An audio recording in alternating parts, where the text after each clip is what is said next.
All right, looks like we are live. It is June 4th. Fantastic day.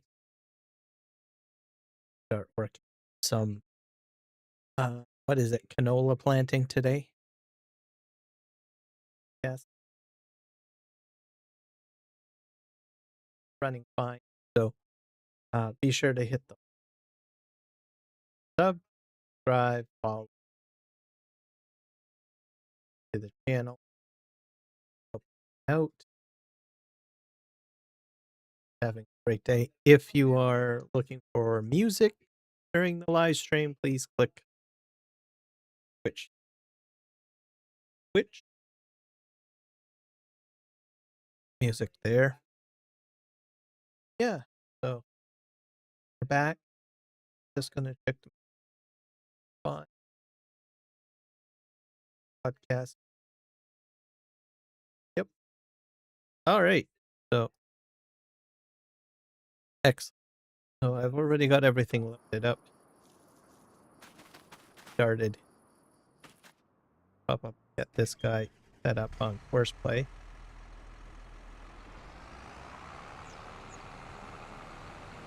Start planting. Well.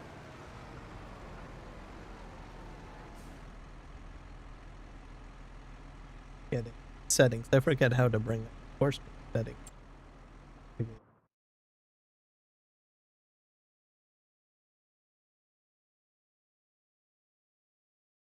Sure.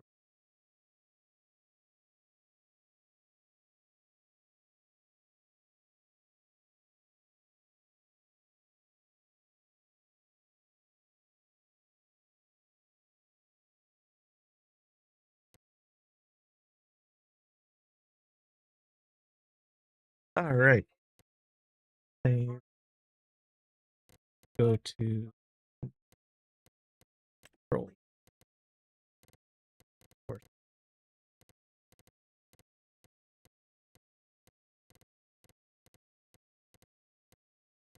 Control.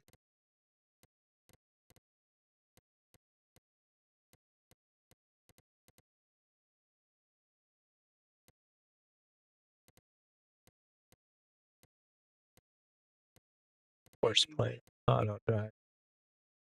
I probably have to upgrade the course play at some point. Mini key, chewy is the end button.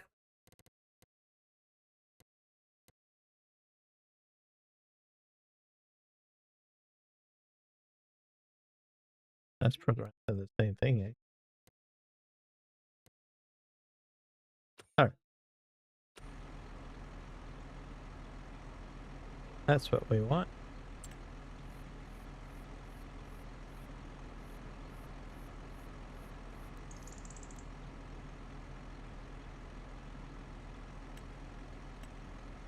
Setting. Fuel threshold. For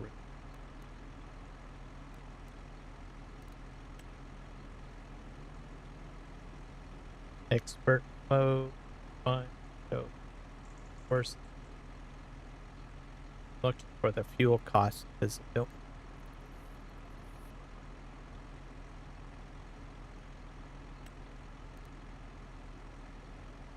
I haven't really turns off the vehicle. Stack.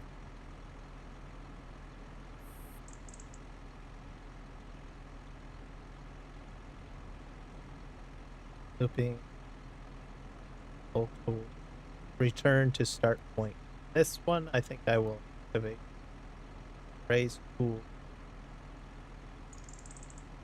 That I never really checked. Change. Field work. Clear the course of giant autos. Show course.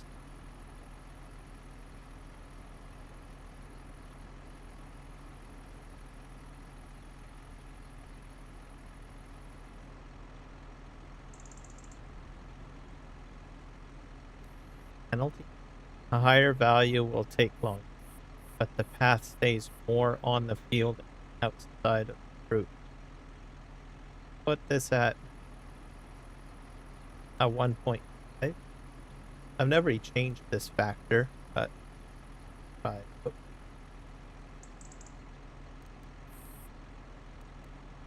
Let's move on to this part. So the field is selected. Target position, we'll put this probably right here.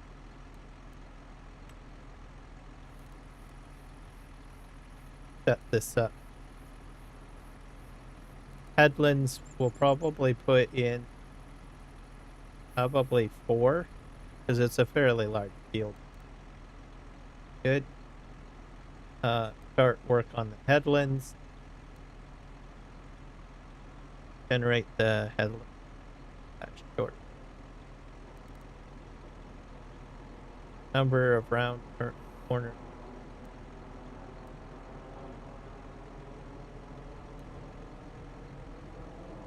Field center. Center direction. Island bypass. Activated, yep. Island headlands tile. I'm gonna put 1 in, I think.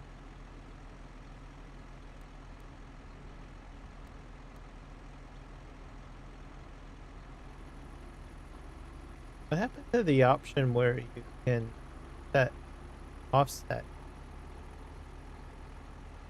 Did they get rid of that? That was a great option.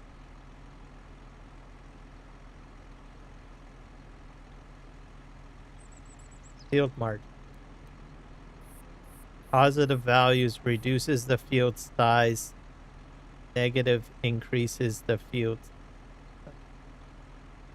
So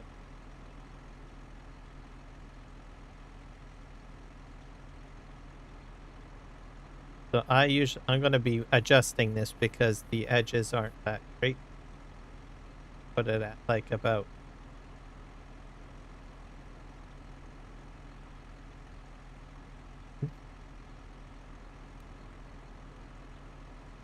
to be good. Generate the course.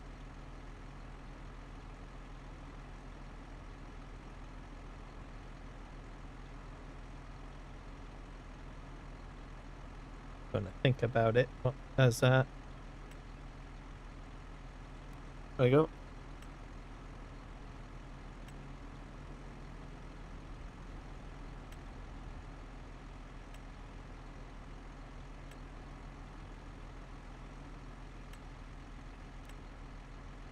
They'll just hit X.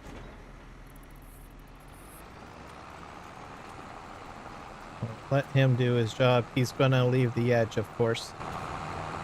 That's fine. Let him go around. I will be operating this pad.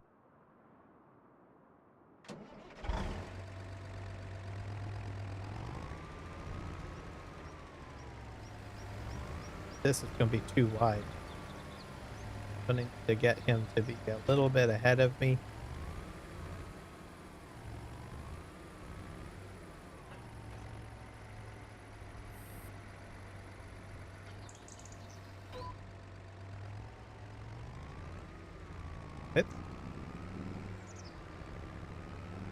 Yeah, just about. So if I get him go around,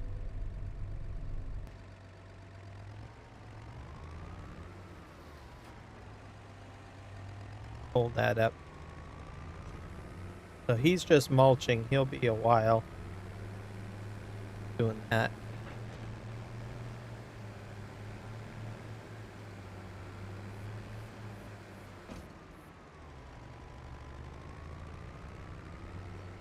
Probably.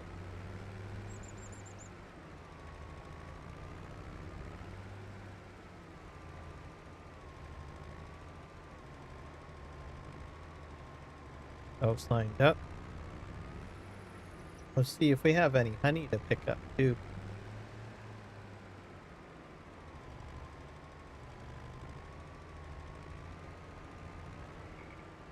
So I think he'll run quicker than I do. But there for now.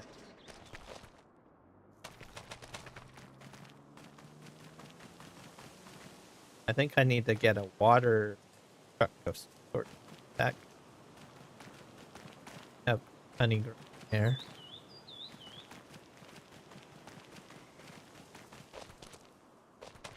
All right. So I do need to take a quick break. So I'll be right back.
Okay, I'm back.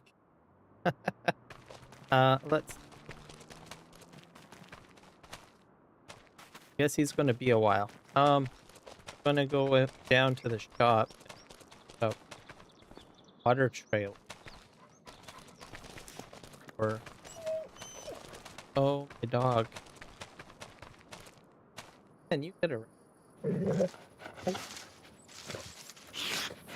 food for your dog. Like your dog house.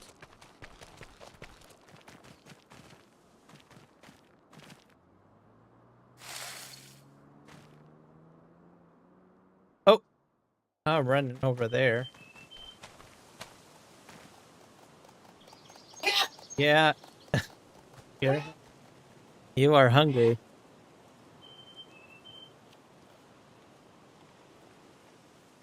So there we got food for the dog.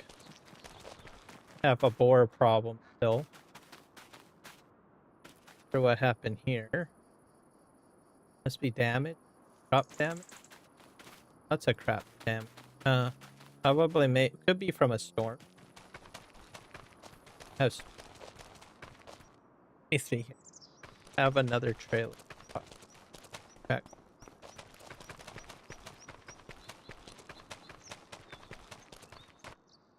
Up.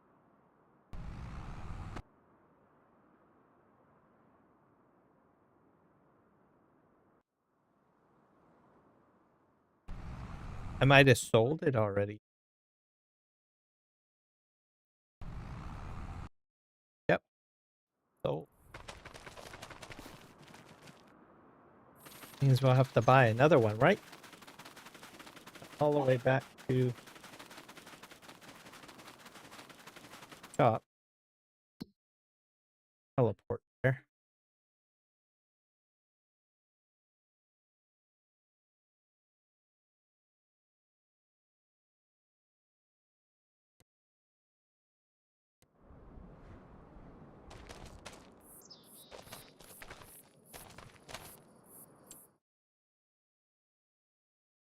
Back. There's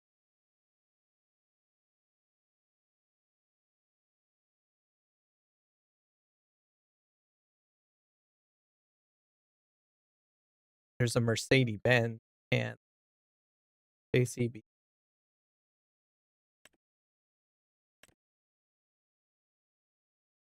think they use JCB. Australia.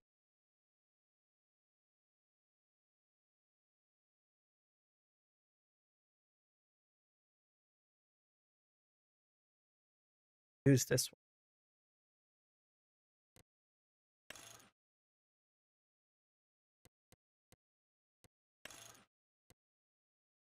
Yeah.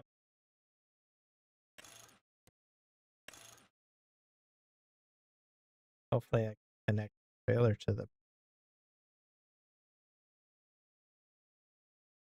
this. What else do we got? Mercedes Benz.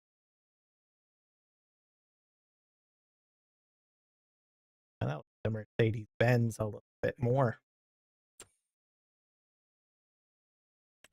We have this one.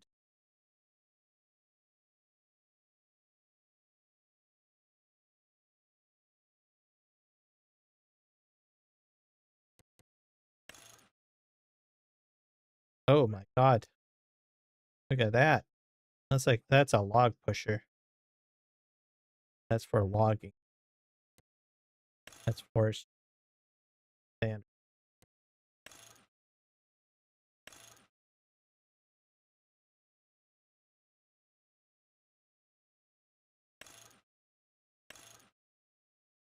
What's the difference? Does this go fast? 85 horsepower. Is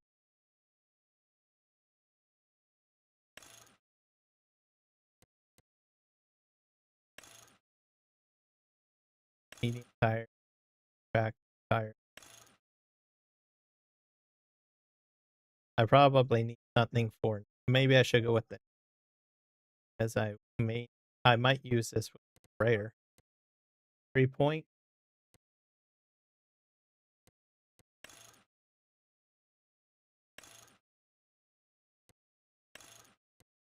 Change the color.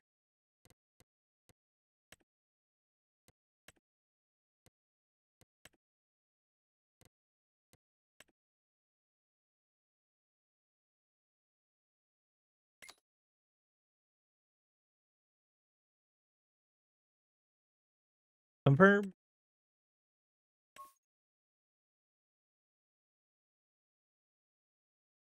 And okay. That changes, doesn't change the rest.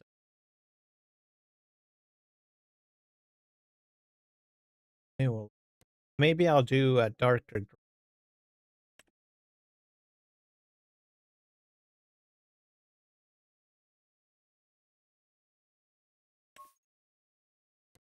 I don't, that's toothpaste factor. Maybe one of those. With that one. That looks a bit better. I think better than that. Buy that. Water trailer now.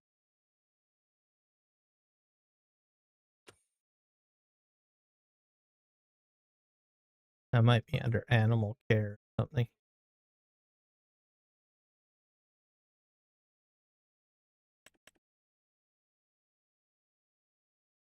We have a few of them. I can get this one. 6,000 liters. Something a little larger. One 8,000.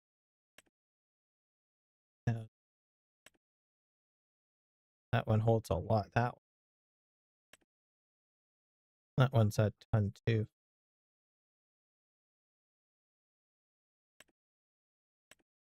So I might do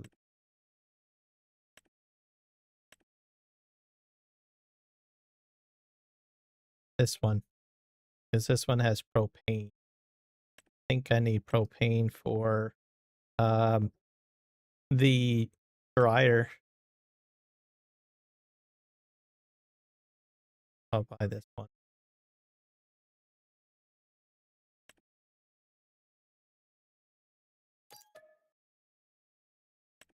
All right.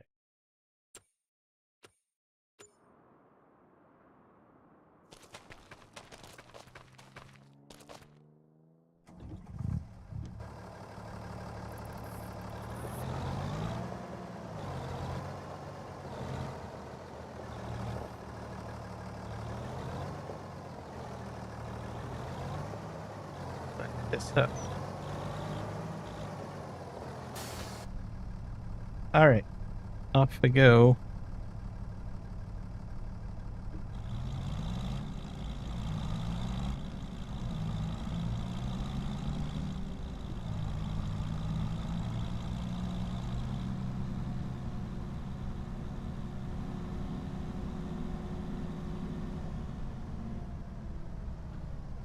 Should probably fix my tractor here.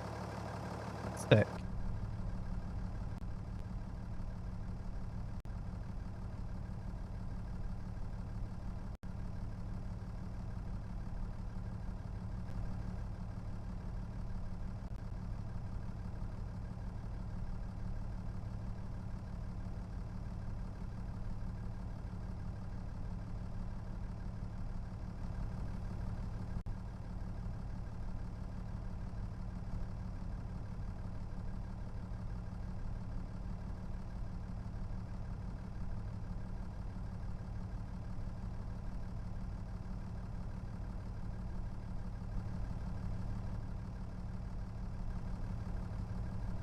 Turn it back on again.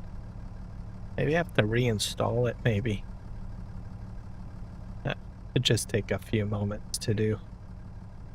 Been acting a little weird lately.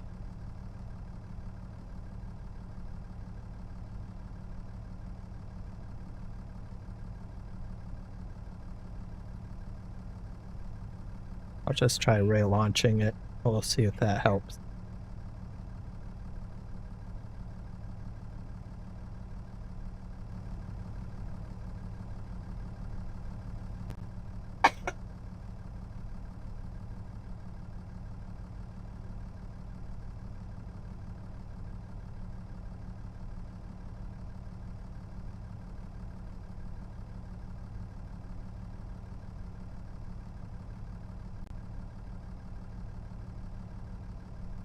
Try. Still not tracking. Very well. I calibrate. I did calibrate before the live stream, but it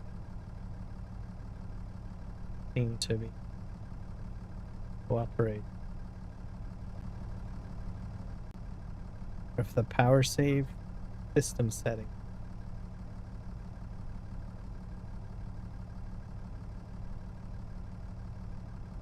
Set this to high.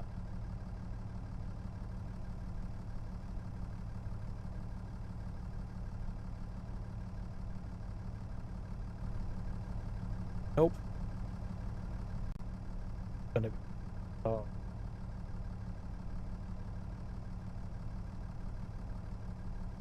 It's a very lightweight application.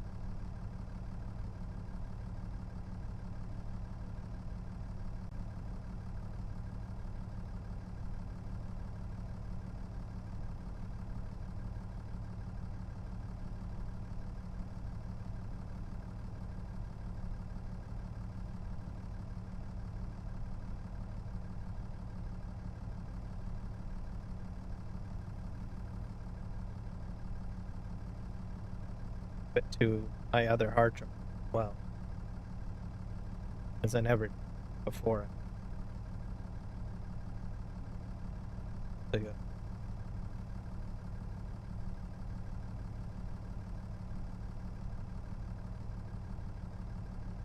To the other drive, or drive.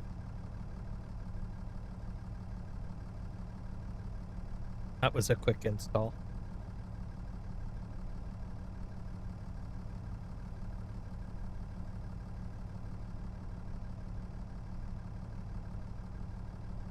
Launch it.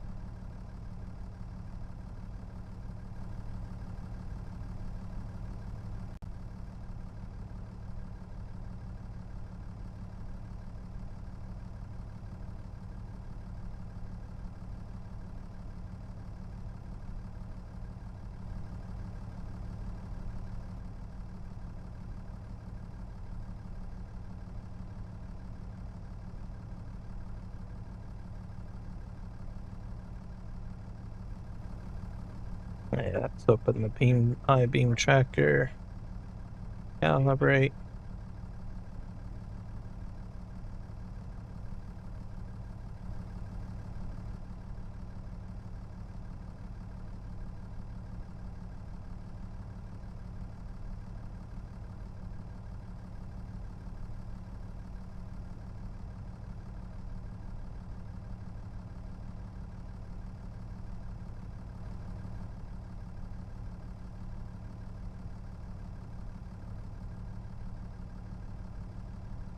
Yeah, doesn't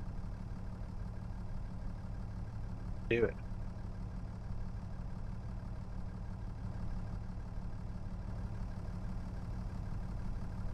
Yeah, let's just hit save on this.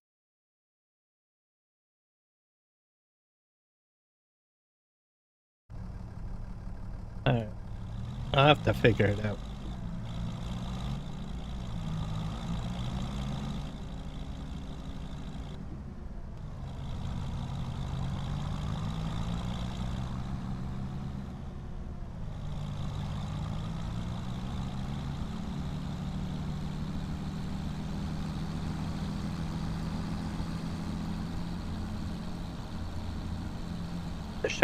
May have to save and quit the game. Get it to work properly, maybe. There seems to be a bit of a stick pickler when I have a game open.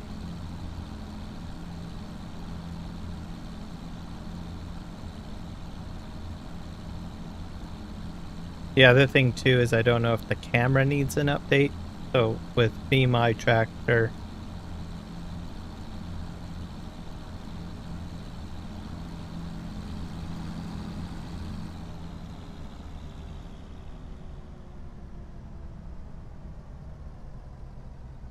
it uses a camera, right? So the camera is out of date or something like that. That can cause problems too.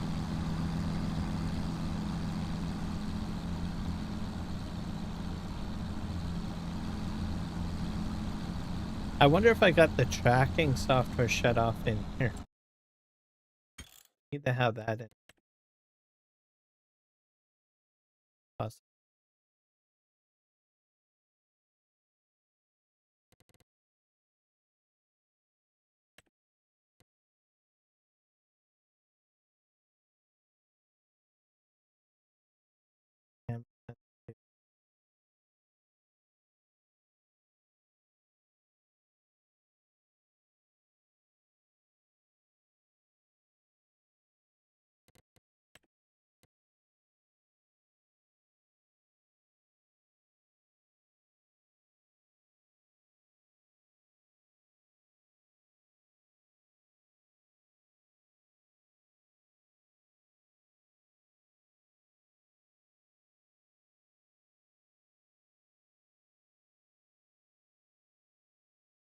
Anti-aliasing, shark control. It might be under devices.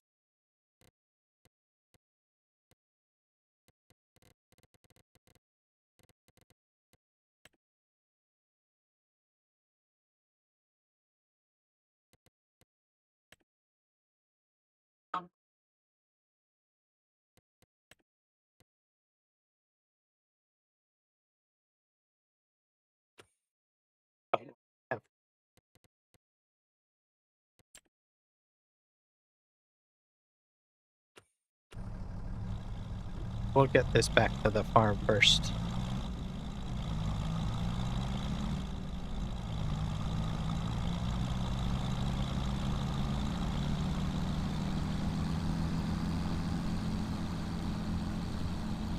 So we have another DLC on the way. So let's see how that works out. No more probably in the next few weeks. More realism. I think it's a more focused on implements added.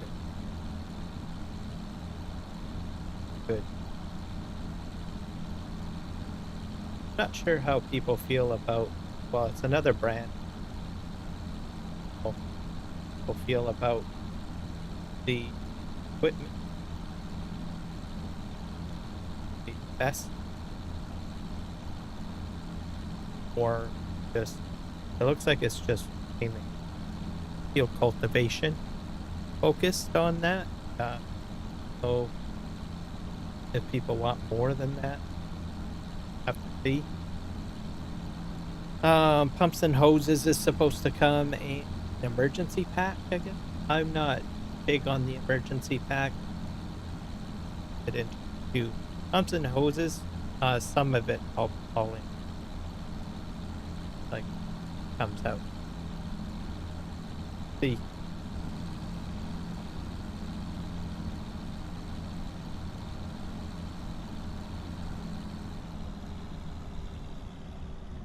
Especially because I do like to use slurry for spreading. So some of it will be handy.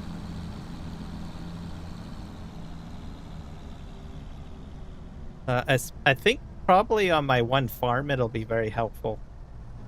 Because I messed up. I put the fencing in the wrong spot. So thinking I can probably use the pumps and hoses to fix my problem on PV rivers. Is a kind of a thought.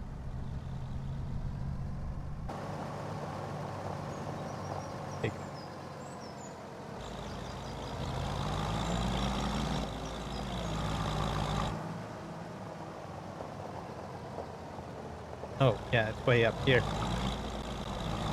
I went past it. Okay, can I access it from this side? I can.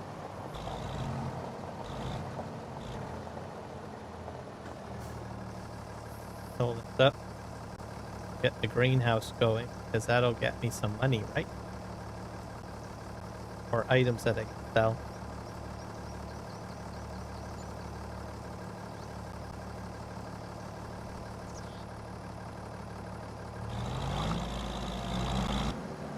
Have a winch on the front?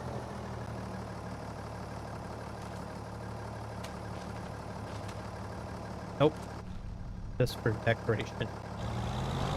I haven't used this Mercedes pack before, so I've had it for a while. I got to put it to work.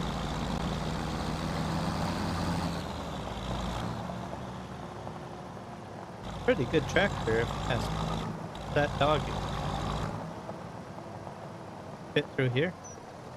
Oh boy, I don't like that. I wonder if I can sell those. Wait.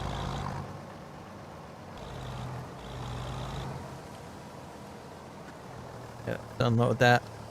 So yeah, but the idea of mud getting stuck to the equipment should be good on that pack that is expected to be released.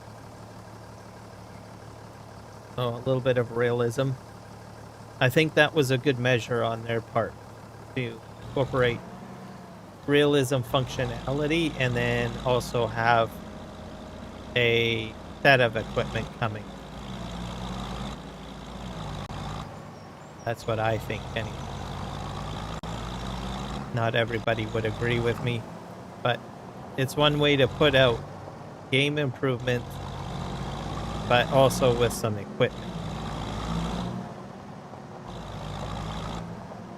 Whether people will buy the pack, I don't know.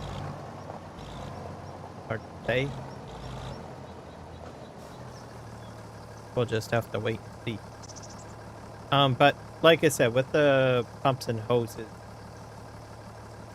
I believe I will be using some aspects of it, especially if it connects up to the barn. Um, I don't know if it will do it. I might have to do a test stream or something. And the pumps and hoses get through. Just to play around with all of the components and everything like that. See if there's any improvements. I probably won't bet on any improvements. And I make that comment because the Straw Harvest DLC, that's made by the same modders, right? Or group of modders. I haven't really seen any changes. It's just basic options to improve the existing mod to work with the current game is sort of what I've noticed, at least.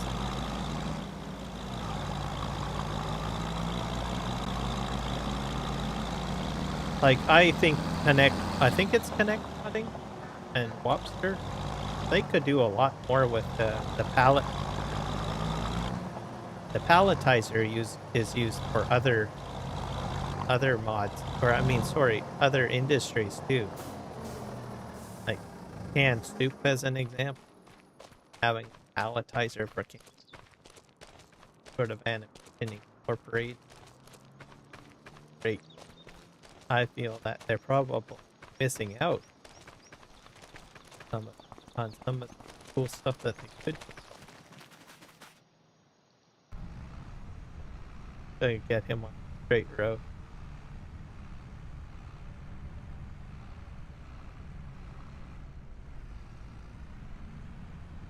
Let him straighten out a bit. And then we're going to stop him. I'm going to try to fix the tractor. So you get him. It's always good to stop equipment right where they are. Just make sure that you set this to them. Make sure that this is a nearest waypoint when you activate them. So you will save the settings. This quit. Set up the track better. So I can fix it.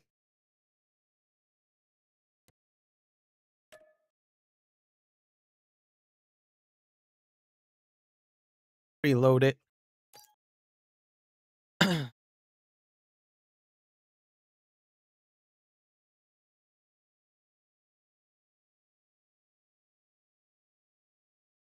My live stream, something I'll mention too, for the train on by JD and Doc a lot.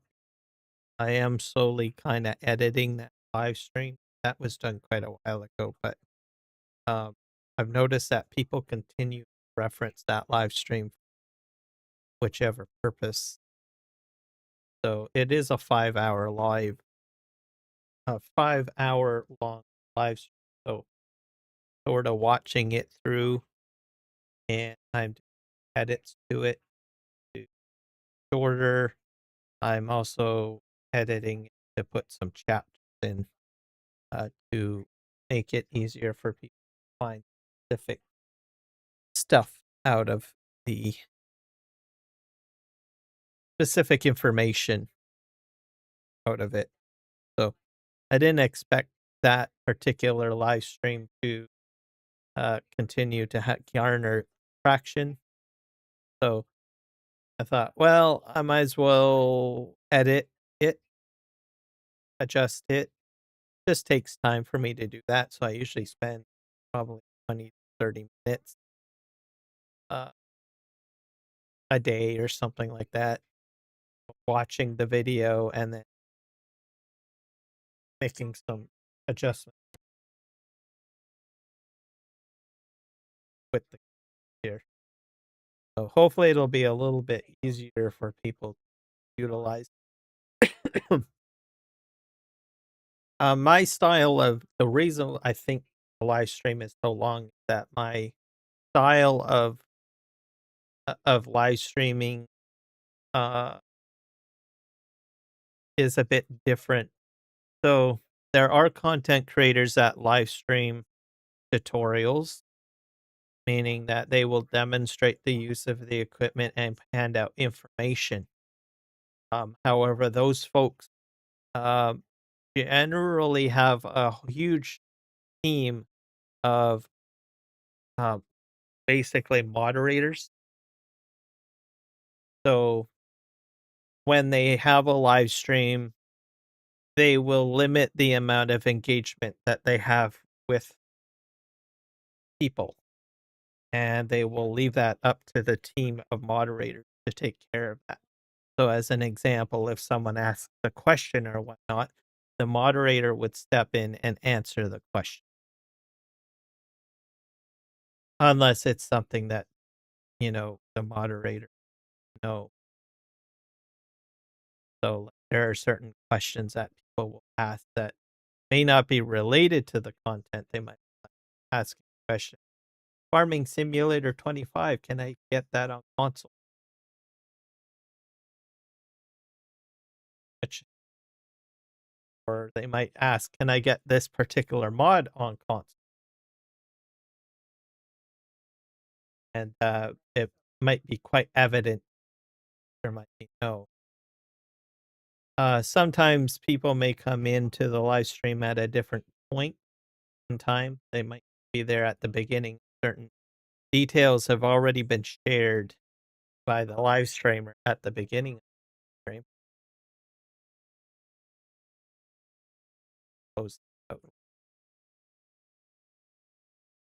And so what happens is if the question gets repeated, usually the moderator will answer the question inside the chat while the person that live stream. So all of those little tricks and stuff like that, or having moderators do that type of work during the live stream helps the streamer um, keep the live stream shorter and to present new relevant information is how it kind of works.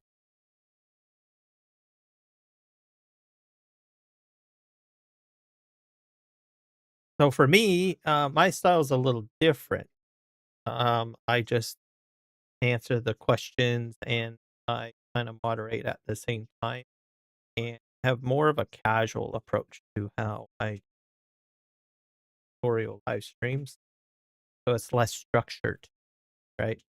The downside to that is that it tends to be a longer live stream, something we probably covered in about maybe an hour or something like that, right? Could be. sorry, demonstrated a lot. Takes me a little longer, but engaging with uh, people on the live stream as well as demonstrating. So different style, different approach.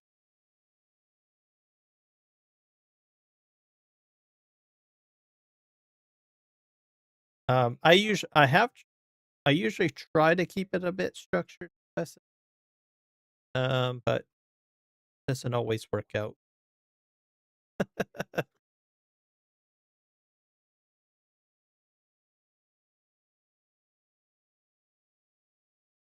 Um, Mind you, the structured approach, which does work, it's not for everyone. So, that sometimes whenever you're live streaming, people, you know, want to want to know that you recognize that they're on the live stream. 'Cause,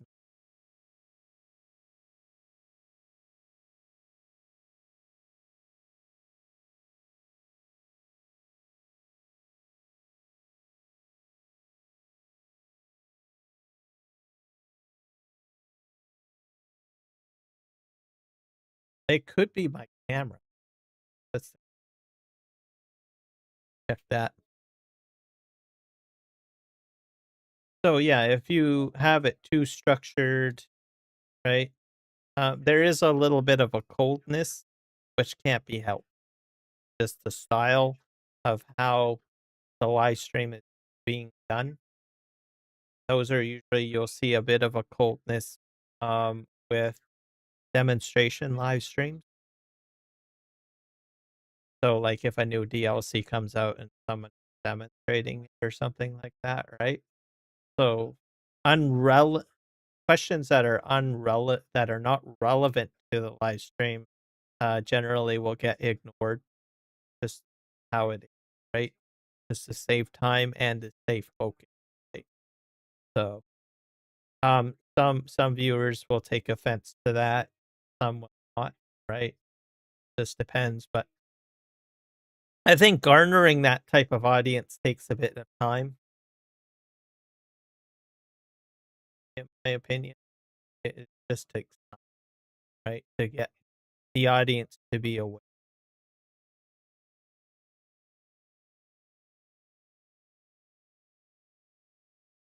I think I'm probably try ring.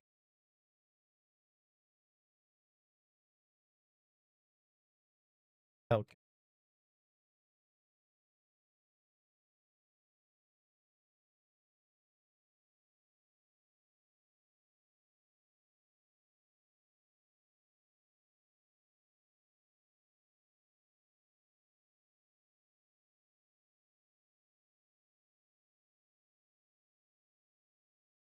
Been a while since I've used it.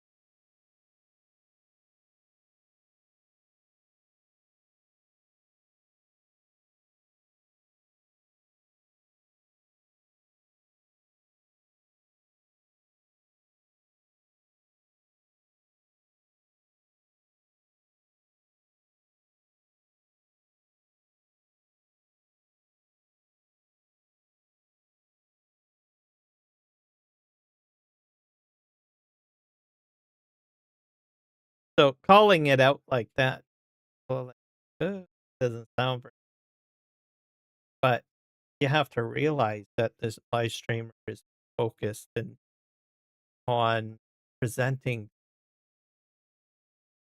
a lot of people that are more interested with the product, stuff like that, right? So it's a bit of a balance when it comes to that kind of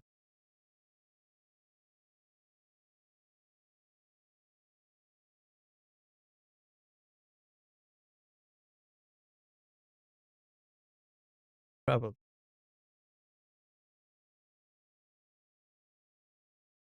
read.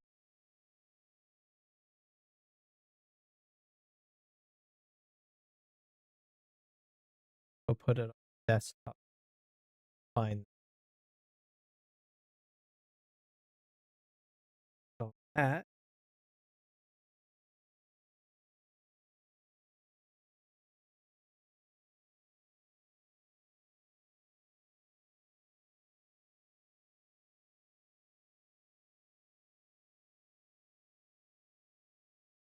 But there's some, honestly, there are some professional live streamers that don't even activate chat, especially if they're doing a demonstration. Just simply lock it out, not enable it at all. Especially like product streams. So like if you go to, I don't know, like game or a hardware. So it just depends. It kind of fluctuates, really.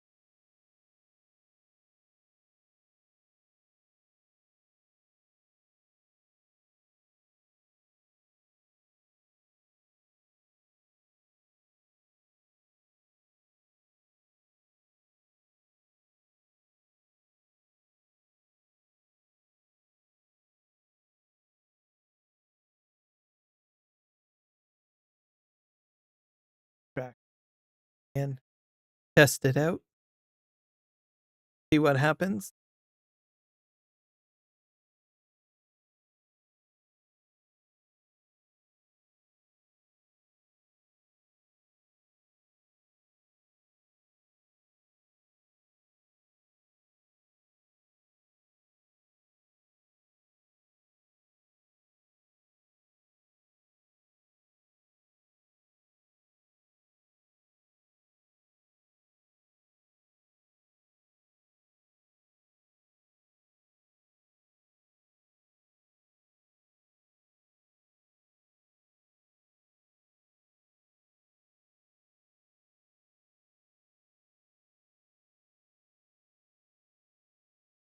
I think I might do something. I'm just going to pause the live stream, so I'll be right back.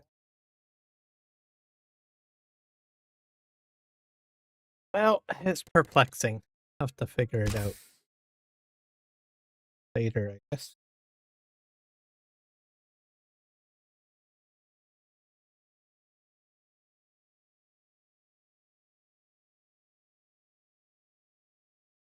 It was a bit of a problem from time to time.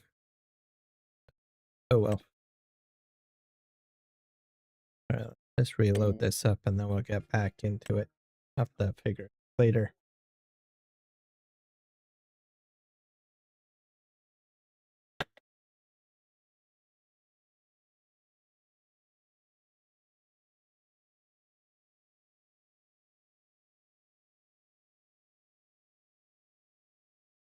And as I was mentioning earlier, yeah, slowly editing that. So some edits are already in place. People can watch it. That's what I've been doing with that.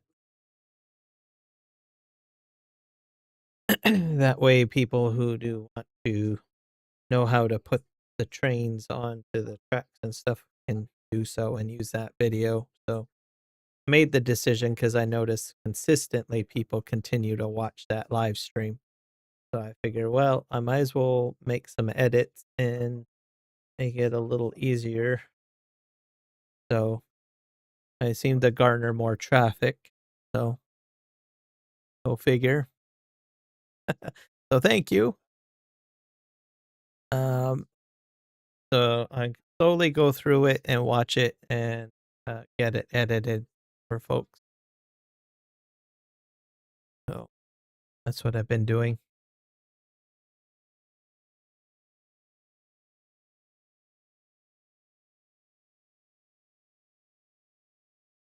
And let's see, we are still progressing slowly with improving the channel, getting more members and stuff. So, which is good.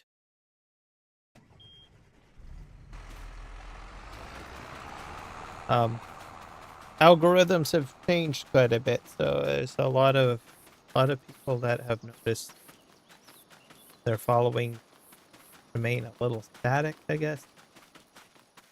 Just the way it is. Have to figure out how to keep in the game.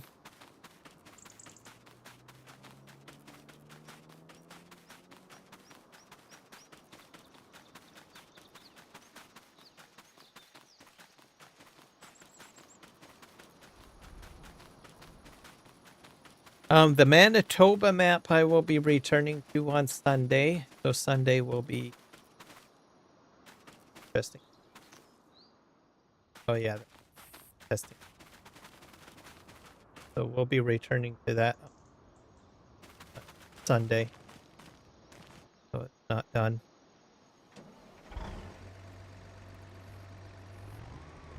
Here to let people know that.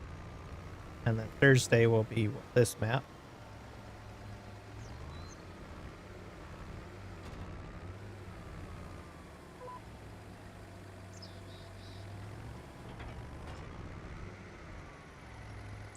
Try something new.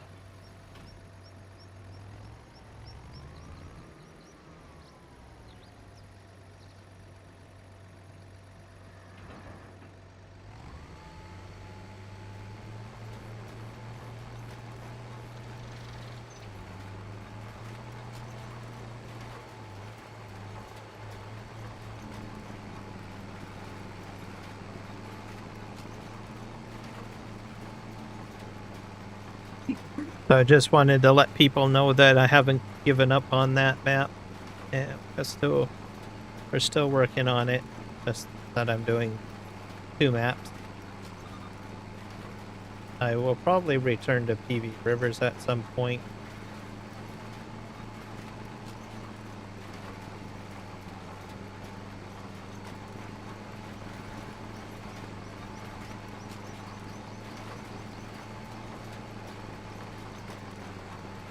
To see how things go, right?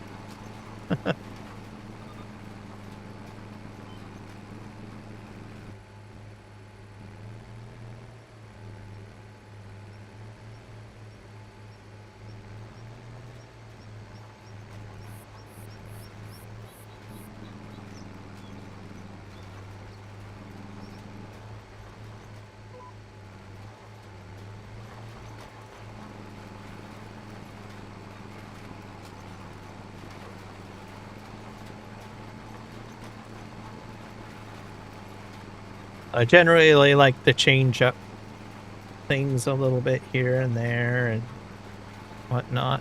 So, and make things interesting, try something new, as a saying goes.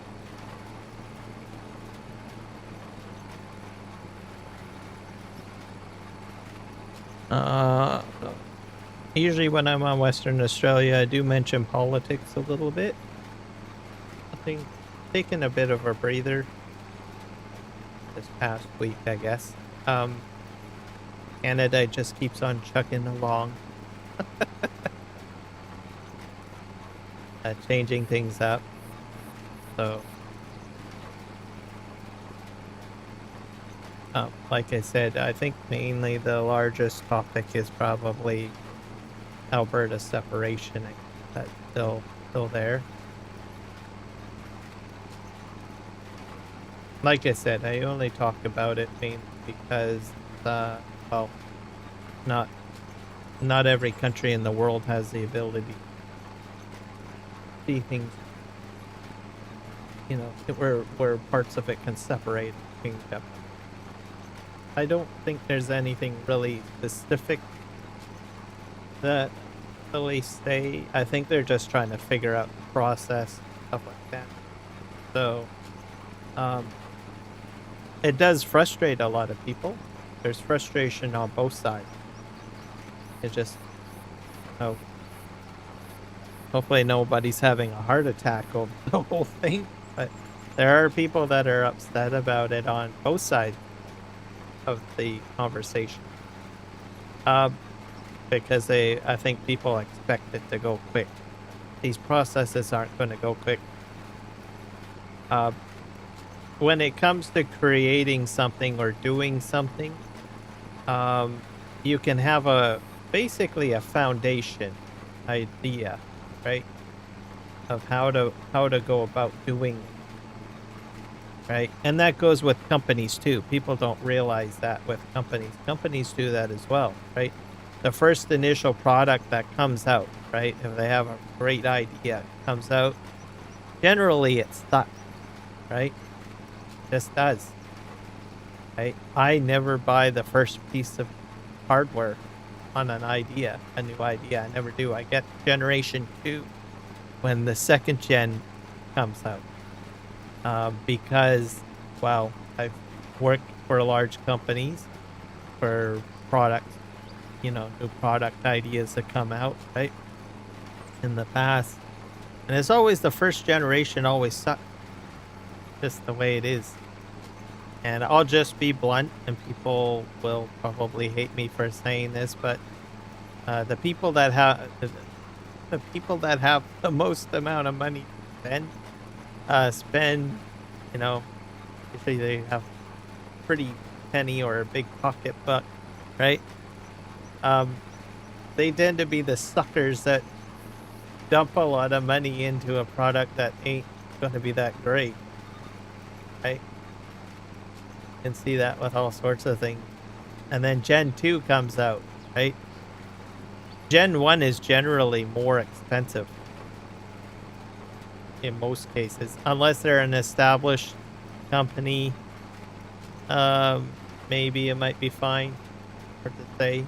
So I can't say it's for all situations, but new product idea comes out, first gen is going to suck. But usually people with it'll be more expensive. Really. Gen 2 will be a little bit cheaper. And it will be far better than Gen 1.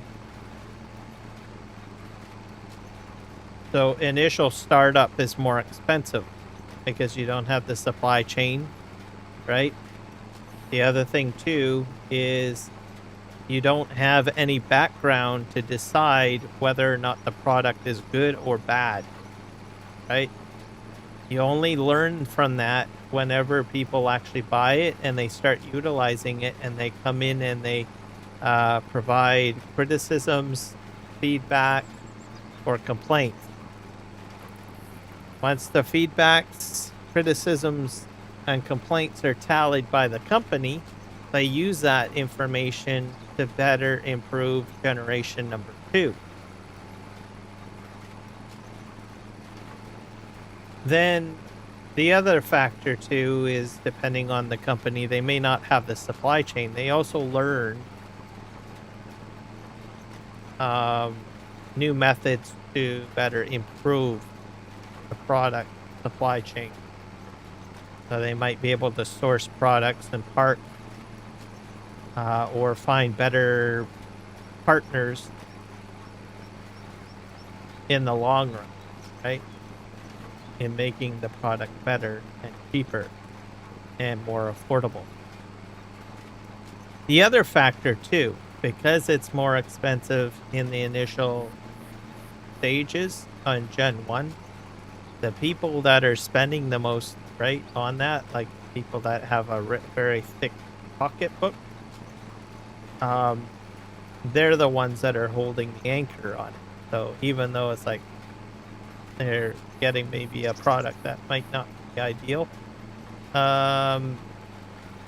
they're the ones that basically, get the initial investment put in, and eventually once they get that, pays for basically better supply chains, better products, more R&D, more eyes on a product long run, right? Now when Gen 2 comes out, you'll get more consumers in there, right?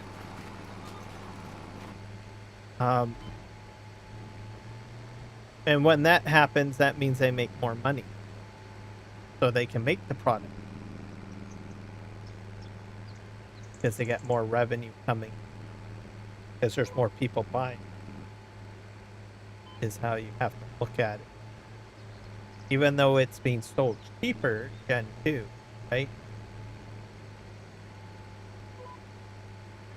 Put that on. Gen 2 is being sold cheaper. They still are making a lot more at the end of the game. Yes. and so that they can market it cheaper because they got more people buying it, right? So making it cheaper is a strategy because it opens the market wider, right? Plus, you'll still get the 1%, right? That you had previously. They will buy Gen 2. They'll want to buy Gen 2. So the people that bought Gen 1 will buy Gen 2, right? And that's just sort of how marketing sort of works.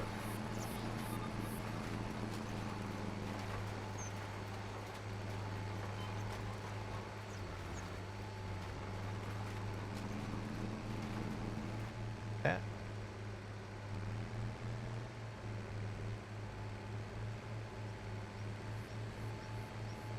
Now, with regards to the whole political aspect of it, the same thing goes there, right?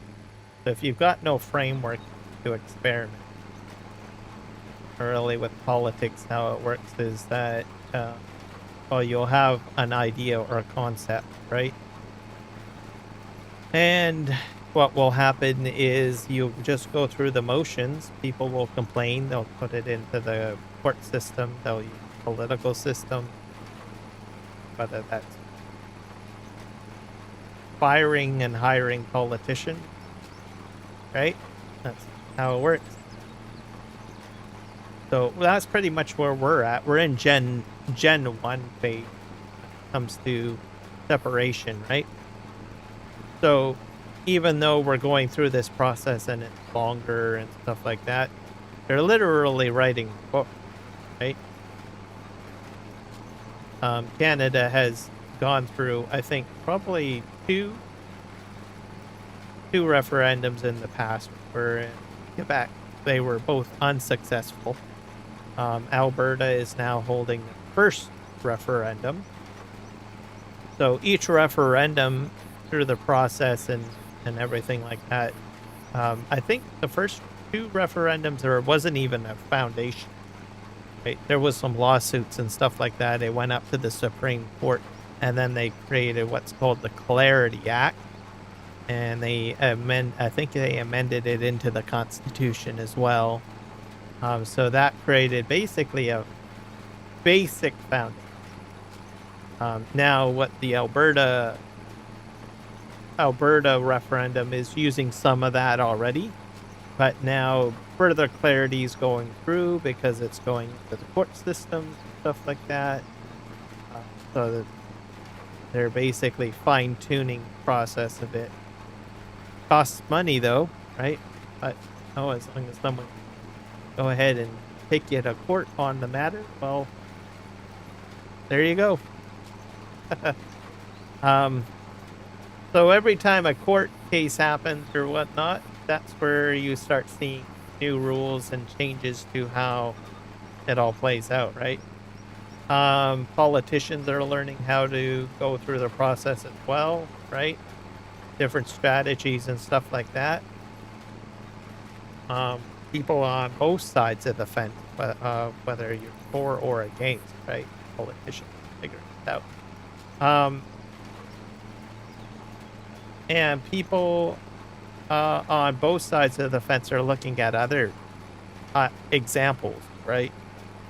So obviously the Quebec referendum stuff, they look at what has been done there, but something else to take into consideration is Brexit, right?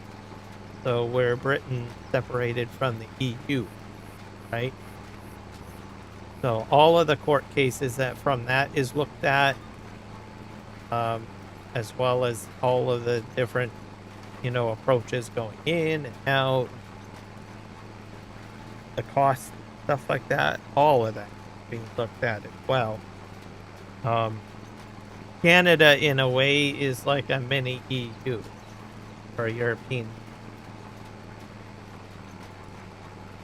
And the reason why it's not exactly the same, right? But fairly close. It's quite possible the EU may have used certain concepts of how our confederation is set up to develop these, right? Now, the reason why I say it's very similar to the EU is because we give the individual states that we have in the Confederation. We call them province territory, but I'll say the individual states. The individual governments that run those particular states have more autonomy and more control measures compared to a governor. They have more say over the resources, stuff like that. Not 100% say, but have a little bit more autonomy and have more of a say, right? What's going on, as opposed to a little bit less over. There is some oversight from the federal government, but not as much, perhaps, compared to the United States, I think.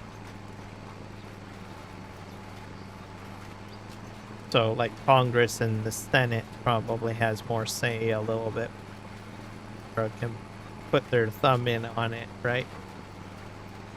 Whereas here in Canada, I think the provinces have a little bit more control.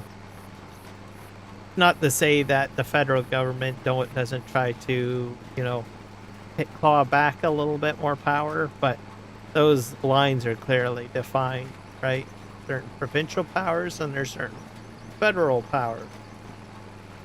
That's how it works. So in that notion, individual provinces and territories have different, ways of doing things. Just similar to the EU, where you've got different countries that do different things too, right? France versus, Greece.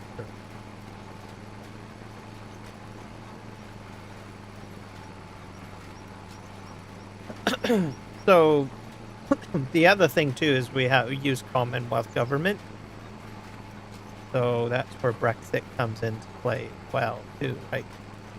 Great Britain is part of the Commonwealth. They have a Westminster Parliament. They have Westminster parliamentary system. Canada and in the legislature is basically for the individual state itself. So that's why we can look at aspects of Brexit, Britain's exit from the EU. They look at that, what are the ramifications, and it's looked at from both sides of the fence, too, for and against, right? Because there are some people that argue that Brexit wasn't the greatest thing, and some people that say Brexit was the greatest thing, right? Get it on both sides. All right, I think this already taking care of it.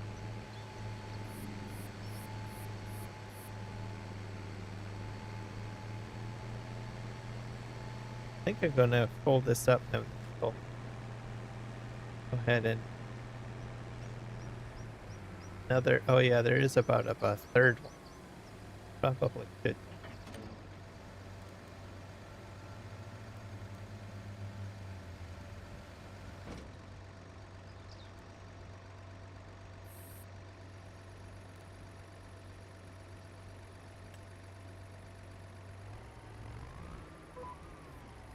That works. I'm gonna fill this up though.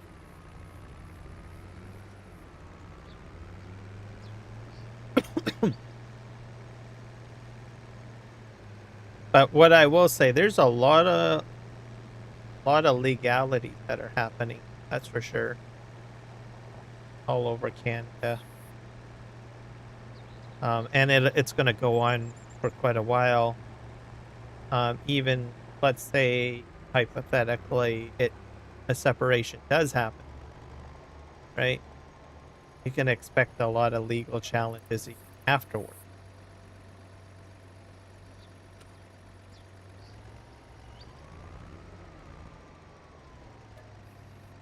Some people think, oh, well, once you separate, that's it. You're in it for the long haul. So there's always going to be a cost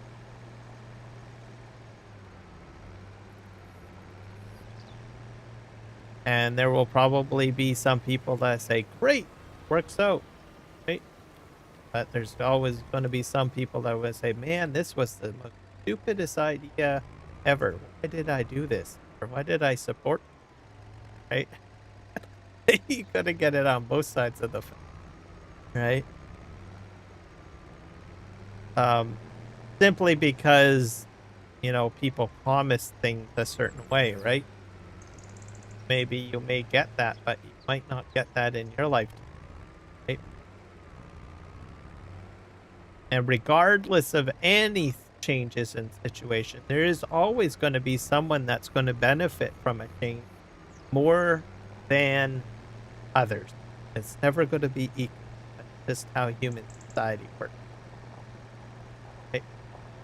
But they will always appreciate your support, right? People that are always on at the top, no matter what you do, right?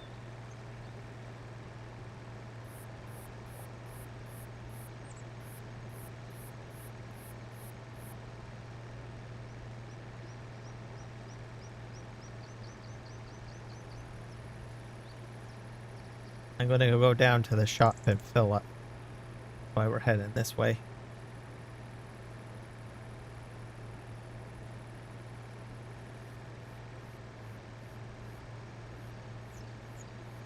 The other thing too is, myself, I'm not an Albertan, but if I was an Albertan, I would definitely pay attention to what everyone is saying, right?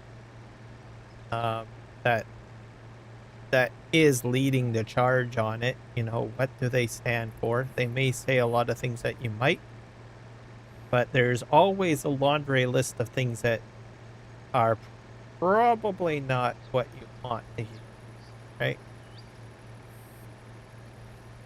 So I won't go into the full list of it. People make their own decisions on it. I don't really want any specifics of that nature. As I'm only mentioning this because it's the changes of what's happened in Canada and everything like that, right? That I'm just talking about. On a positive note, for resource management, like I said, we're still working on concepts for pipeline. That's still in the work. Have to see how it works out and stuff like that. I think by July 1st.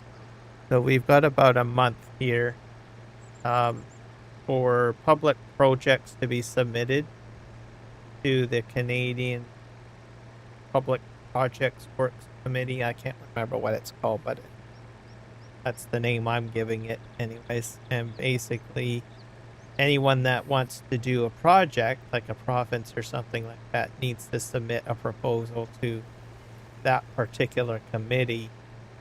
They look at it and feel they either support it, whatnot.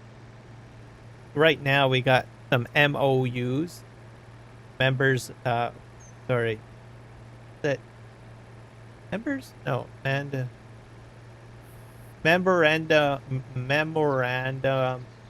of understanding is saying, well, this is a concept that we want to work with, and we're going to be working to look at checking the list. So it's basically, we want to do this. This is what and two parties agree on it, and we're going to start working on the process of getting done. Right? That particular term has been capitalized quite a bit in Canada. I think use it quite a bit. I've noticed that in the United States, they are starting to use that terminology as well. I think even Donald Trump has twice, I think. Probably thought, well, that sounds interesting. What we should do. Which is more correct terms. Instead of saying, well, I got a trade deal. Right? Or whatever I'm gonna say, right? Certain trade deals didn't, they had certain things signed or whatnot. Well, I got a deal, right? I think it wasn't really cornerstone too much in the States. And then as you notice, probably certain trade deals have fallen through or changed. So now I think I've noticed some US lawmakers, and I think even Donald Trump has started using the word MOU instead, which is probably a little bit safer because if it does fall short or fall out, you can say, well, technically it's not a trade deal. It's just, a concept that we're working, right? Um, and I earlier on it was like we got a deal, right? Now we notice later on certain deals have fallen through. Uh, you know, issues with Britain, the EU, right? Initially there was some certain things signed, but they've just fallen short, right? In politics it makes it look bad. It's like, well, I thought you had a deal, right? Because you said you had a deal, right? But then it never happened, right? So then there's the fallout at the end, right? Like, oh God, now I look like an idiot, right? I never made it anything happen, right? Nothing occurred.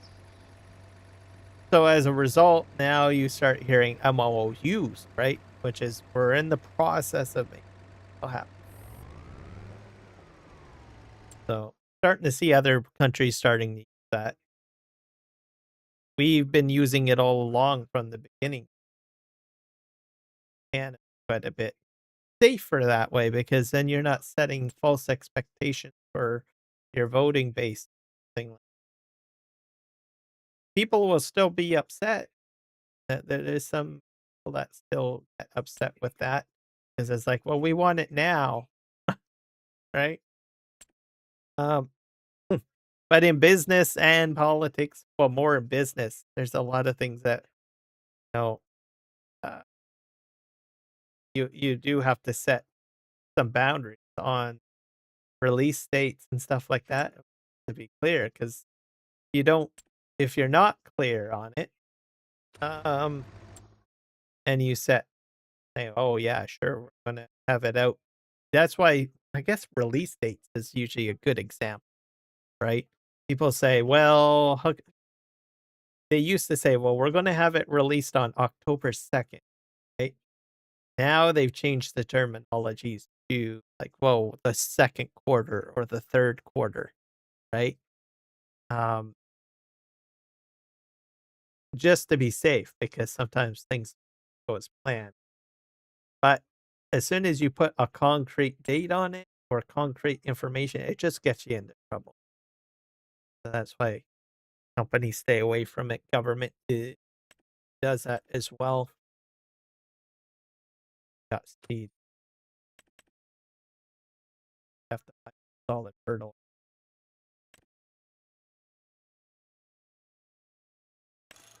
Myself, I don't usually set too much expectations simply because have done that type of work I'm not a politician in politics, but I have worked for very large companies. And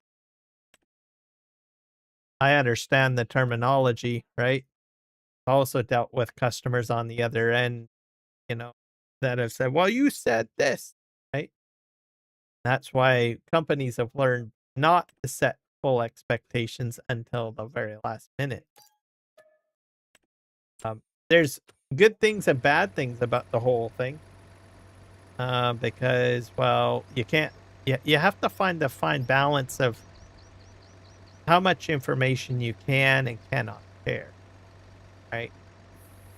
Uh, and you have to find the right healthy medium.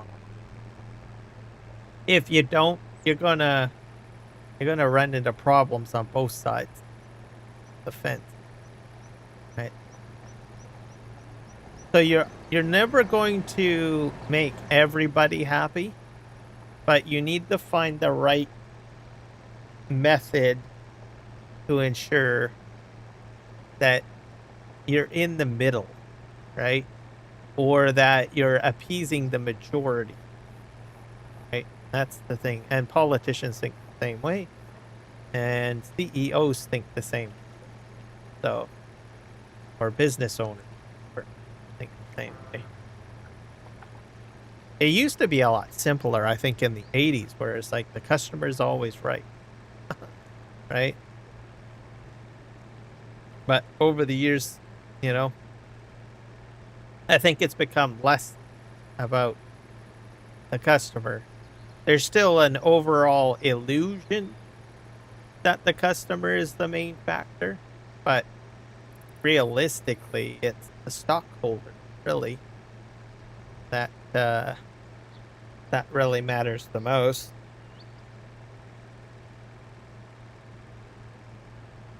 Or how much you're making. Not every company or business works that way. I mean, there is some that are very customer focused and isn't maintaining just the illusion of it.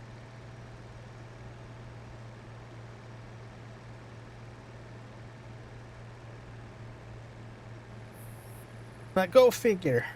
Yeah.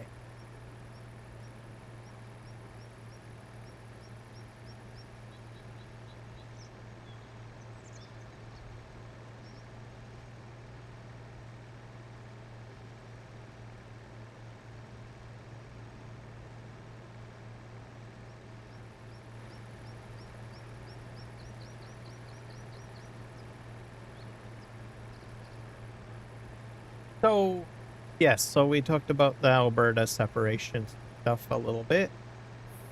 Stuff. You're probably going to hear more about that as we go on. Other countries will hear about it probably. Some of them are already hearing about it. I've talked a bit about the pipelines. Pipelines are still being worked on. It take a while.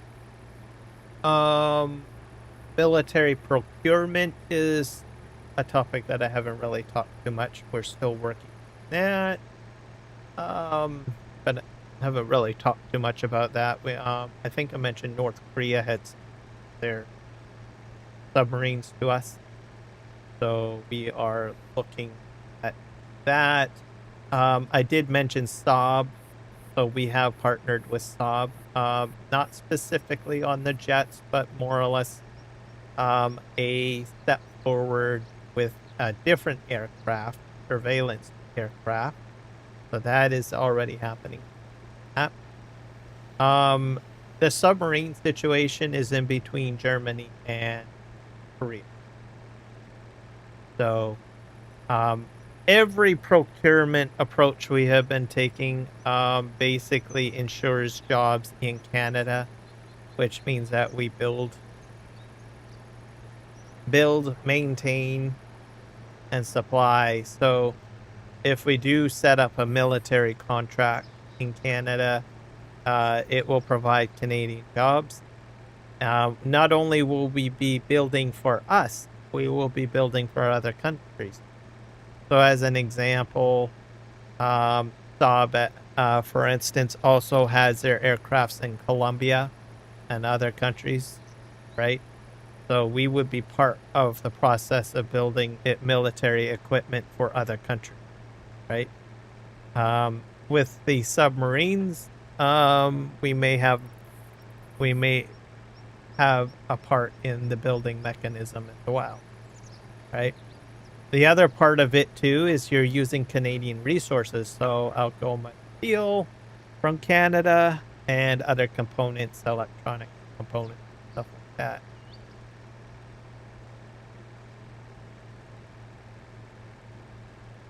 And what that does is it brings in smart people, right? Creates education, it R&D, right? So that means you'll need like what educational centers that are focused on that for the aerospace industry, right? And that's how you start to grow it out, right? The benefit for those different companies is that like Saab or the one from Korea, I'm not sure. It gives their equipment more focus than world. They can also take advantage of the relationships that we have with, NATO allies and stuff like that as well. And our free trade agreement. So compared to, we have had several free trade agreements with multiple different nations across the world, especially in South America, stuff like that. I've been doing since I think I think probably 2016, I think. Um, and they've been established for quite a while, which is a good thing. So everything just compounds. So you take advantage of all of the trade agreements that you've always had all along, compound that with everything else. So not only do you have the materials, right? You also have the free trade agreements already in place, and it just sort of snowballs, right? And that's how you kick things off.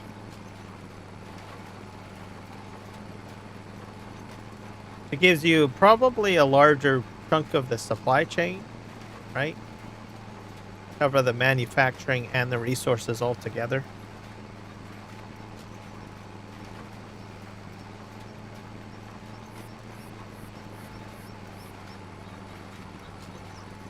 So at the moment, we will still take our time to decide whether we want to go with Germany or we to go with Korea. That the Korean package also means that we'll also be building tanks as well. I'll go field to build tanks, because they do have tanks that need to get built and sold to Europe, because they do have some. The Korean company has interest, and folks from Europe interested in buying tanks, so we would be part of it. Well, so it's a win-win situation. From their perspective, they get their products to be more visible, right? Becomes exceptionally more difficult, to compete. So if you have a certain country that's willing to, it's almost like a bit of a sponsorship, really, right? It gives them more visibility, more money dumped in, but I guess thing goes.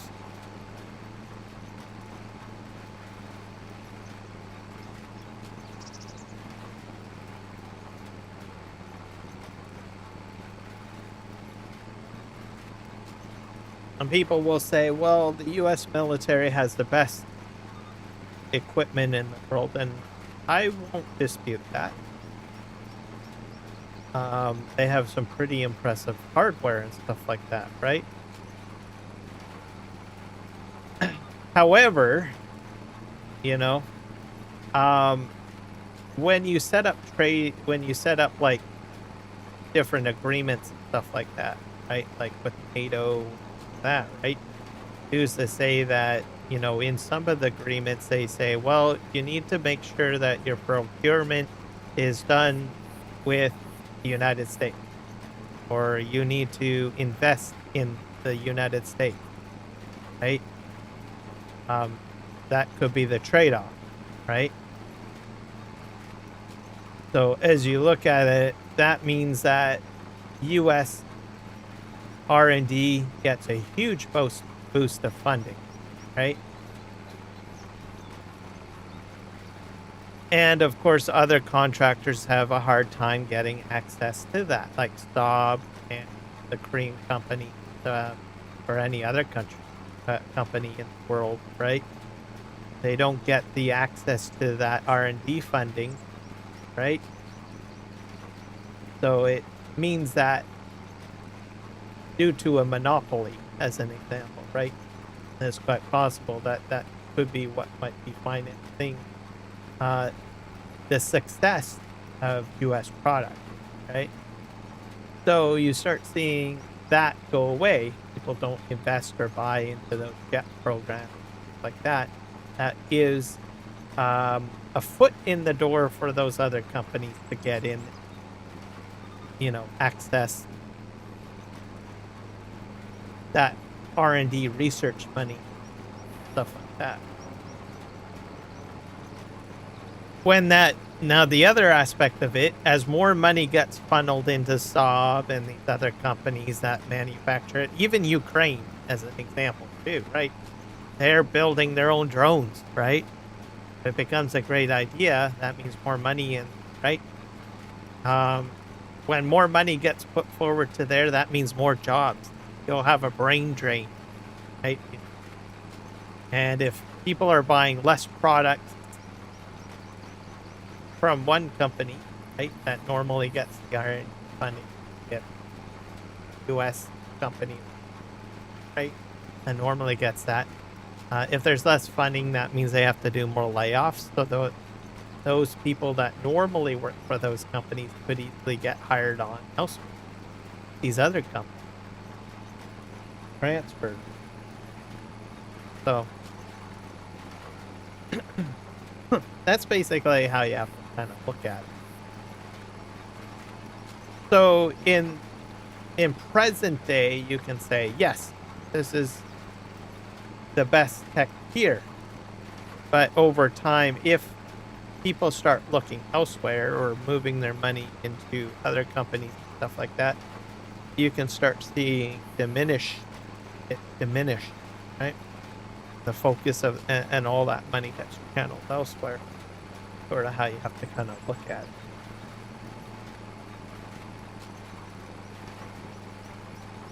So for Canada, we can make that change. Say, well, we can be very impactful, right? We've got the trade, we've got the manpower, we do have people that have the expertise, and right, and we also have the resources, right? And so if another country comes to us and says, hey, we'd like to come up with, a procurement plan with you, but we'd also like you to go ahead and build our equipment, okay? They can easily jump on that pretty quick.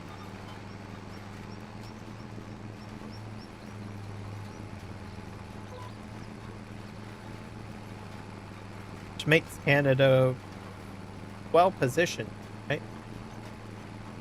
A lot of the deals that we've always done with the United States has always been kind of set up like that. Even the F-35 jet program, right?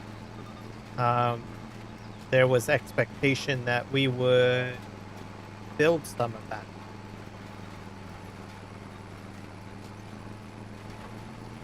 So we have always set ourselves up as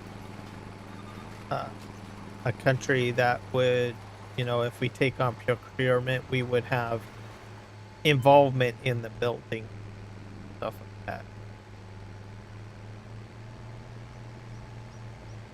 That's how we create jobs. That's how we get our resources utilized. And it's not just that. There's other things too, right?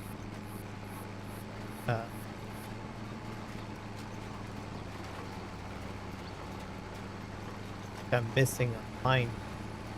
But I'm gonna have to come down this way, I think.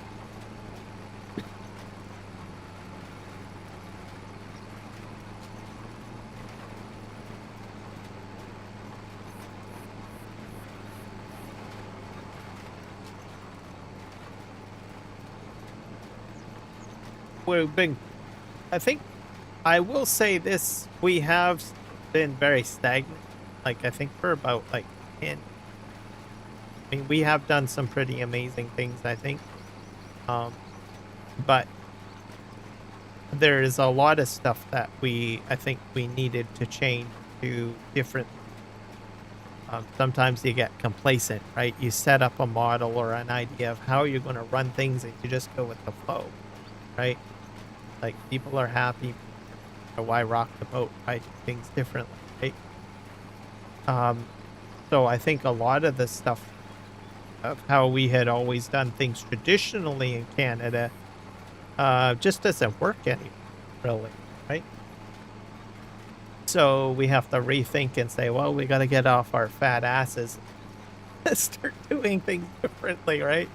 And that goes from the top down, right? From politicians. You need to have politicians that are willing to put in the work, do things differently, right? Mark Carney gets criticized quite a bit, but you know, he's out there doing things way differently than probably some of half of the other politicians. I think most of the other politicians, current politicians, are just poster boys that look at statistics, right? Um, and I'm like, that just doesn't cut it, really, right? People in power that are willing to go bold and do things differently, with the framework that's set before them, right? And that's the truth of it.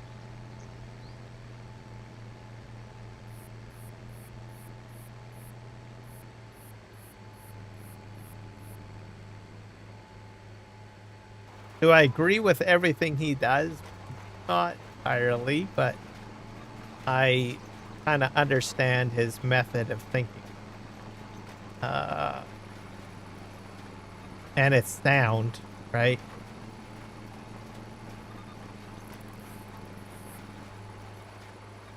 I would say he's a smart politician person. Is he perfect? No. Right? The opposition leader, I don't think would be able to do it. The guy basically, I think, has some ideas that are there, but I'm not entirely confident he could pull it, what he wants to do. And he'll probably piss off a lot of people, divide a lot of people. That's just not going to work, right? I prefer more middle-minded people,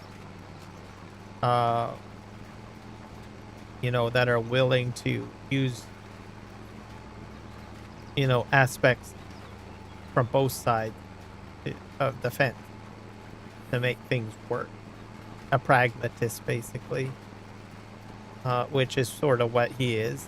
His job isn't easy by any any state of the imagination, right? Because you're trying to make everything work, right? Some people just go in there and say, "Look, we're going to do it this way." So we'll just have to see how it all plays out. But for now, I say he's doing all right, I guess, for now. We'll just have to see how it plays out. But I think people would just expect things to move quicker. And most CEOs will understand, right? Companies, it takes a lot of work to change policy and get things moving in the right direction. Especially in a democracy, right? If you shove so much policy through and so much change through without proper consultation, then you don't have a democracy at all. You've got a dictatorship, pretty much. That's the reality, right?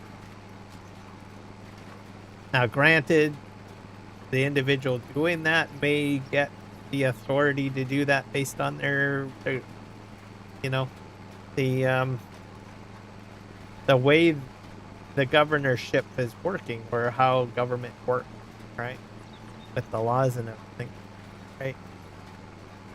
Well, that's the downside of, I guess, democracy. Everybody gets an equal say in it, right? And you get the rights to and analyze the situation, which does take time, right? Whereas if you've got a dictatorship, well, the guy just has to says, well, this is how it is. I'm just going to go ahead and do it. So,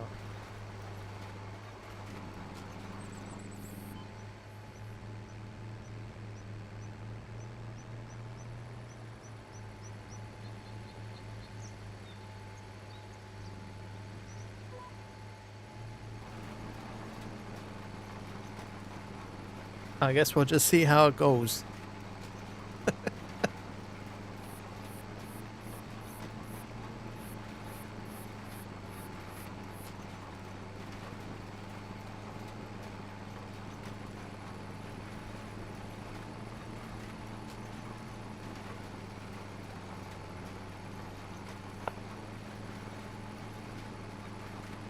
But like I said, changes don't come quick, even for companies too, right? Uh,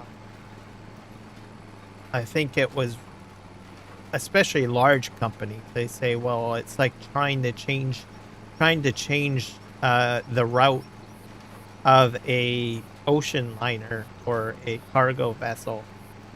A speedboat can go ahead and change on a dime. Well, maybe not on a dime, maybe a jet ski, right? So people usually expect jet ski responses, but you can never get that with a company, right? And then you try to do that with an entire nation. Hell, it takes time. But people set the expectation, well, we want jet ski response, right? But it's not realistic. uh, Especially with a democracy.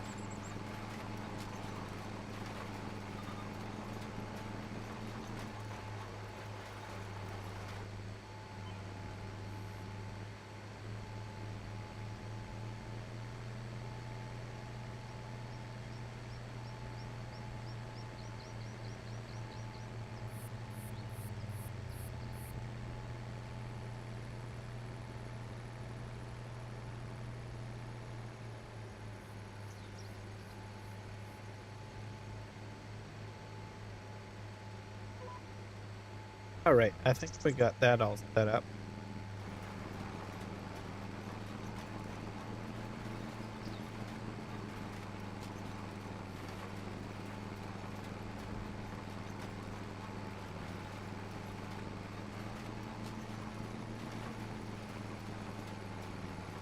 All right, so that to the end. I think that'll cover my conversation on those types of topics. There's so much I could go on and on about, but I like to try to give highlights, not get too dragged into everything.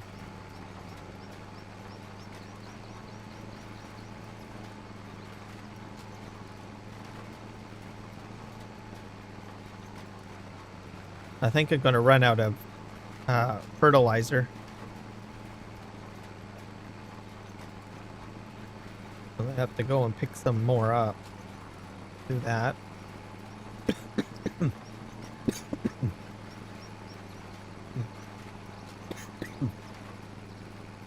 But that'll give time for the John Deere to continue mulching. The other benefit too of me putting the canola here is that I think I have beehives close by somewhere. So they like flowering crops, then you get like a bit of a yield bonus from that. People forget about that. You know, if you put potatoes work the same, any flowering crop, base game will work.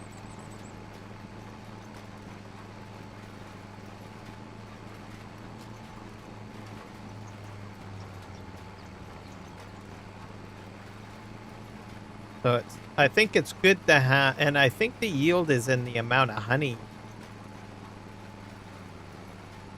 Because I find that when I have flowering crops down, I get more honey.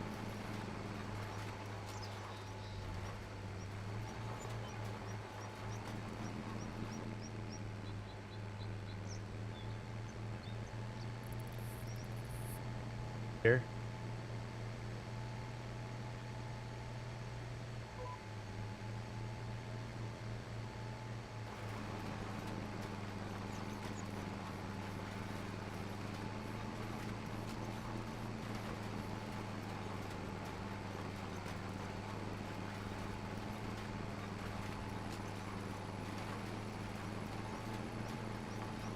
So eventually, once my fleet grows more, we'll start seeing more course play and auto drive. I'm already using course play at the moment. Got John here on course play. But as my fleet continues to grow and I make more money, I probably will add in a lot more automation. Same with on the Manitoba map that I'm doing, but like I said, I just started on that map, so it'll take a bit of time to get up and going. I will be putting a grain dryer on here, so we can expect some grain drying to basically get me a higher yield. Well, not a higher yield, but higher profit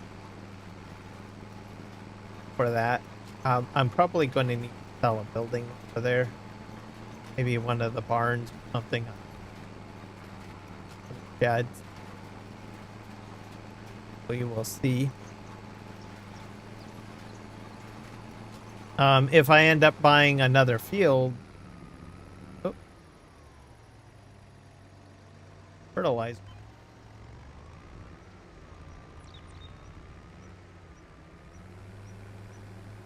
Head back into town and pick up some more fertilizer. We will we'll see. The field over there, I do want to do cows. I want to do all sorts of other things too. Have to see. But as you know, the area over there is very small. I have a lot of space, so. But most those buildings are sellable, I think. I can make some adjustments. So we will have to see about that. I also want to do some straw harvest DLC stuff. So we'll have to see about that, which will mean space.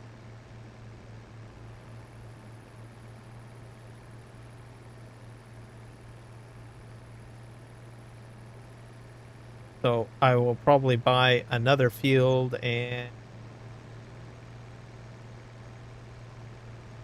then that one can be turned into like barnyards or farms and stuff like that. So mind you, I do have this field over here that's like done. Right to the left of me here, this here. So that's quite a bit right there.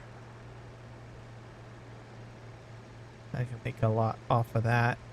So, like I said, I'm just starting out, so take me time to get all the equipment together.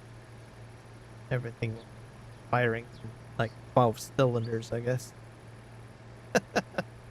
Right? Overcharge.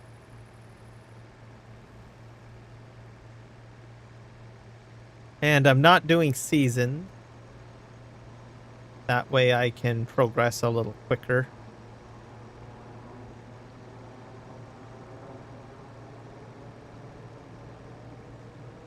Get up and running faster. I still need to set up like an auto drive route as well. Figure that out.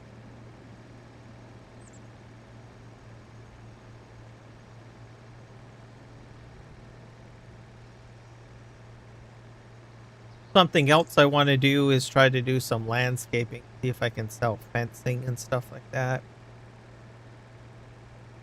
Just to make it a little easier to go around corners at the farm.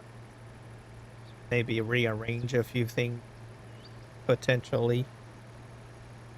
Make it a little easier.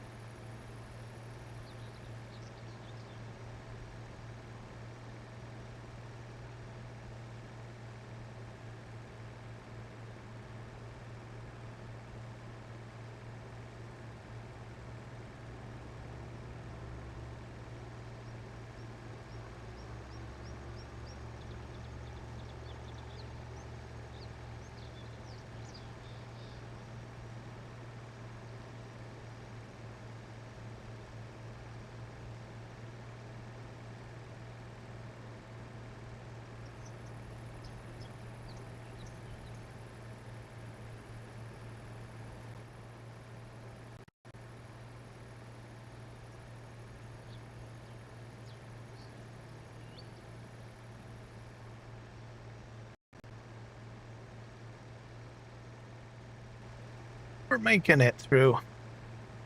The other thing I want to do is I want to edit this yard a little bit, I think, too.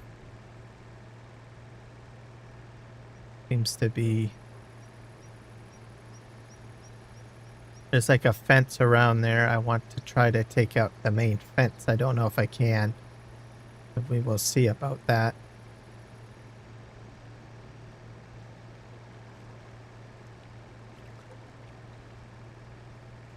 To figure that out. Usually you need to own the land to do that, but there's like mods that are out now, right? That will allow you to bypass that to a degree. So we will see.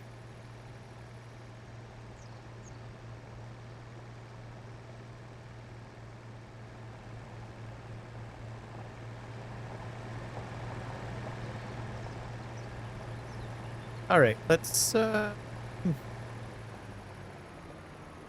all that stuff here.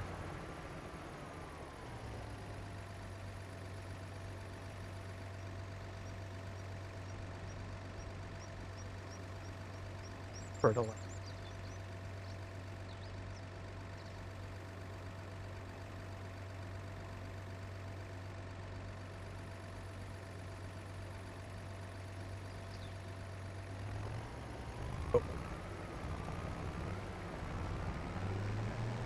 Been around here.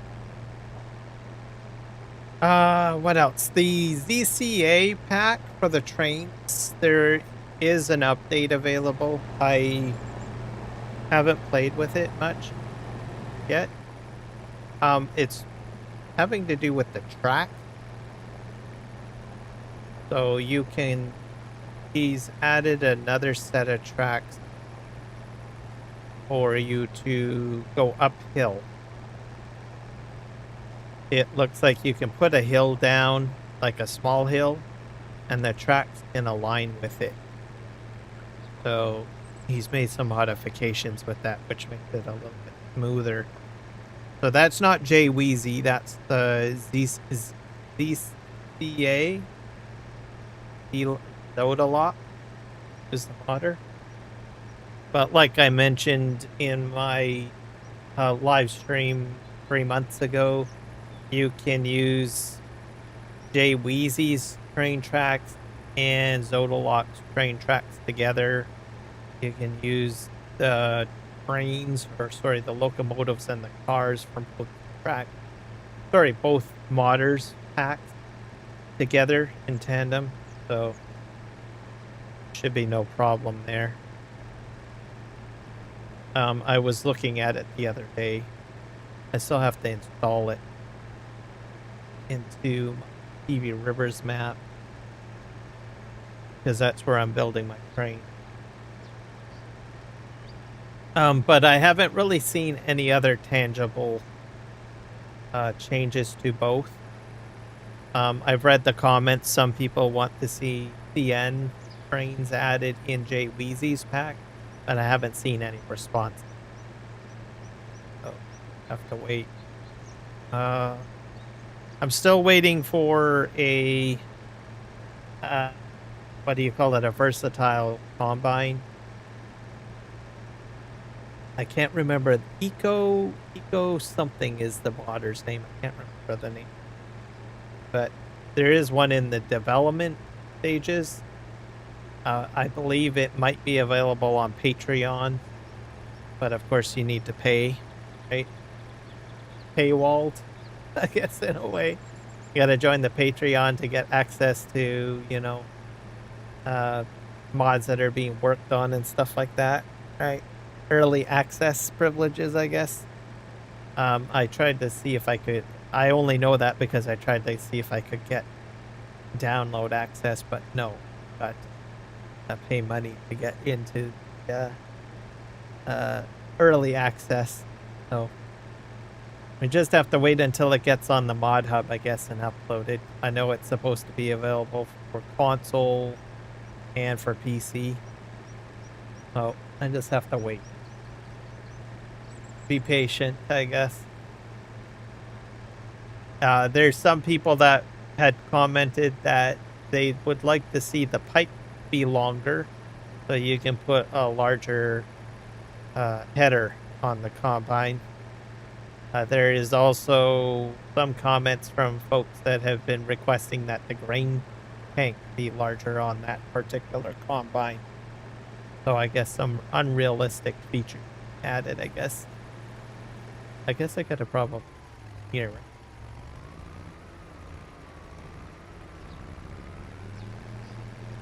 So that might be, you know, delaying perhaps? I don't know.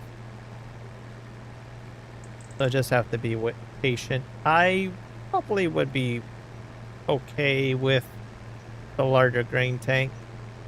Be good. I don't know what the size of it will be. If it's fairly small, then having that upgraded would be fine. I kind of like modders to have there are some modders that have a realistic and unrealistic mode. I like those modders that add that flavor, and that way it gives you the choice to be realistic or not realistic. I use some unrealistic and sometimes I use realistic, right?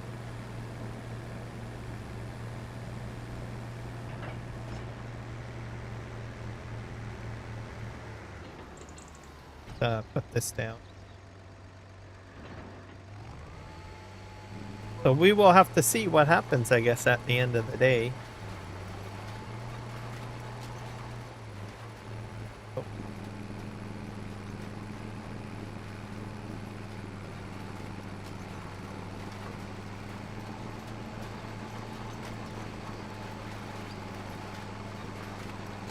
But I'm very much versatile.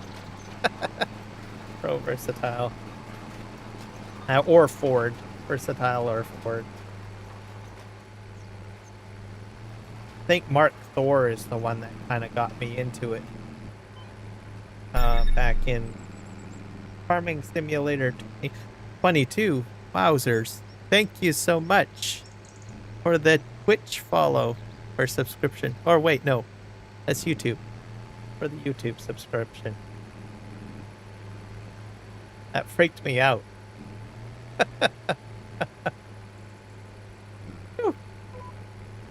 It comes in loud, the alert on my end. I have a headset, so it just amplifies everything. But yes, thank you for the subscription. I appreciate you. And welcome aboard.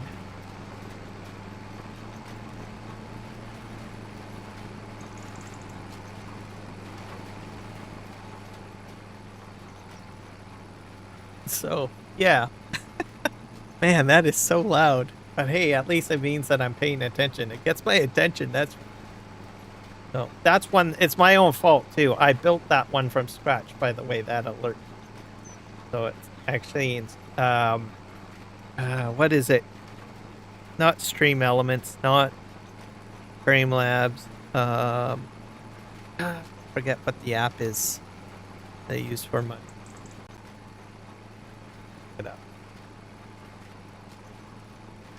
Yeah, Streamer Bot. Or not really well known, but it is available, so I built that. I'm glad it works too. It just sweeps in like that. Thanks, people. It's great. I love it. But yeah, thank you and welcome aboard. For what my subscription account right now. I do have plans to do a community 24-hour live stream once I hit 1,000 subs on one day, so that we can celebrate, which will be great. And like I said, I got plans to make it very open. So what that means is that because I do have people that are on console that are part of my community. And so I will be setting up basically a multiplayer map so that people can join in. And I'll be eliminating DLCs because I thought about that. It's one thing to go ahead and open it up for console players, but then I thought, well, the other part of it is that not everybody has goes ahead and buys DLCs or the season pack. So, which is something that sometimes I can overlook. I'm gonna fix this up here. It doesn't look like it. I'm just gonna go up to here. So yeah, I thought about that, and I won't be having DLCs active, and I will choose a map that's available for console players. So that's another thing. And then the plan is going to be very big, but not too elaborate. So something that everybody can participate in together. So what I want to do is basically a corn silage harvest, right? Something that everybody is roughly familiar with doing. That's a lot of fun, where everybody can be a part of the same project, right? Instead of having like one person doing failing contract somewhere else and another individual doing like, I don't know, combining a canola field and one person doing planting. I plan to have, instead of doing something like that, I'll have everybody working on the same project during the live stream. I'll be editing the map, so putting corn like on every field. And then I would have a setup of all the equipment, and we would put down silage bunkers and filling silage bunkers pretty much.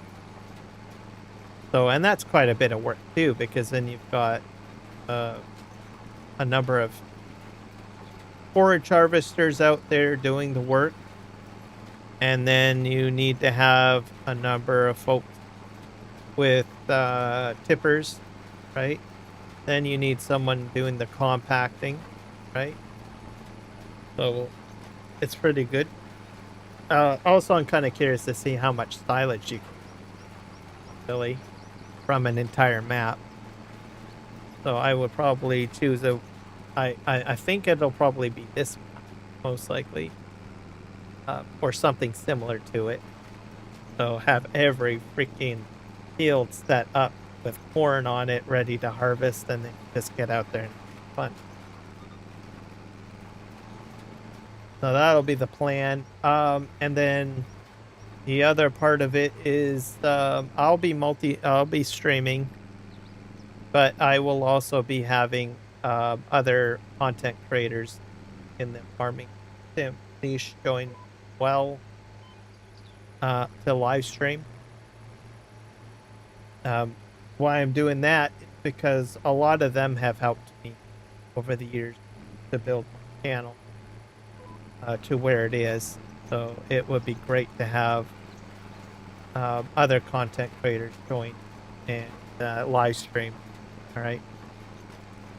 So their channels will be broadcast as well as mine will be broadcasting. So myself, I'll be doing the full 24 hours on that particular day when it happens. And then, you know, as content creators get off work,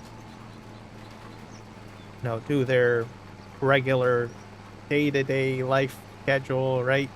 They get home and, well, I normally live stream at this time. I'll just join in with Kiram Gaming on his map with the whole community. Start live streaming. So, and then give shout outs to those channels as well, to let people know, hey, this is another content creator that has helped journey as well. So support and love to those guys, as well as the people that have subscribed or followed, contributed to the channel as well, right? So everybody gets a little love.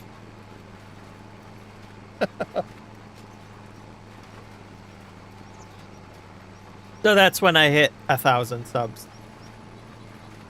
And then I just choose one day and do the one day as a 24-hour live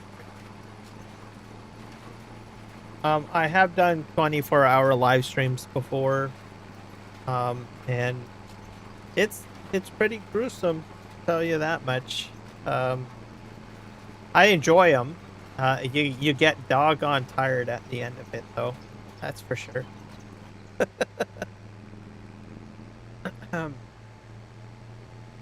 Most of my other live streams have been for charity. So with Extra Life, basically that's I think in North America, yeah, we have, and that's in Canada and United States. Basically, it's an organization called Extra Life, and it is basically live streamers, video game players, and who like live streaming, and that's who set it up, really. Right? They partnered up with children's hospitals throughout North America, right? And they run charity live streams, and people donate to the cause. As a live streamer, myself, I can choose a specific hospital where the money goes to, right? So I've done Vancouver Children's Hospital in the past, but a person from the United States, right? That's a live streamer that loves video games. They could do Houston, Texas, a hospital local to their area, right? And I went with that too because of the cause and how it helps kids in the past through Extra Life. But it was very easy to set up, right? And it goes right in there. The reason why I went with it is that, there's always, people setting up like GoFundMe stuff and stuff like that. People wonder, well, does the money actually legitimately go to the organ, right? Also, I didn't want money dumped into my hands, right? So it makes it a little bit more trusting because it just goes right to the organization itself. And I don't have to handle the funds. I just set up the actual promo page, and then I just direct people to where they do the donation. So set that up. Became a partner. Did that in the past. So that's what I did for 24-hour live stream in the past. And it's good fun. And I can tell you, I get pretty tired of that. They're doing a live stream like that. Crazy. But it's good fun. Did I run out of stuff? Still moving.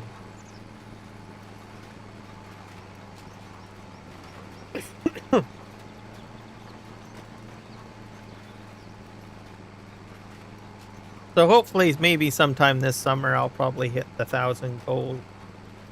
We'll do that live stream. It'll be great. Have a bunch of people join. Have a fun time. Multiplayer stream. Trying to hash out a massive silage harvest.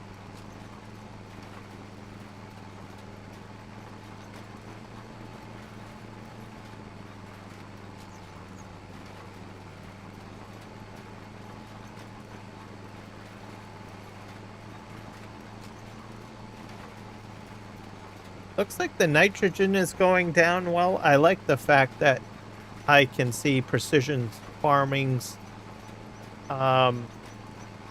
workmanship in the little map area on the left.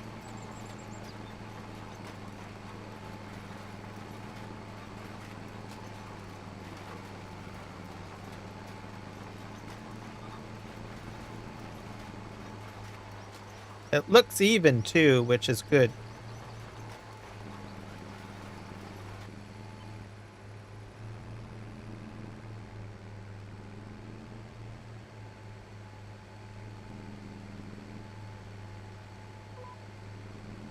drop that down there.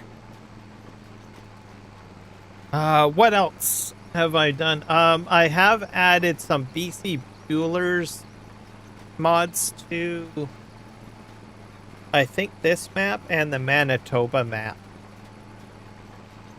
Well, so I've added a few of those in here. The sugar beet harvester, I added that in. I want to play with that. And I think, what else did I add? I think some of it's trucks too.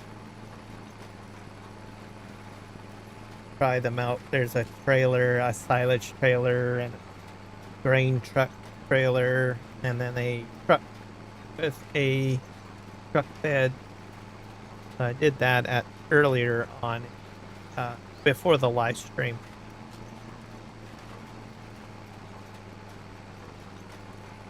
As I pop to his itch.io every. I probably should have checked his Facebook. I think he's got Facebook, but sometimes I find Facebook a little overwhelming because you go in there and you're having to scroll through, I don't know, an hour, I don't know, a kilometer worth of posts, trying to find out what's being worked on and what's not being worked on. All that stuff, right? Becomes a little overwhelming on there. So, and I think he is, I don't know if I'm wrong or if I'm right, but for some reason I got it in my mind that he's also building some sort of versatile combine too, I think. Could be mistaken. So I've been watching his stuff a little bit.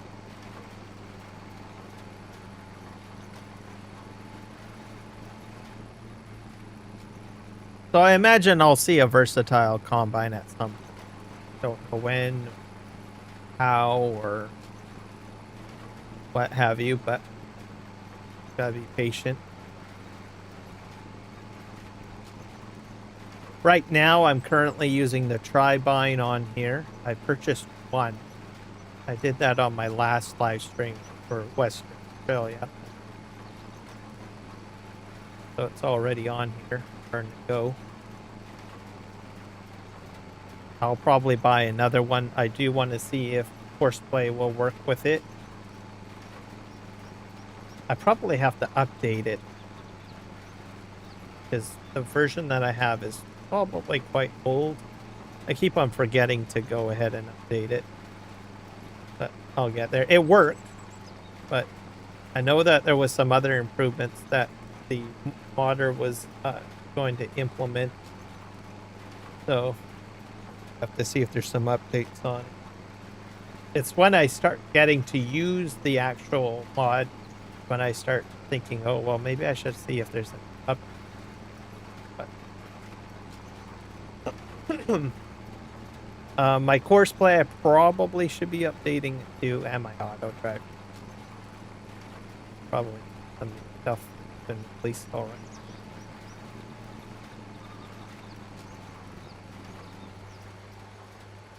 Go ahead.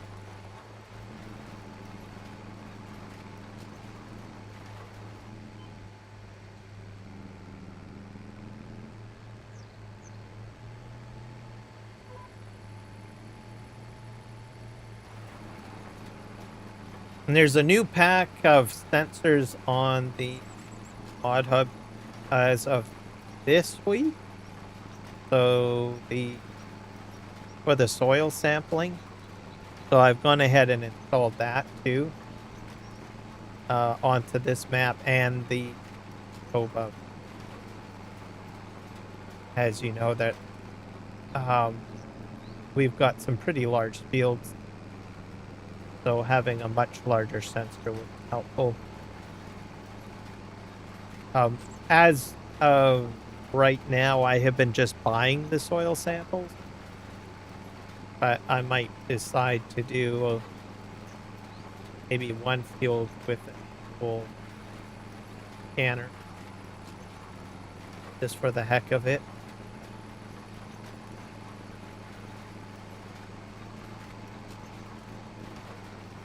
So we'll see.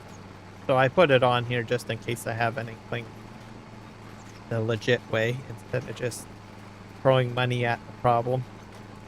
Right?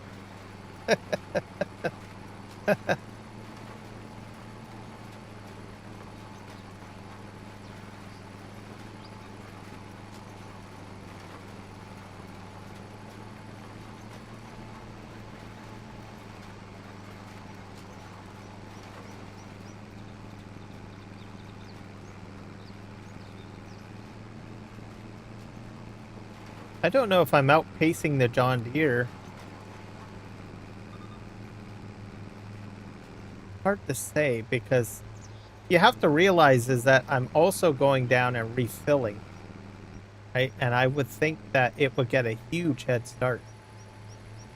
But, you know, I'm actually not doing too bad at keeping up with it, really. I mean, there's a considerable amount of distance between me and the John Deere, but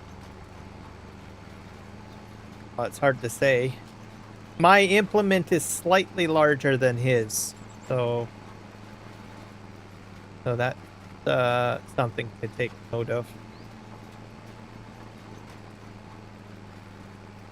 Like, I had to get the John Deere to do 2 headlands before I started, right? So I went and bought the water barrel at the beginning of the spring. Filled up my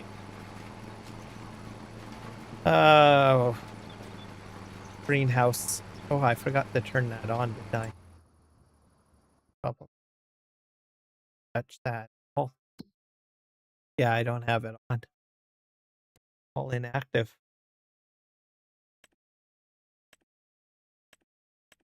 We'll just make everything.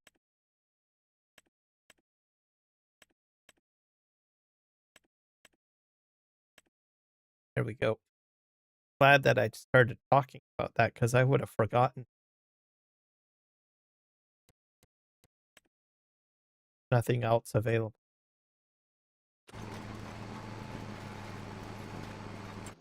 Just take a look at it.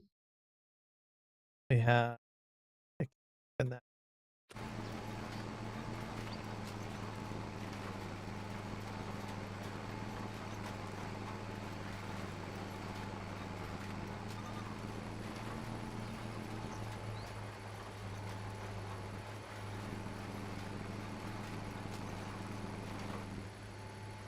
So, as some of you guys know, I harvest lavender for tea.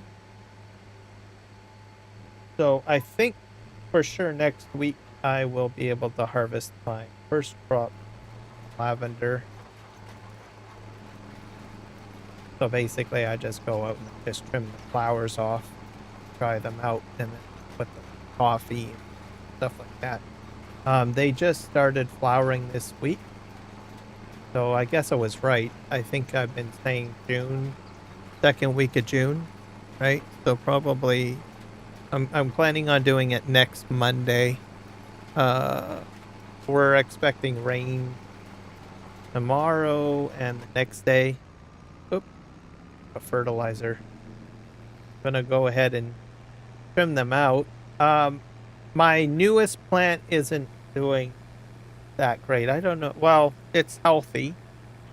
It's a smaller plant than my plant that I bought last year. But the newer one has like the flower head. I don't know what you call it, but anyways, that hasn't progressed very far. So I've got some budding here, but they're not opening up. So I don't know why. It's a much smaller plant than the the main plant that I have from last year. So that my main plant from last year has got flowers. It's ready. Like I said, get snipped. So I'm going to do that probably on Monday. And the stems are quite wide, quite long, so I can actually cut off the stems at the next leafing area where the leaves are. Just cut that off, and then I can tie them up and let them dry out. Once the drying out is done, then I'll actually cut the bud off, and then I'll just store it in a little bag here, right? That's just basically how it works. And if I do it in June, I'll probably be able to do a second harvest maybe in August. Yes. As for the new plant, I don't know what to expect out of that. Maybe it's just going to bloom a little late. Lavender likes a lot of heat. And it's a much younger plant. So have to wait and see, I guess.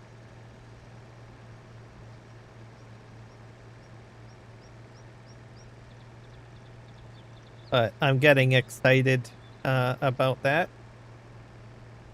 A fresh lavender. My main plant doesn't seem as oily as last year, though. So it's hard to say. Hello, Second Chance Gaming. Welcome in. How are you?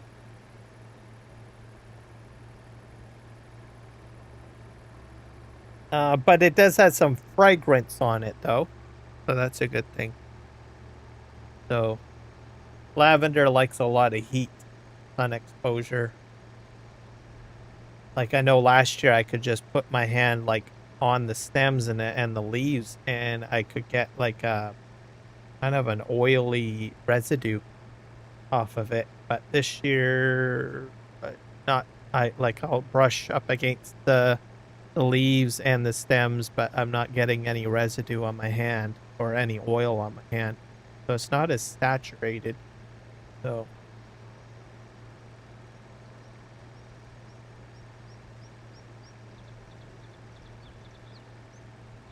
we'll see what happens.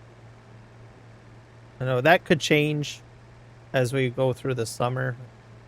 Like I say, it could be very heat dependent, right? Sun dependent. Heat and sun. Okay. And it's still early. It'll be the first cut for the two. See. All right, we're at Corgi Feeds lot. Go ahead and fill up our planter.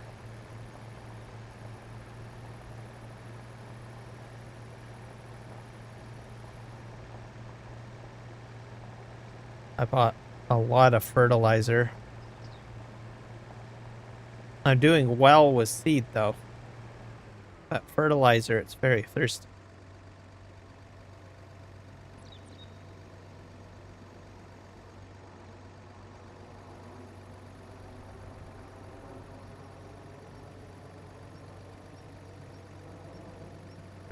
Building. Oh, I need to get a little closer, I guess.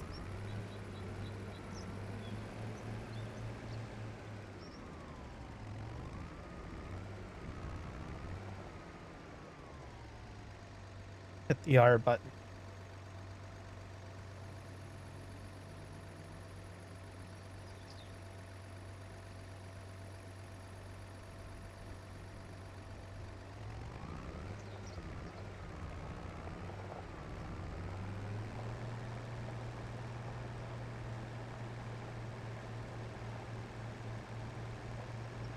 Been around here. Our way back.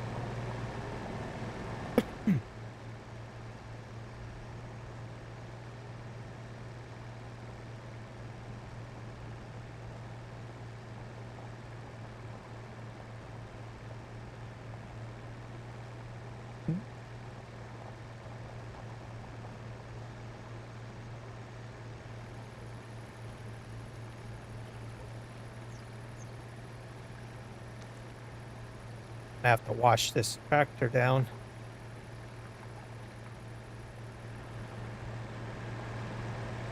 And also the cedar itself. Actually, see the seeds inside? Oh, that's interesting. They're like little cotton balls. That looks a bit. That's kind of neat.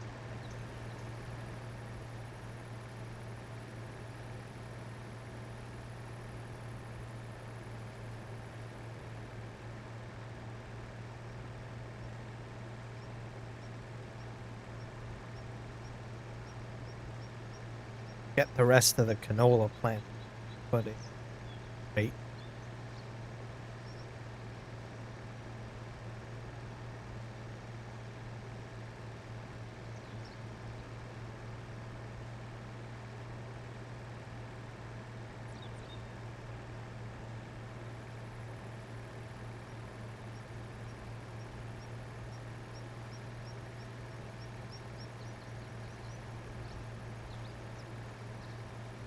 One thing that I do want to do, it's been the back of my mind, is seeing if 82 Studios is still making mods. So with him, he used to live stream quite a bit. So he would build his mods. I'm pretty sure everybody knows. Is make some exceptional pieces of equipment,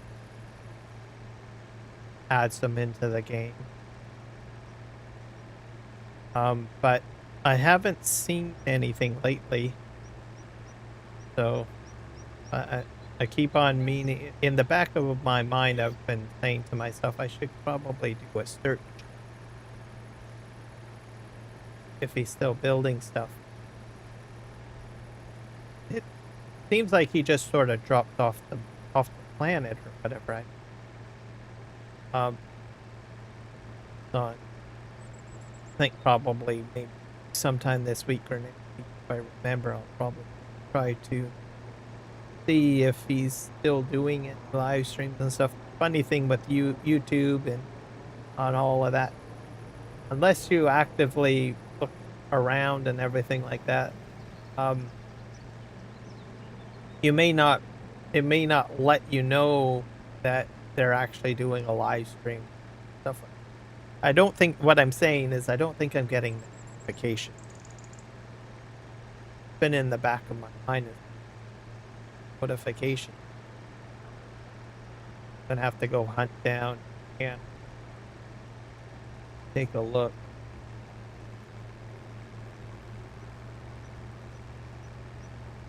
But yeah, he used to be active. He would live stream. His kids would be involved. For RevGen on his channel, he would basically do hot potatoes, which basically he pick up one of his kids and start swinging them to kind of like exercise a little bit. It's kind of hilarious. I don't know if he can do that anymore, though, because I think his kids are too old for that now. Be hilarious if he could, because I think his little ones were like around 5 or 6 at the time. So I don't know if they can do that anymore. But yeah, he'd have his little ones jump in and he would be modding and how mods get built, stuff like that, and interacting with the community.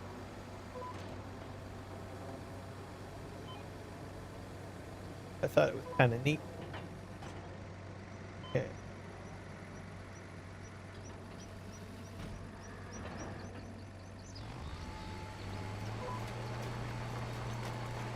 But yeah, he put in a lot of work into his mods and stuff. Some pretty impressive and interesting items added in, and plus for console players, I think, for the most part, right? Some very impressive features in equipment and opening it up to console players. Like especially some of his universal auto load components, because it's generally a script mod, right? But somehow he was able to get it to work, I think, in FS22, 25,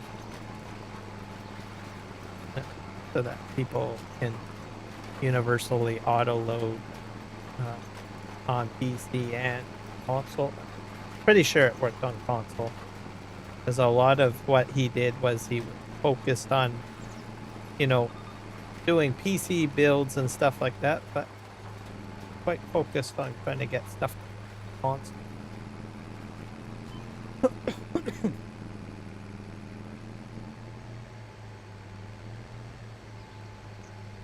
But enjoyed watching him build. Very funny, hilarious. I can't remember where he's from. I don't want to say Spain. I think it's Portugal. It's from Portugal.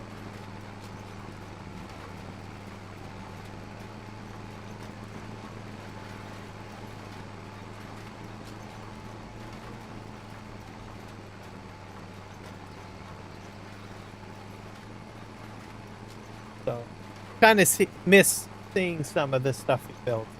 The community, I guess. Why it sort of popped him up in my brain.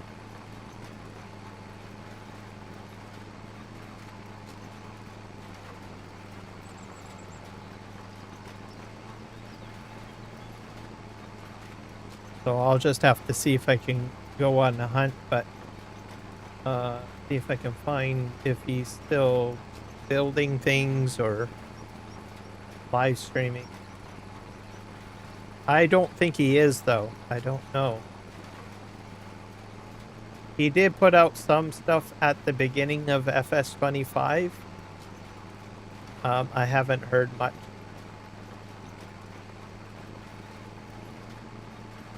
from him. And then haven't heard any mods going out, you know, on the Gohan news channel there. So he might be out of the game. I don't know if he's like completely out or break or not.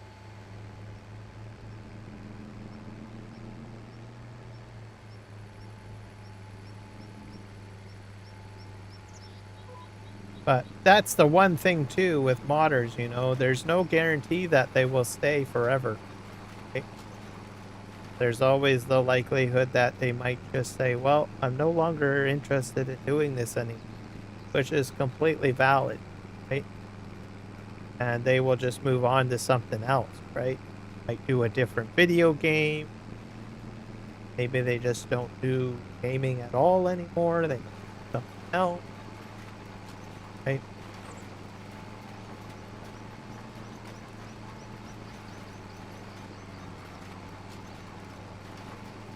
That's why I think, you know, some folks usually would, well, I usually say, well, it would be nice to see something added in to the base game, right? Facilitates certain other, because if everything is dedicated just to the modder, if that modder no longer, you know, decides to, you know, mod for farm sim, then, you know, that's it, right? You won't see their work again.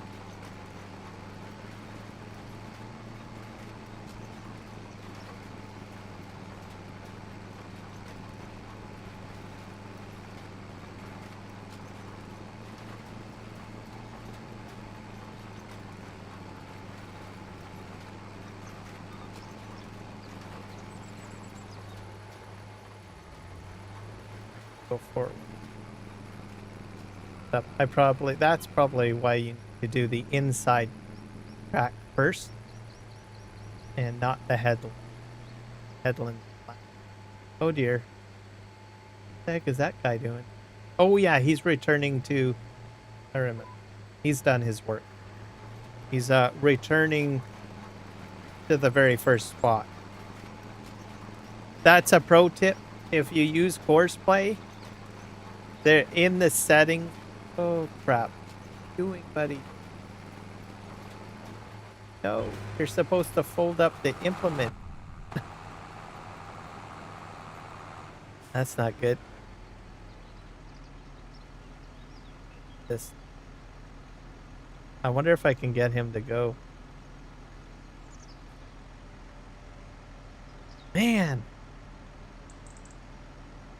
See if you... No, he's gonna unfold, aren't you? He's done, though. Must have did something.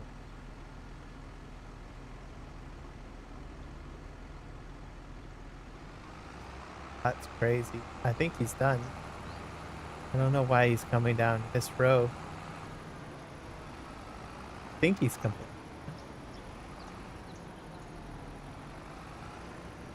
I've never used that feature before. So I'll just explain, and I was just in the moment of explaining it, but then I had a panic attack, and I was like, oh my god, it's mulching where I just seeded. What else is going on? Let's go through here. I'm gonna park this guy over here. I'll wash him up later. All right, come there. Okay. That's interesting. Okay, let me just get this going first. Oop. Peter. I'm just shocked. Crap. Okay, are we on? Yeah, we're going. Perfect. Cruise control is on. I don't know why that happened. There's a few different settings in Courseplay. One, you can set it to allow the implement to be folded up.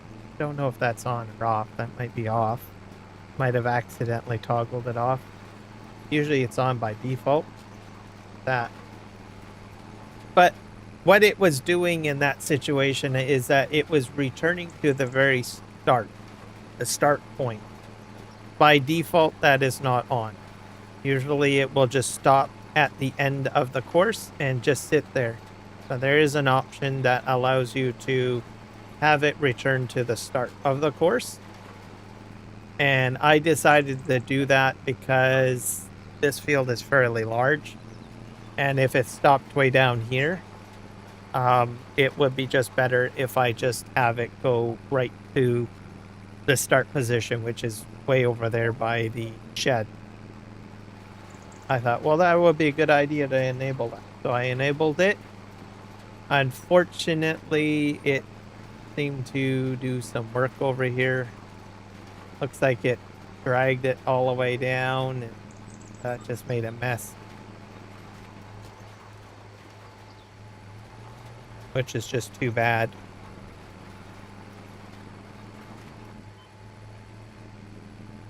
I will have to fix that up. Do.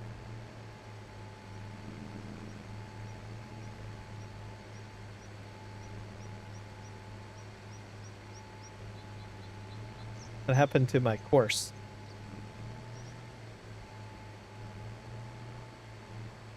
It's because I went off the field, isn't it?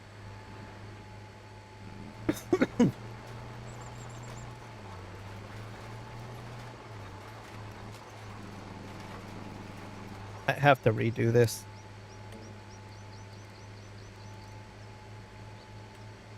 There we go. That's the in-game version.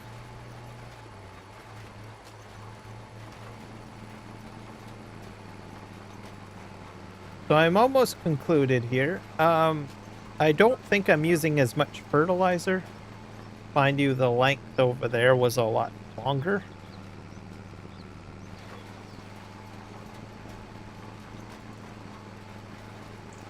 Gonna get the canola done. That field behind me does need to be done.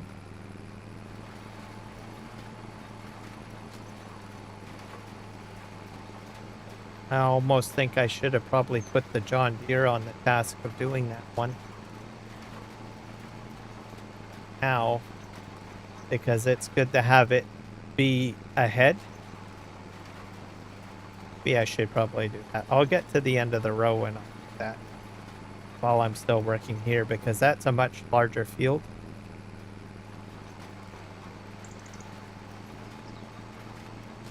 Plus, then I can figure out what I might have did wrong with courseplay. I don't think I made a mistake, but it's possible.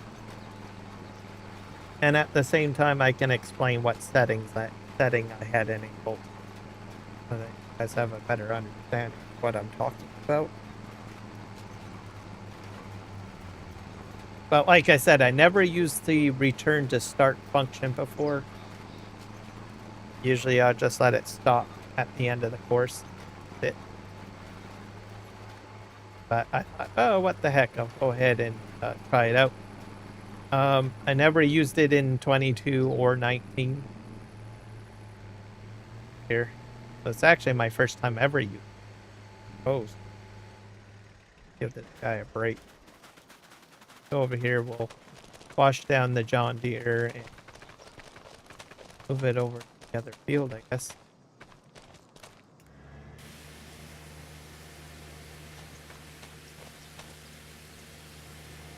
And yes, I do have a John Deere. It's not going to last. It will get sold. So, sorry, John Deere fans. Will get replaced by a Versatile. Maybe a Mercedes, yes. Probably a Versatile. But this is what was originally put on the farm. I think Farmer Bob is a John Deere fan. And there was, I think, a McCormick, I think. Well, but I sold that already.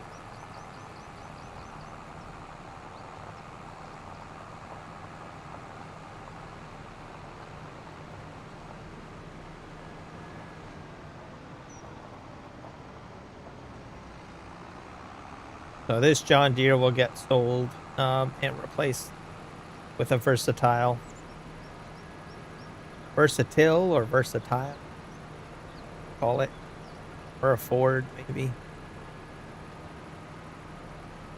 But for now, the John Deere is sticking around for a wee bit longer. Get more money.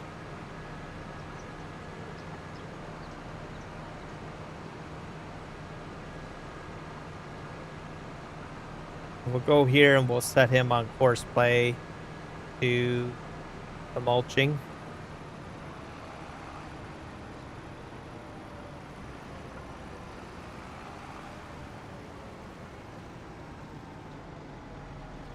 I think what I'm going to do is probably over here. Probably right at this bulb here.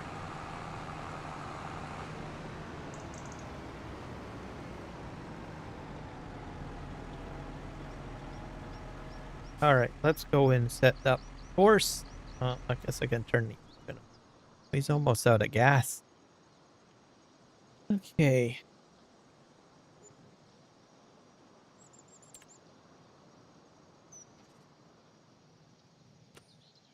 Gotta hit escape out of there.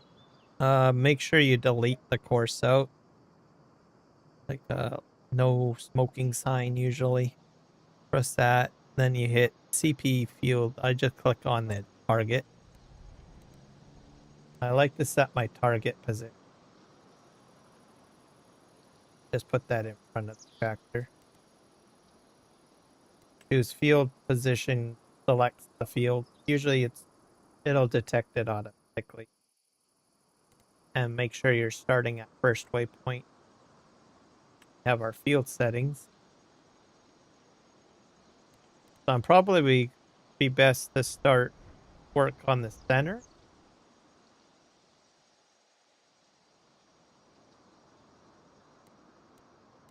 You can do multi-tool, but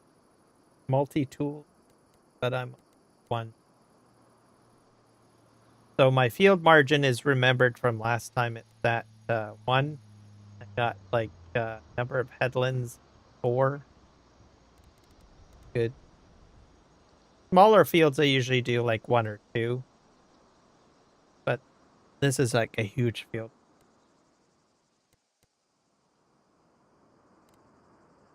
Sharpen headland corners. Most of this stuff I don't touch too much. You can change it to headland direction counterclockwise or clockwise. You've got settings for ups and even row.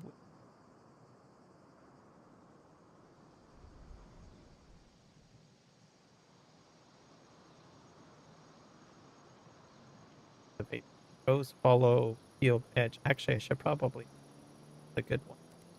Stays on gas. You can do row script direction of rows. Set the island bypass activated. I definitely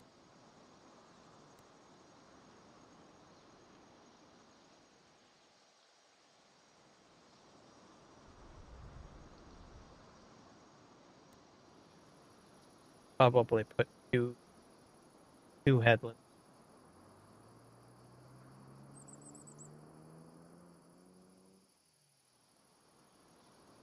Can do clockwise or counterclockwise on headland.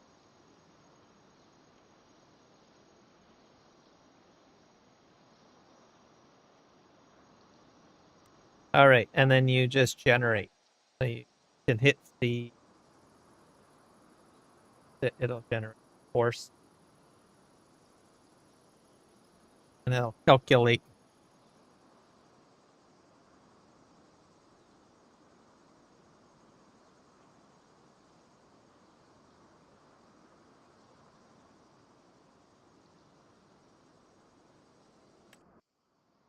Go generate it.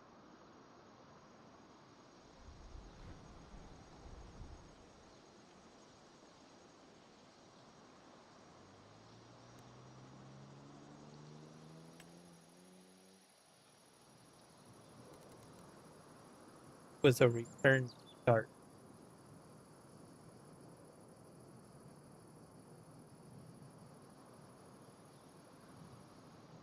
I think it might be setting. Yeah. Allow reverse. That's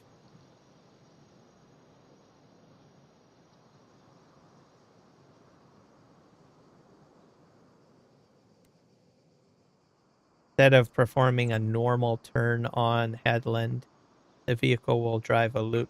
The first headland should have round corner. Activate that, I guess. Deactivate it. Fold tools at course end. You should have folded it. Return to starting point. So that's what I activated. Return to starting point after finished work. And then it should have folded the implement. Enable/disable automatic folding of implement at the end of the course. So for some reason, it didn't activate this function.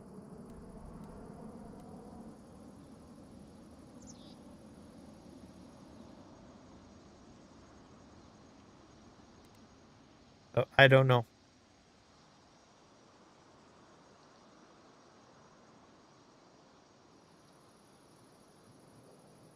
So it should have worked. Just go back.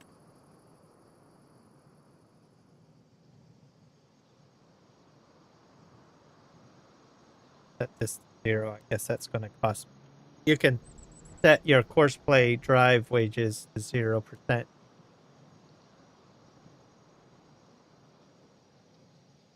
Oh, and you can wait for refueling.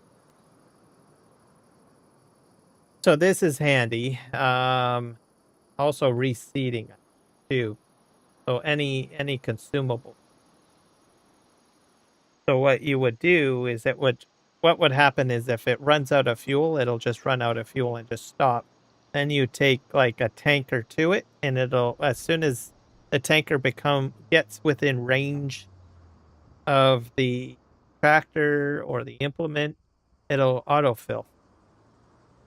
So very helpful. Auto repair, it can do that. So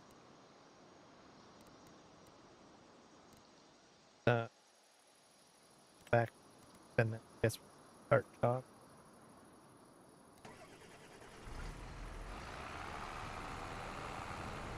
So I set curvatures, so you can see it kind of just goes like this. That's what the contour of the field, if you've got that activated. If you don't, it would just basically be straight like this. So you save gasoline if you curvature. Fantastic. All right, well, we'll let him do his thing. Hopefully, he doesn't mess anything up. Go figure. Work over here.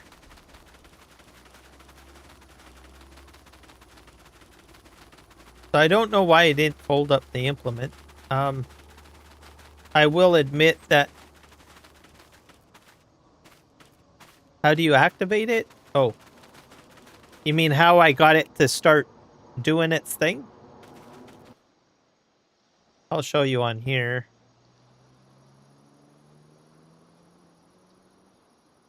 So just set one up here. So let me just generate. So I hit C, which is at the bottom down here. So it's going to generate. I'm going to shut this one off though, and then it says start job. You can hit X. So that's one way of doing it. You can hit X if you're in this menu. The other option is, let's say you're doing something else. You're not ready to start it, right? So maybe you say, well, I've got the field created. I don't want to start it, right? And you're off running around, going to the store, buying stuff, getting into another tractor, whatever you're doing. Then you come back here, right? And you jump into the tractor. Okay, now I'm ready to start. Well, you can hit this play button right here, and it'll start doing it. So that's how it works. Oh, that one? Okay. Let's show you. It's in field settings.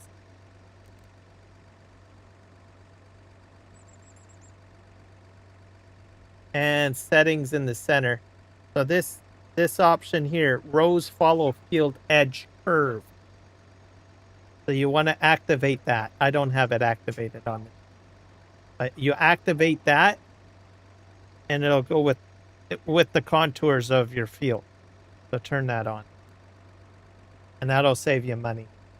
Because if you don't turn it on, like I said, you'll expend a lot of fuel.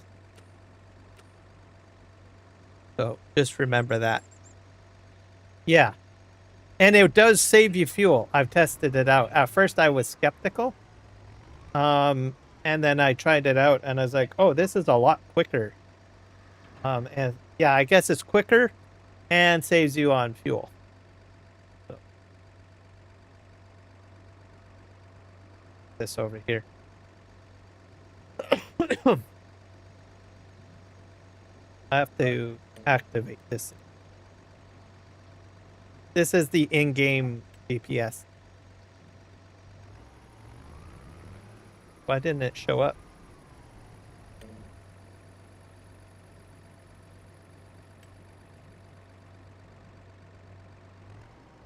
The lower down. I don't know why it went off.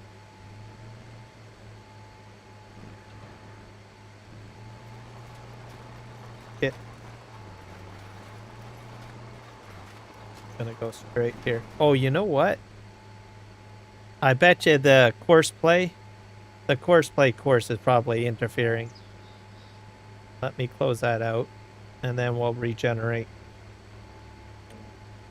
the course. That's another pro tip. If you have a course enabled in course play and you decide to use GPS, make sure you cancel out the course play course first and then generate your in-game GPS. I just discovered that now. Probably easy to forget that, probably. All right. Off we go. Excuse me.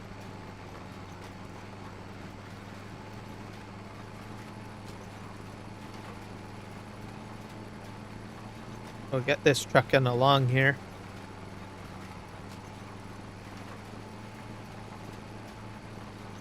When I get more equipment, I'm going to get more elaborate in the course play.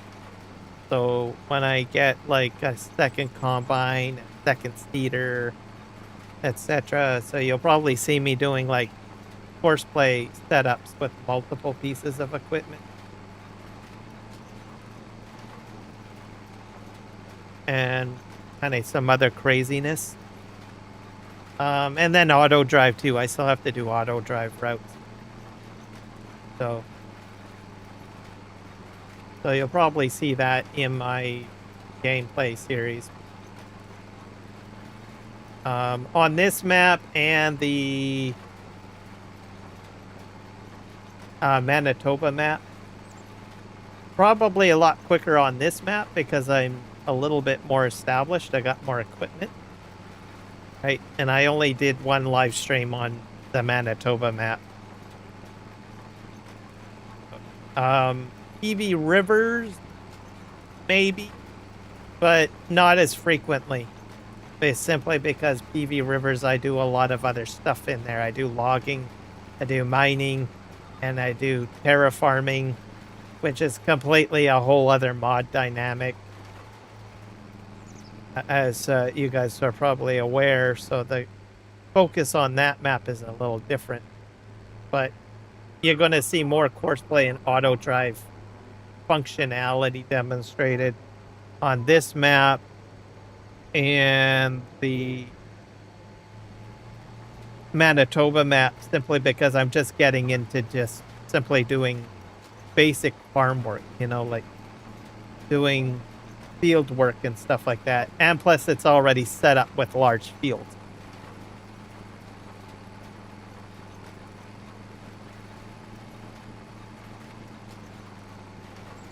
Also, this map and the Manitoba map, I've got seasons turned off. So as soon as I harvest the field, I can just get right into planting whatever the heck I want. I've turned seasons off. PV Rivers, I've got seasons turned on. So that means that, you know, I gotta wait till spring, start planting, what have you.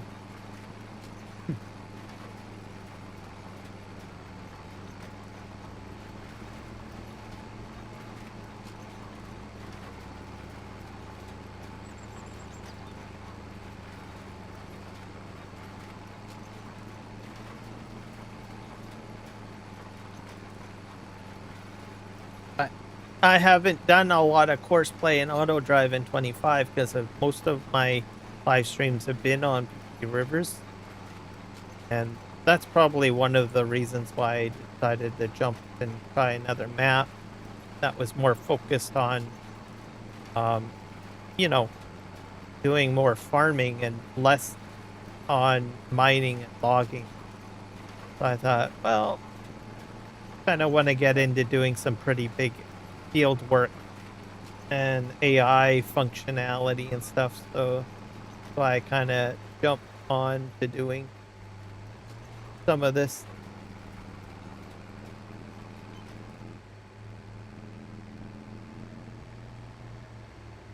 The other part of it too is that Farming Simulator 25 has been out for well over a year.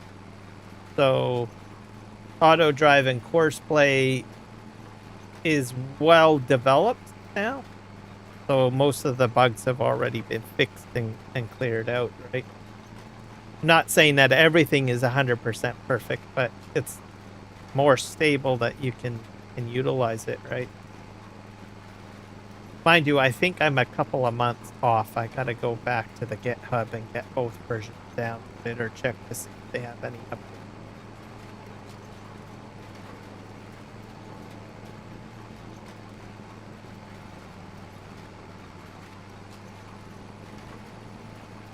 We'll have to look at that. Hopefully I've got enough fertilizer to get this looted.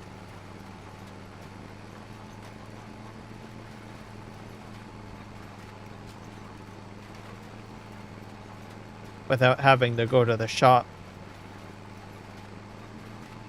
I feel it's using less fertilizer right now because I think I'm in a different soil type, right? I can kind of tell with the mini map there.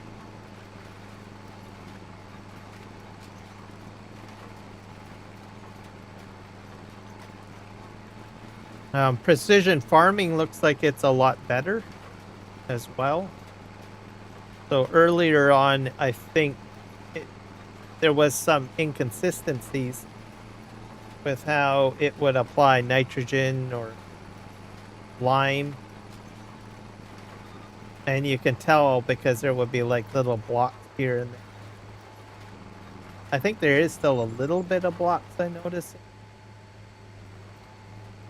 Not too bad. I've seen it worse.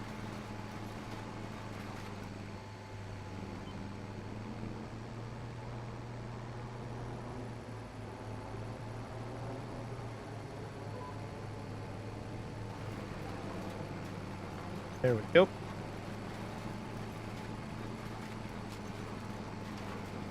I'm also going to try to play a little bit more with pumps and hoses, I guess, once it comes out.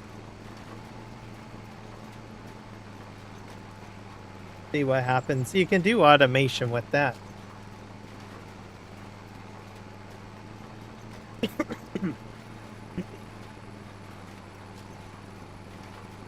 I think when that comes out, I'll probably do a test live stream. Because that's a pretty big add-on for DLC, pumps and hoses, because there's so much stuff in it, right? Probably will do a test that it gets released. Way I can play around with it, try it out.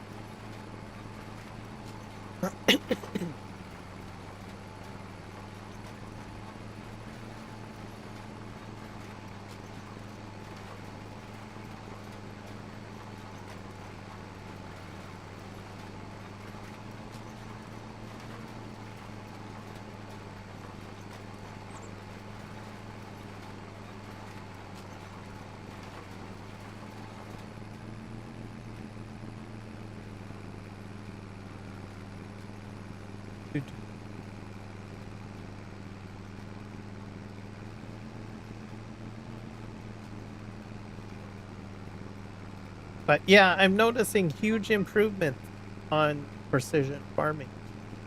Mind you, I haven't done lime, so to see, I'm not at the point of doing lime yet. Just kind of really cheaping out. My yield's not going to be optimized. Just saying. But as I get more, profit in, then I go and I buy more equipment, stuff like that. Sort of how I do it. And then my yield slowly goes up and up and up. Get equipment purchased.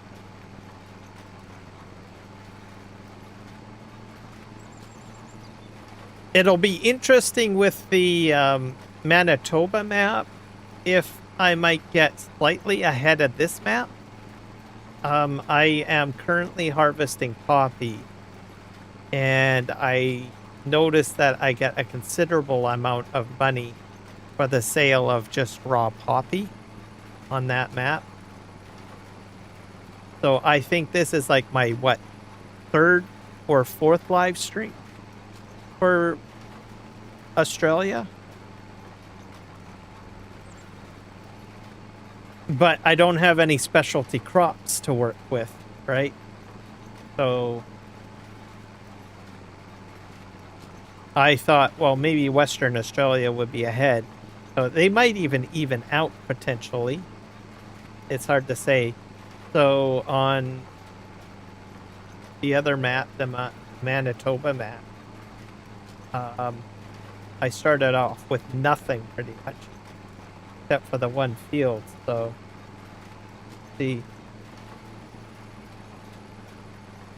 we won't know till Sunday. I think I can get the entire poppy done Sunday. I did give myself a bit of a loan, or a starting amount. I think I gave myself quite a bit of money because I didn't realize that I didn't get any equipment in the beginning. So I was like, oh dear, it's gonna be crazy. So I guess I do have a bit of an unfair start, maybe on the Manitoba.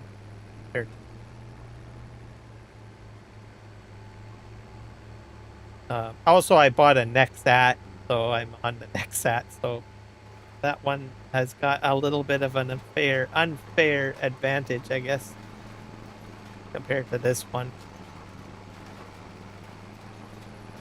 Okay, I did something. I went out of the field boundary. My bad. Okay.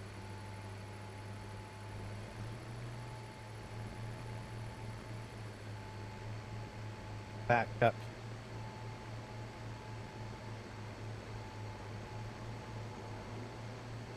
Just straight. I gotta remember when I come down to this end that I turn on the field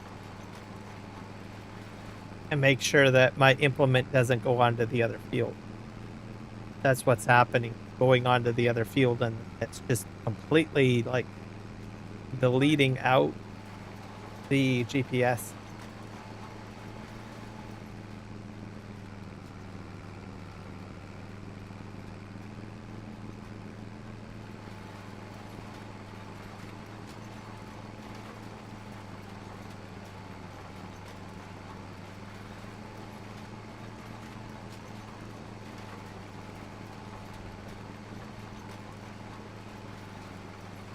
Oh, hey, we're getting to the end. So I have a feeling I just need to do one more line down. The looks of it.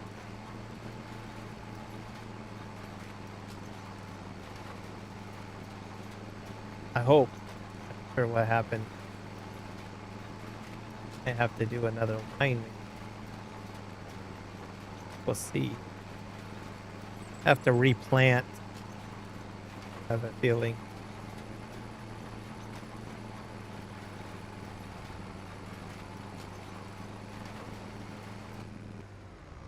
Oh, I ran out of fertilizer. That's okay. See, this has got nothing in it. Yeah, it completely ripped it out.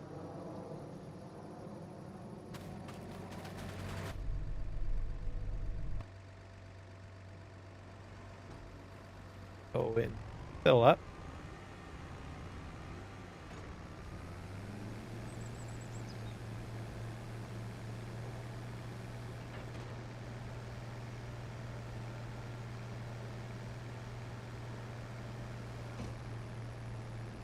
Head back into town, fill up with more fertilizer.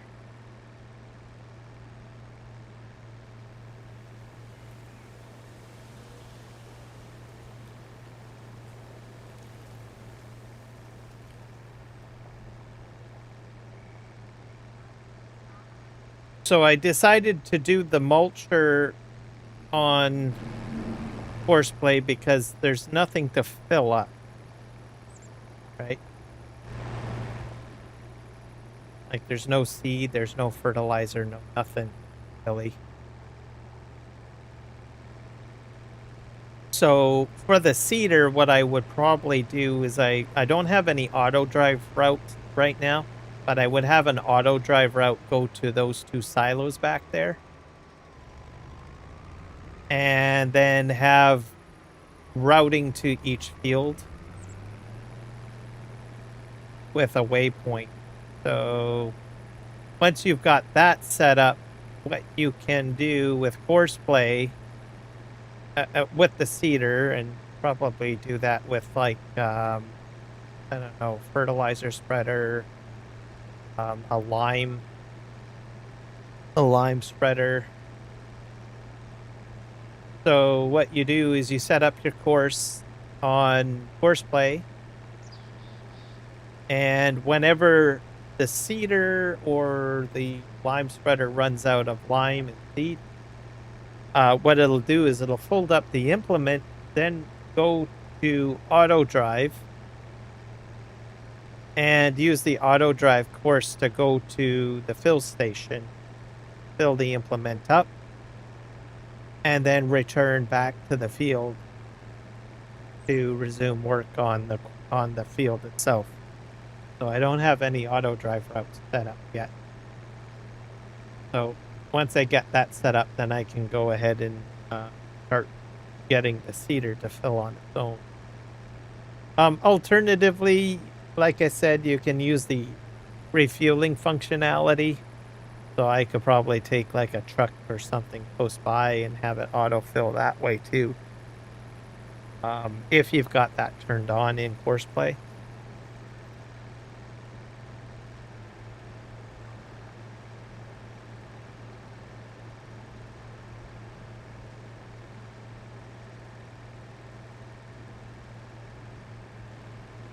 That guy, see, he's doing the curves.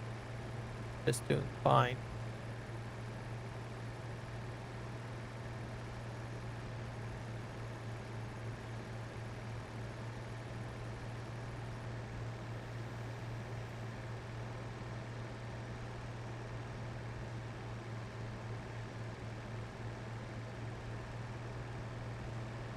This field here is the largest, the one on the left with the tram lines. That's the largest field.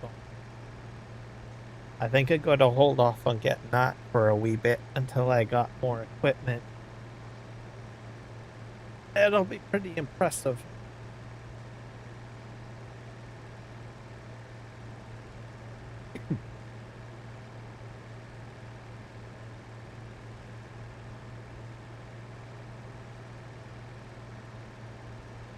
The other thing you can do too, if you have a fuel station or a gas station or a fuel tank situated on your farm, you can set an auto drive route over the trigger.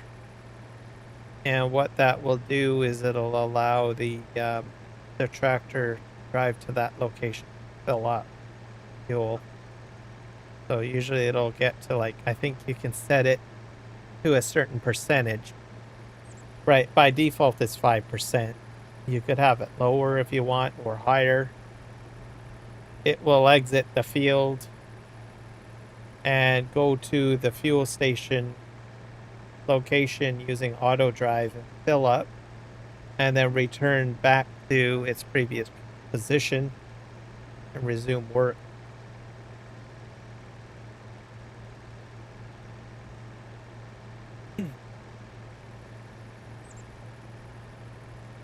That's if you don't want the AI helper like constantly refilling. That's what the game AI does. Refill your manure, your feeder. And as it's working along, you're like, how come my dollar value is going down?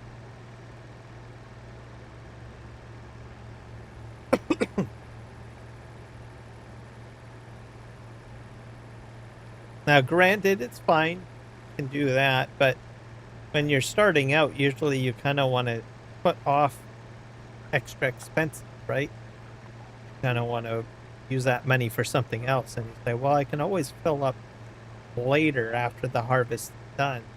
I get a big cash injection from selling crop or whatever. So it's not always great having the AI eat away at your resources and money, right?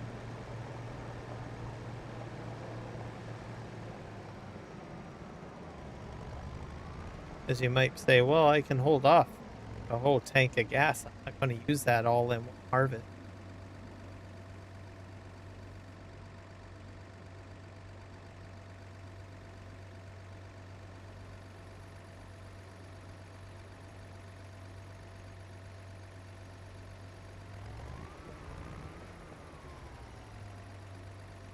Probably have to get a poster.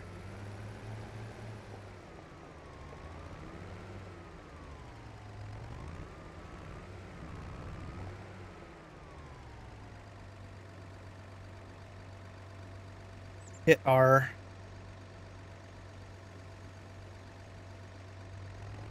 Oh.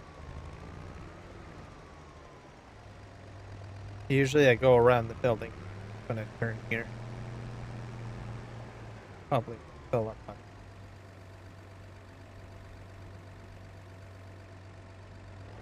Oh. Fertilizer seems to be my #1 cost.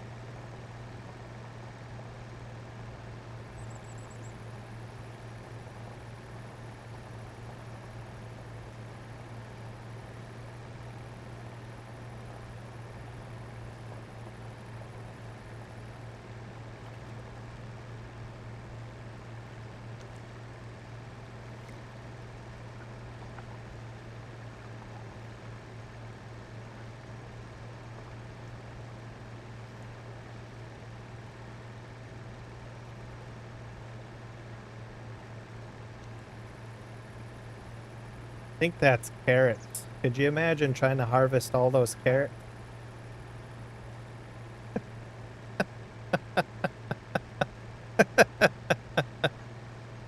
That'd be insane.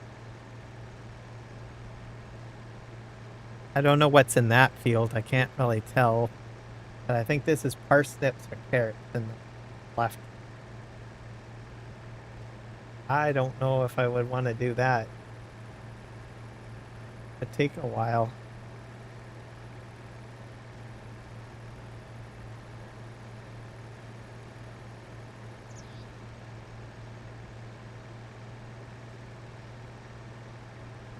I suppose automating it might be fine. Yes. They probably want more than one harvester, which could get pretty expensive.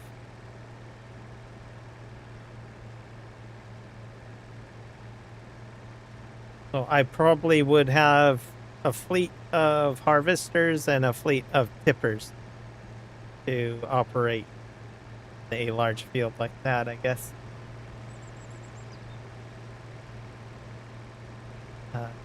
Yeah. Doing it by hand would take a very long time. That would take probably, I don't know how many live streams that field. I just did it myself. Feel like crazy. I'm not that crazy, sorry.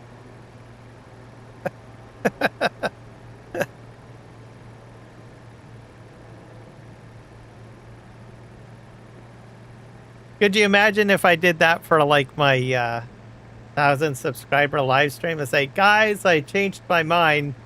We're doing carrots.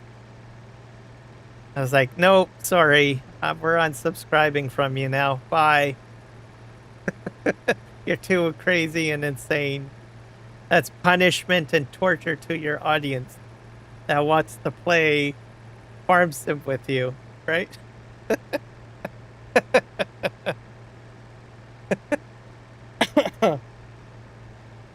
No, I'm not that cruel, sorry.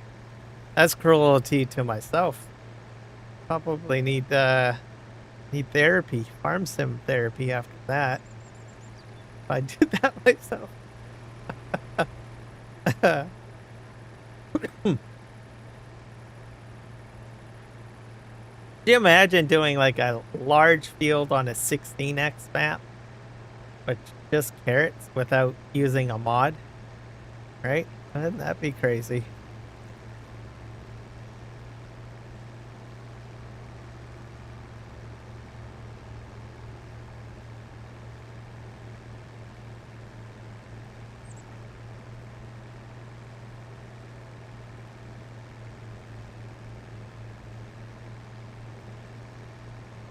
Someone probably has done it. Yes, it would be completely brutal.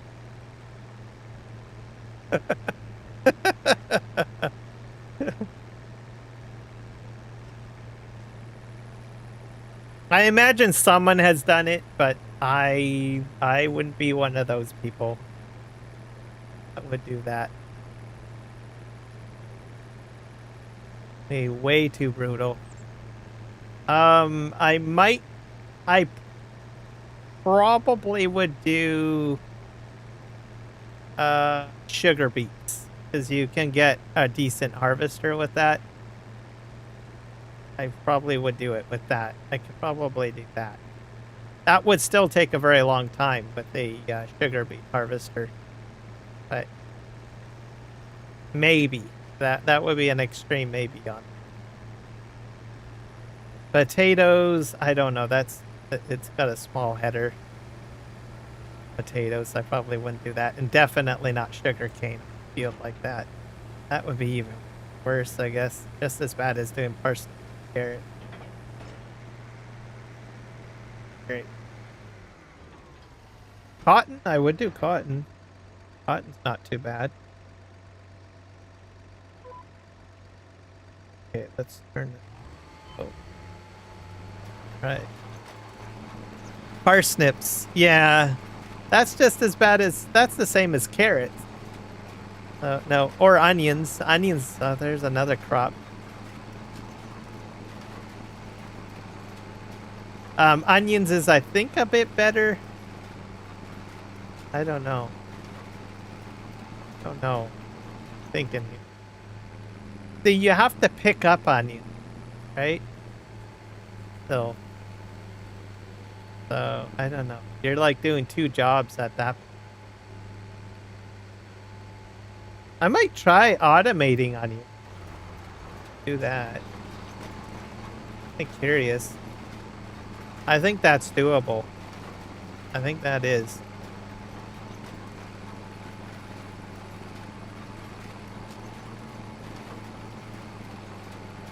Yeah.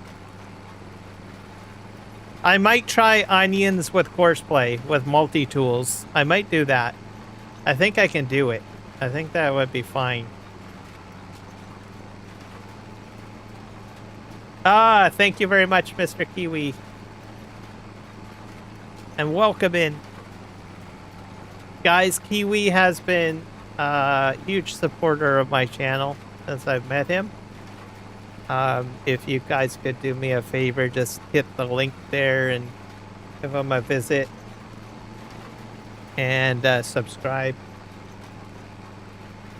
There's a lot of great content. Been a good friend.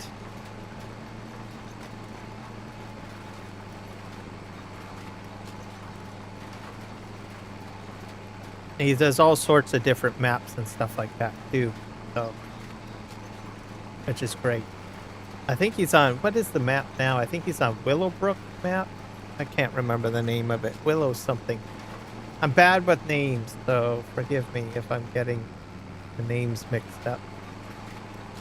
I could be way off. For some reason, I got Willow in my brain. Go figure.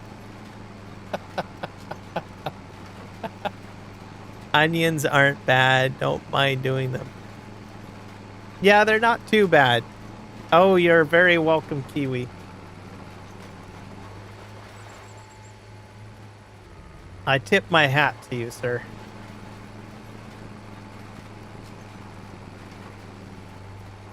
Let me just pick this up. So yeah, I think I'll try automating. Yeah, Whitcomb Park. Oh, I was way off. I don't know why I got Willow in the brain. Understand that. I was way off. Yes. Whitcomb Park, UK. So that's a very popular map that's out now. So he is doing a series on that, a live stream. So check it out. That's probably one of the UK maps that I find impressive. I criticize UK maps quite a bit. Simply because of like the fencing and all of that, and it's very difficult to move large equipment around, but that one don't know. It's got some interesting aspects to it. And I think it's a little bit more friendlier, term gaming friendly, I guess.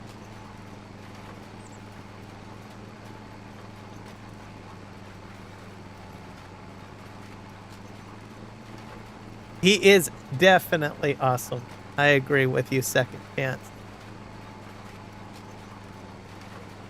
Um, so yeah, I think I'm pretty impressed with the Whitcomb Park thing, map. And like I said, I don't like UK maps, right? So that's saying something. And I say it looks like a good map. I'm pretty sure that there are probably some frustrating areas on the map, as I have outlined. But it's not as bad as some UK maps that I've seen. So I think one of the most impressive parts of it is I like the hill. There's like this one hill in the map that has trees on it. I think that has been beautifully designed on the map. I don't know. There's something about that hill. I'm pretty sure everybody knows which hill I'm talking about if they've watched the live stream or played them. Kiwi, I know you've been on that hill. I've seen you on the hill a few times on your live stream. So I think you know which hill I'm talking about. But yeah, I'm just memorized. Especially, there was one live stream where it was winter and there was snow on it. I don't know. It looked magical, as the saying goes. Okay, I'm going to head to the end here because this is where Courseplay kind of just fuddled everything up. And it didn't fold the implement. Oh, you guys know what I'm talking about. Go fix it. I have to go. I'll just go right here because there's a little bit here.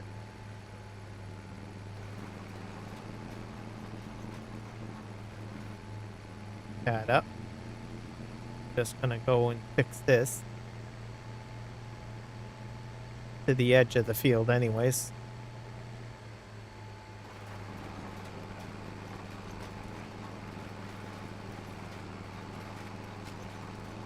And then we have to somehow go down to the farm by the looks of it.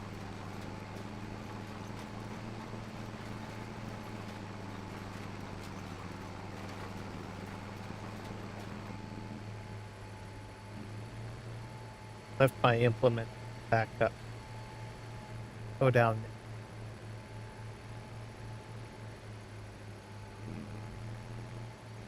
This all cleared up here. So yeah, I'm gonna try what do you call it? Automating onions, I guess. With Courseplay at some point.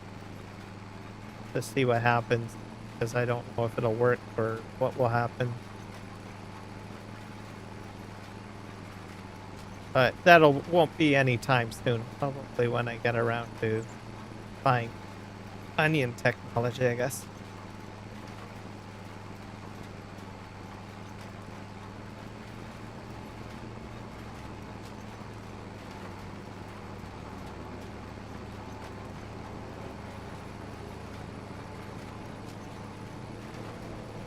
Yeah, it's like, yeah, it's crazy. It's like this map too.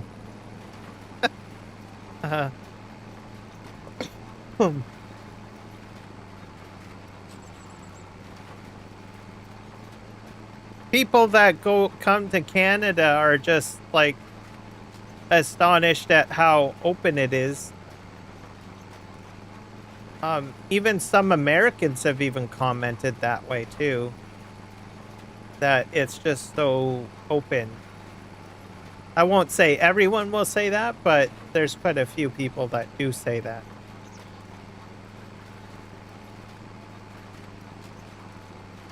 And for me, I'm like, okay.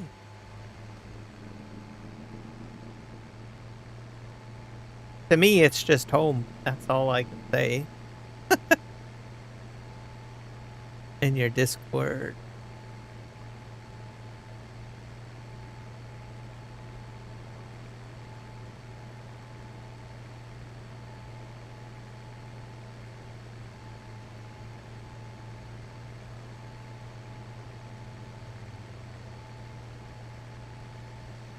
Mining, I don't know. I don't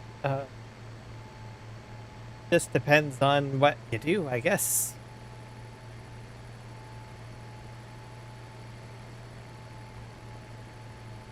I only say that because I use Terraform, so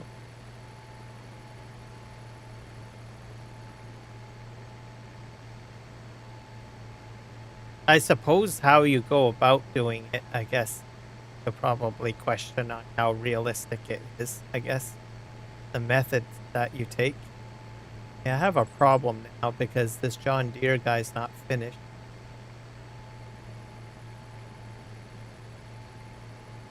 This is a much larger field, that's the problem.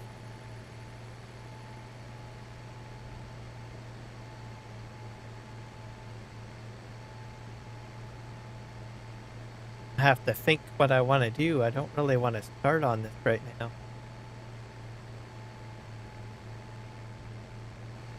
But I want to think.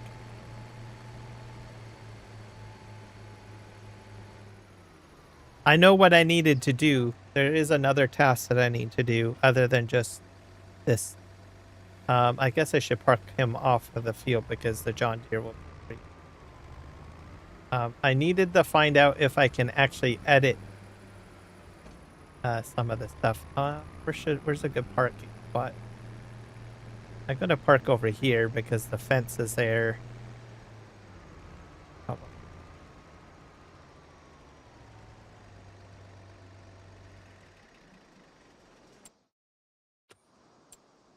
the edit mode.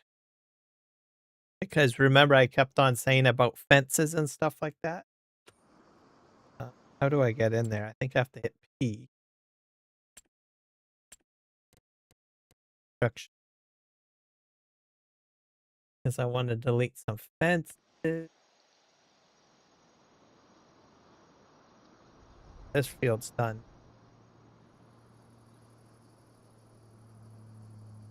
See, there's this fence in here, right? I don't like it.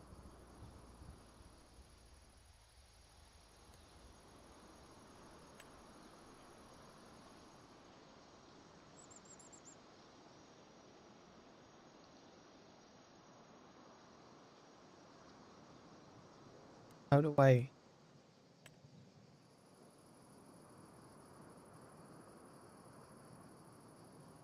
to have a delete option?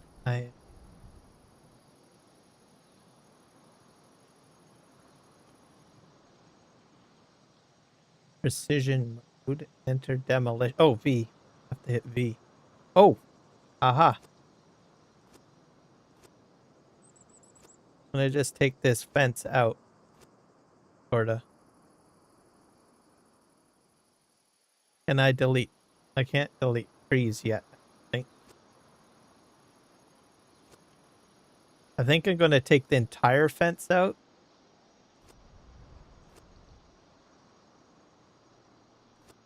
Sorry, Farmer Bob. I'm deleting your fence. And if I can delete it here, can I do it at the shop? Because there's a few things that I gotta delete here. There's the over here.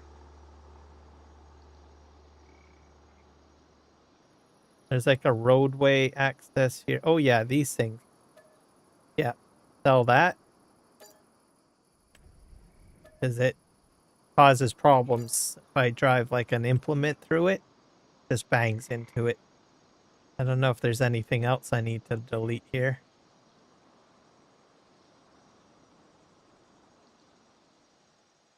What we got over here? I'll leave the dog alone. Flowers. Oh, I can delete that. No. I'll leave that alone. I got barbecue set. I don't think I really want... Can I move this? How do you move that? I'm gonna remove the chest set. I'm not big on chess right now. And the barbecue. There. I think that'll be good. Oh, I'll delete this too, because it'll look kind of weird just one on its own. And what that will do is then I can drive in here, turn around, and then drive out this way. Be a bit of a loop.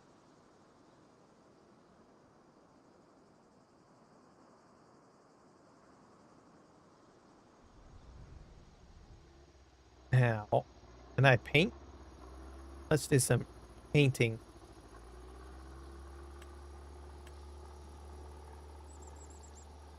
How do I get in paint? Here. That's sculpting.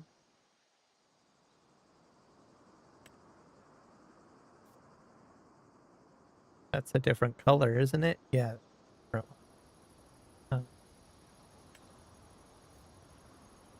Nope. Actually, that's probably the closest that I can get. How about this one? Nope. This one's the closest.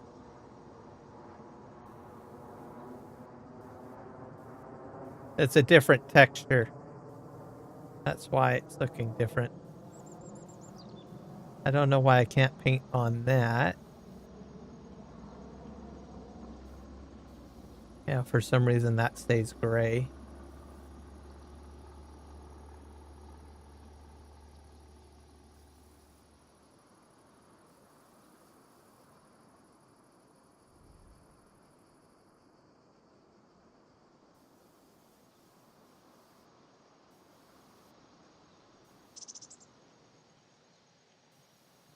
This out.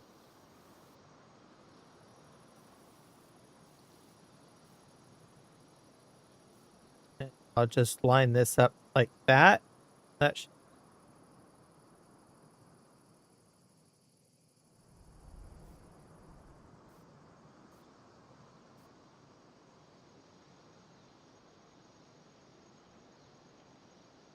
kind of a weird texture, that one.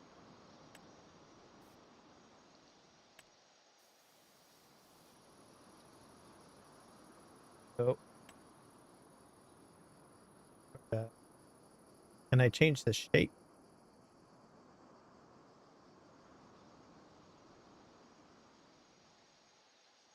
There we go.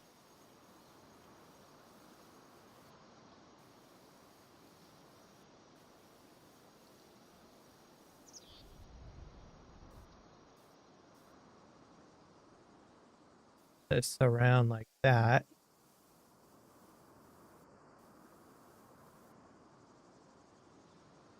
It'd be good.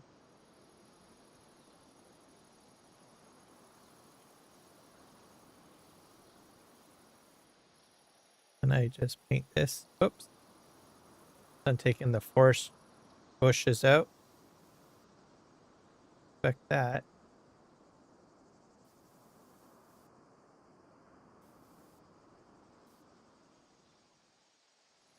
Okay, now we put grass in or something.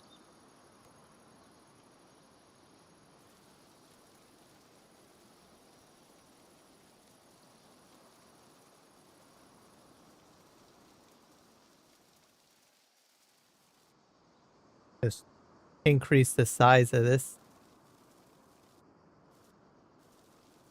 That's good.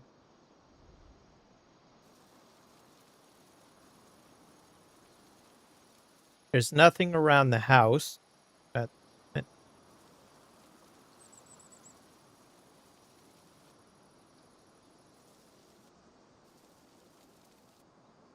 oh, I'm gonna put grass around the house. I don't think the painting was done on here yet. So I'll do it myself. I'll go over here.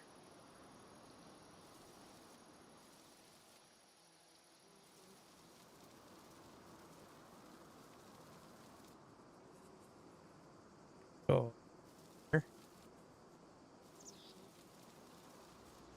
So I think we're in November. That's why it looks like it's burnt or dead or whatever.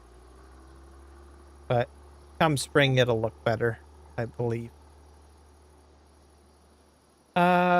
We can put in some other plants along the house area. Maybe some sort of flower plant. Or what is this?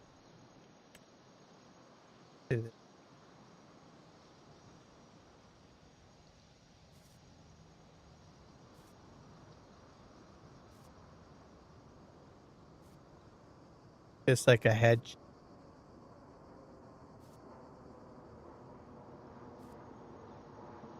I'm not sure how it'll look till it's growing, but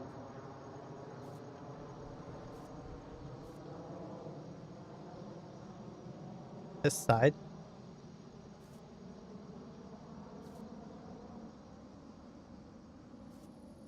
It looks like a lavender plant. There we go. That should be fine. So I guess we won't see until spring.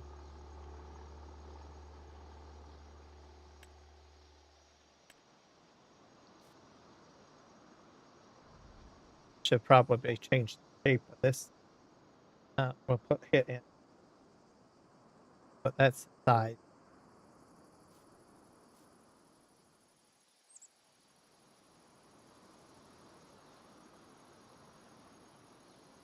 Oh, it's B. There. Just a sporadic amount around.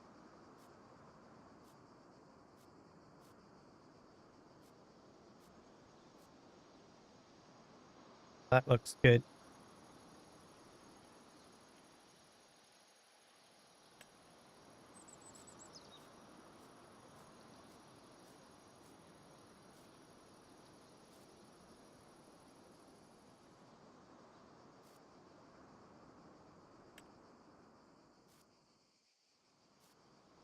I don't know how to look until like spring. This should be actually all grass. I could have put a tree hedge though. There's actually a built-in hedging too with fence. Could have that. I'll leave this alone. Yeah, because I already painted that burnt out grass in there. I'll have to wait until spring, see what happens. Good enough. All right. Leave that guy there. There's another fence that I need to do. Man, that guy's going to take forever, isn't it? There's a fence over here that I want to edit, but I don't know if I can.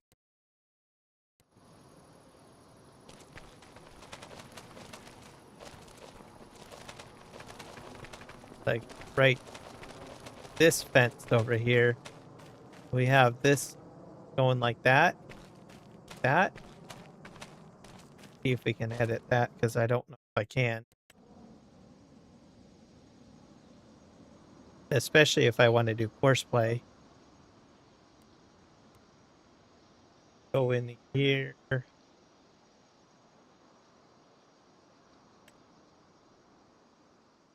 Demolition B.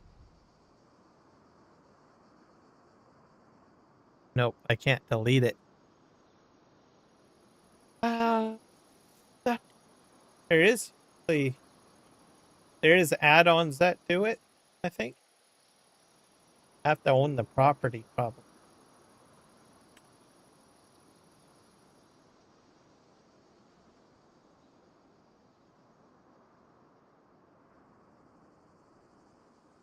And that.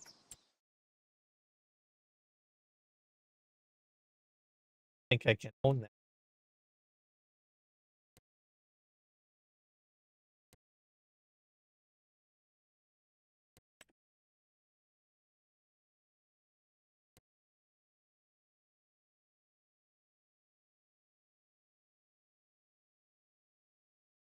Actually, that does buy everything. I buy field number 7.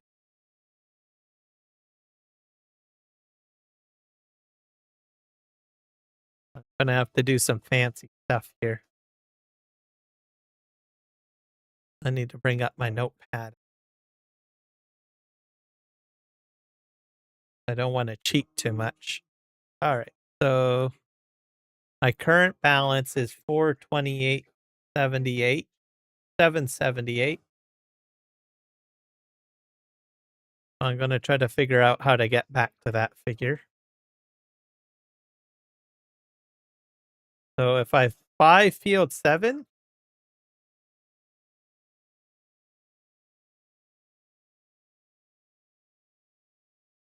or can I buy it? See, it seems like it highlights it.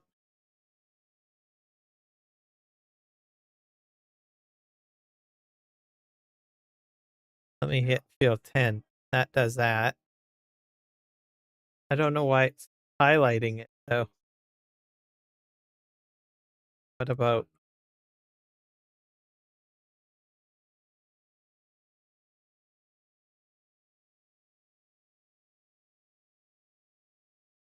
field 10 is, why is it blinking? Blinking. See, every field that I hit, it seems to highlight this.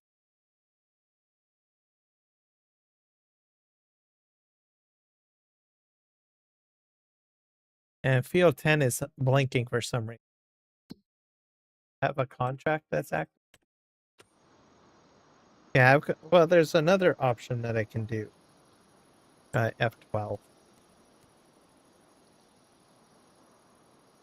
Delete object input.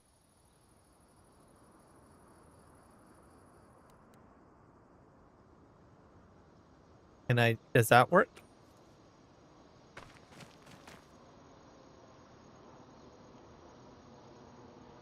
How do I delete though?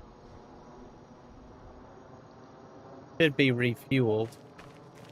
I guess my tractor has to be refueled. Oh, that's why it's blinking, because I got debug toggle. Yeah, toggle.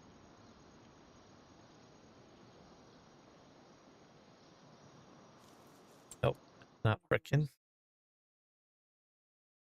I'll have to go into here.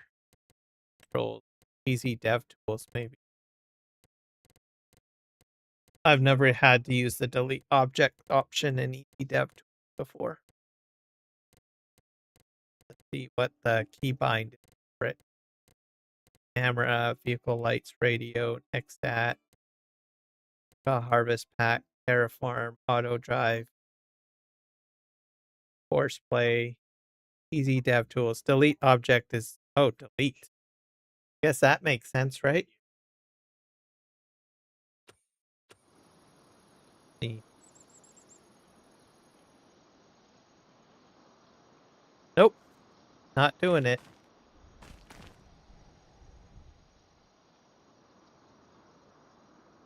Not doing it. Might be stuck. Okay, what else can I do in easy dev tools? Add on. I can buy property in here. That will work.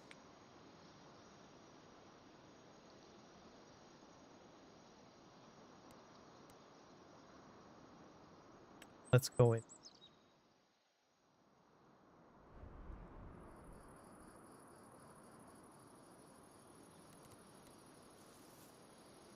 Debug, fieldstone, farmland.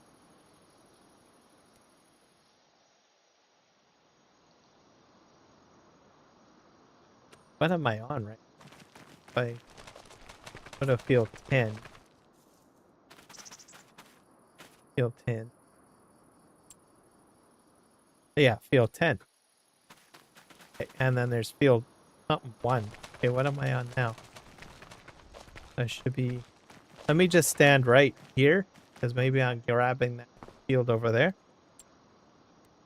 Let's,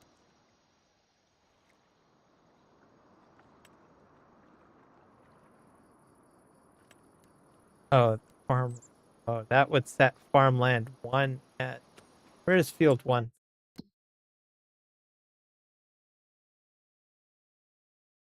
5 to... Oh, I don't want that sold off, that's for sure.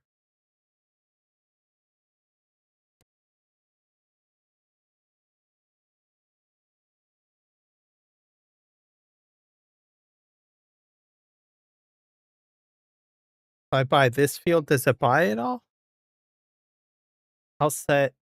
I'll buy field 7. Field 7. We'll see what happens.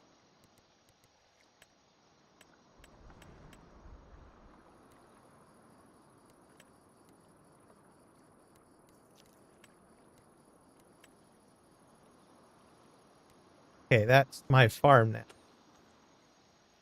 See if it did anything.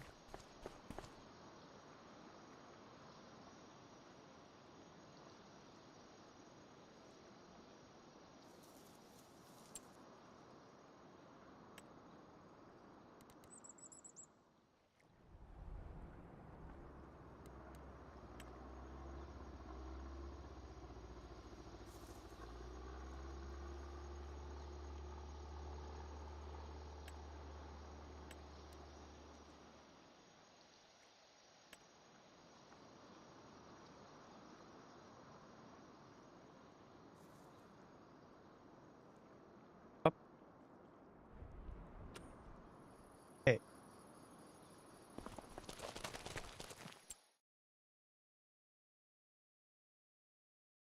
Says I own it. I think I own it now.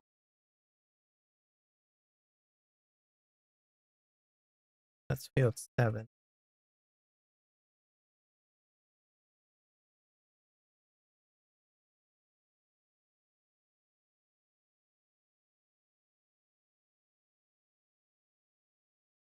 I don't think it works. Construction. Put that down. Oh,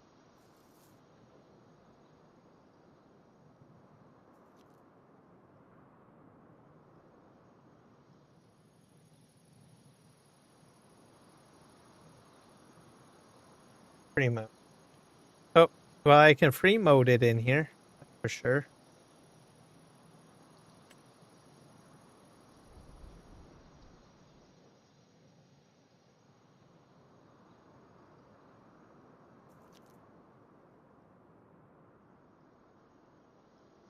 Nope. Can't seem to move it.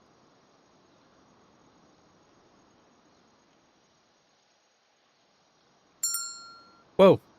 Oh, that's my machine running out of gas. That's the John Deere. It warns you it's empty. I might have a problem with that. It's gonna be a problem. Let me think here. I don't think I can delete any of that. Too bad.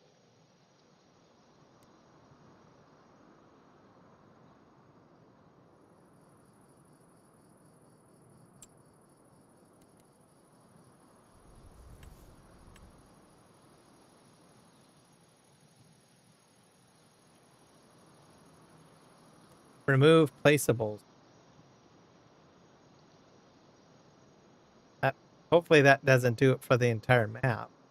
Crazy.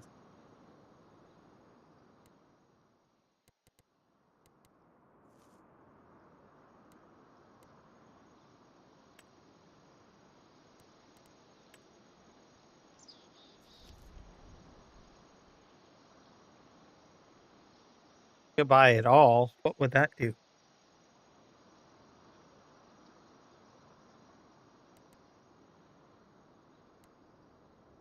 Let's do it.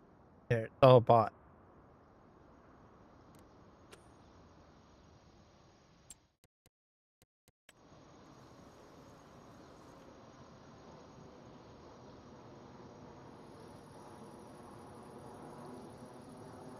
Nope, it's not. It. Yeah, I can't delete any of this stuff. Too bad. Okay, F12. So I would have to set all of that back to the way it was before. So I own 5, 2, 1, 4, and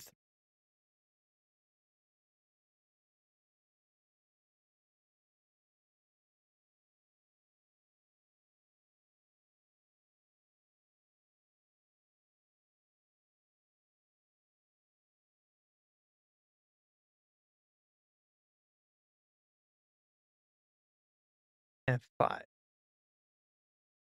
Everyone else has to be set and owned.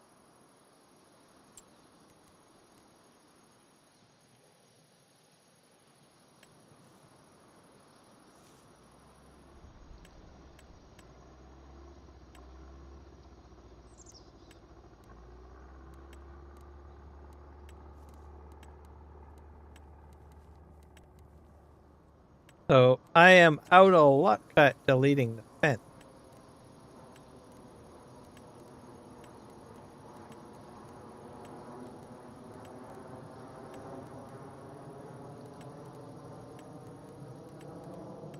Just going through each of the fields and setting it back to NPC.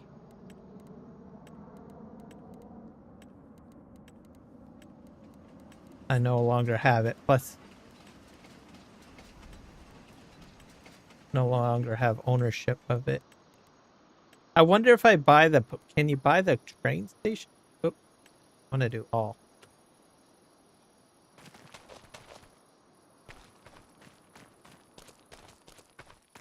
I never thought about that. Okay, just go in construction.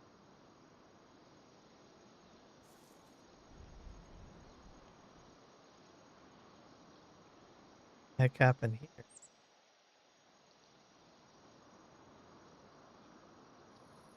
Weird. This guy's out of gas. To fix him. So probably this here. I'm not sure if you can buy that.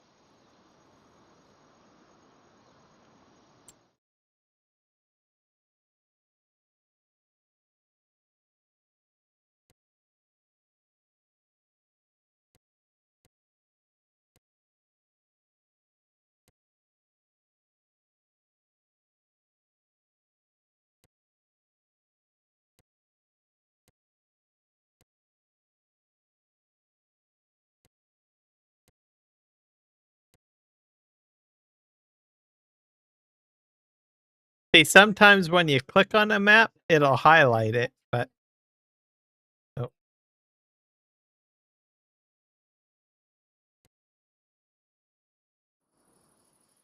there anything that I can buy on here?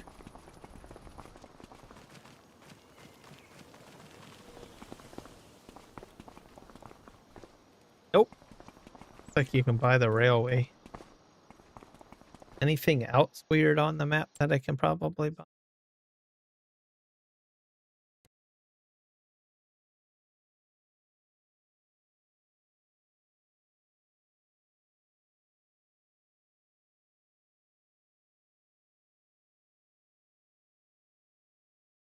Nope. I think I'm just out of luck. Get that. Hit F12.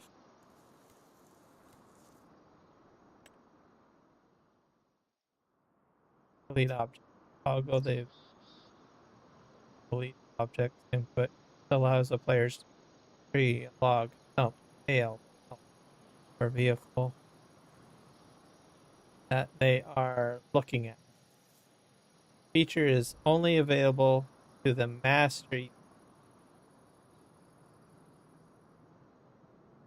All there. All cached i3D files.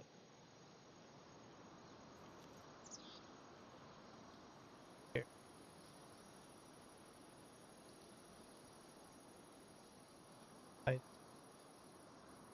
Door configuration. I think I'm out of luck. So I can't edit that fence, I don't think. Yeah.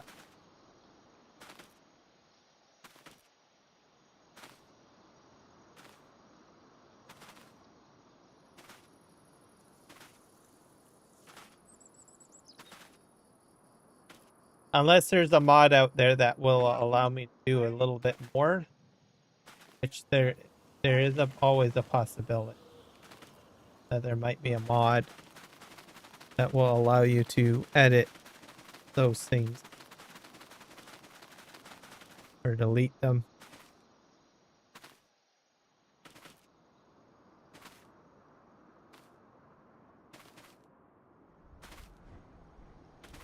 Yeah, I gotta go to the John Deere.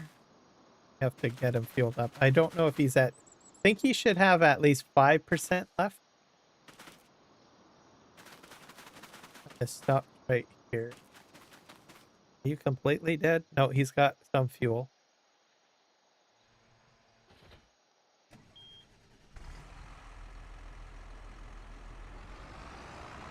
Go and fill up. 5% fuel left.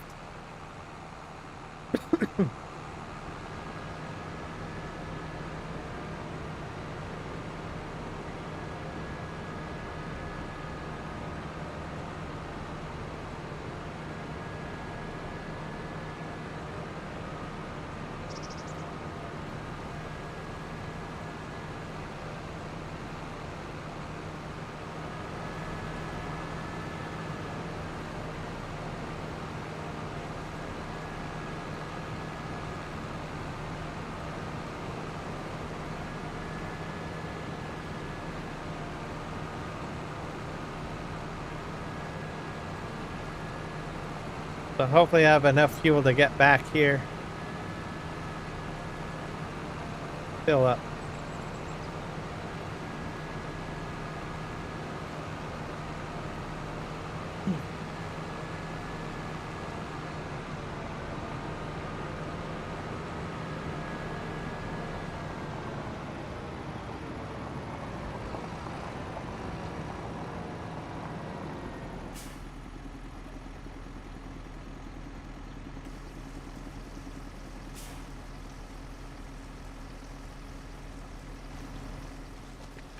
A good spraying, yes.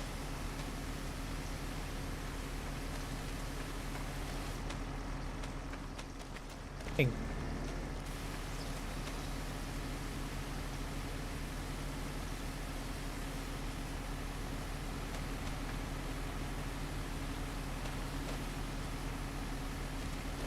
Bit of a nick right there.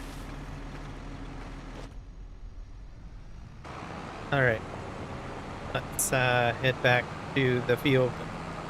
We'll hook up the implement and I should be able to just hit play.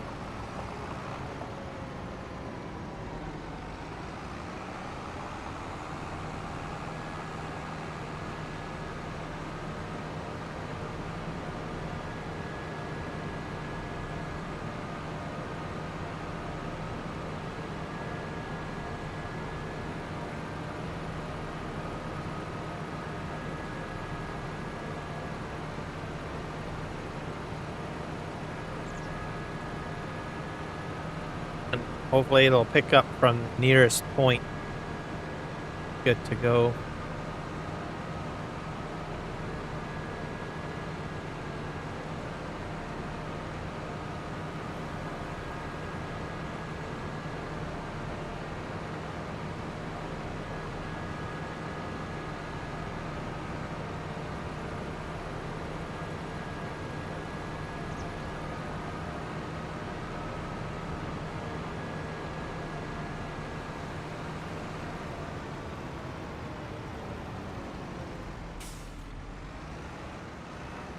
But what I'm going to do is I'll just back this up a bit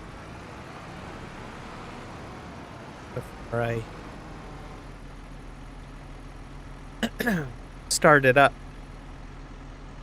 So once you hook it up, you get the option for nearest waypoint. Make sure that that is set, and then you hit play.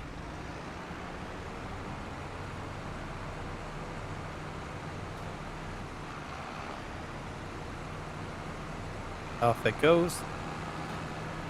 They lifted the implement, so that's good. I don't know if it's going to lower it. Happen.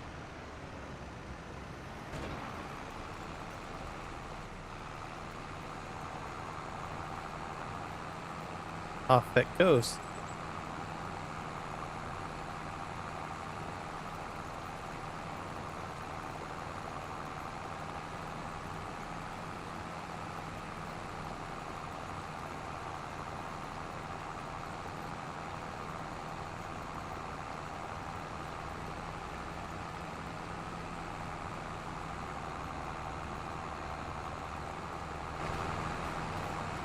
We'll let him go on about his duties.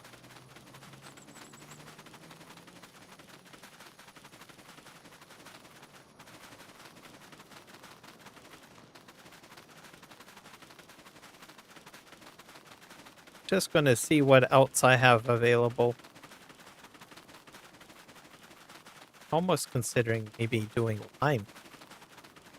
Probably. Not sure the size of I do have some sort of sprayer lime machine. I think that's it right there. That's a sprayer. That's a herbicide sprayer. Maybe I don't have a lime machine. I should be able to afford one. I think I can do that. Okay, what? My other tractor. Gosh, just bought it. Where I left it.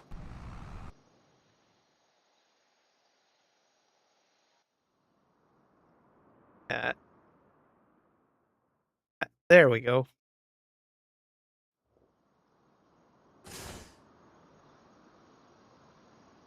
Don't know what this guy can carry, but well, lime, I guess.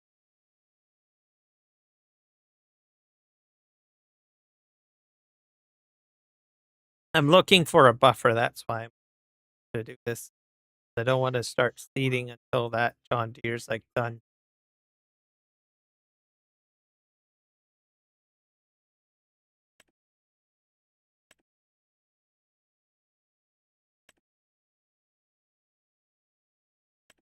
The heck is that? Oh, I have never used that. Wait, that's not lime. That's fertilizer. Fertilizer spreader. Improve the harvester. Hide.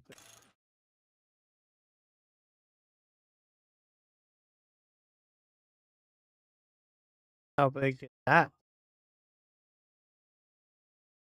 36 meters?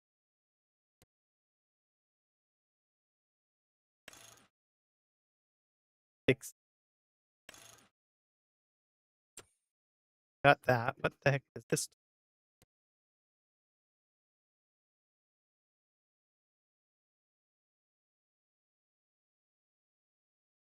That's fertilizer only.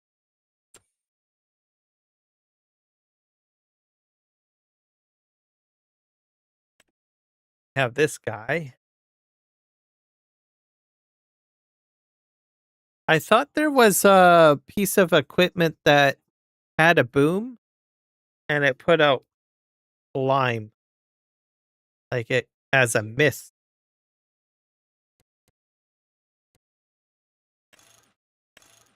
Or am I just insane or something?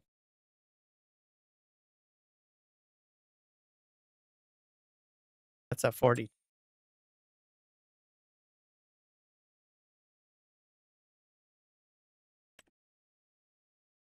from the Highland. I thought it was this thing did it.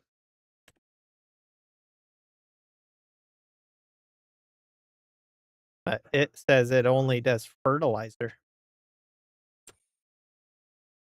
or seed or fertilizer. Sorry, solid fertilizer.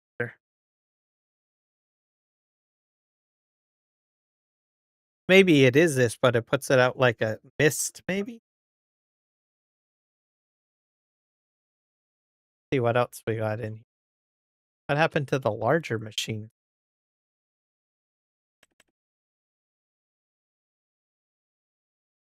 thing?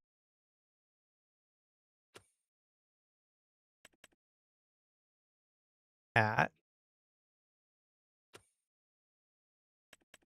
sprayers. Things do.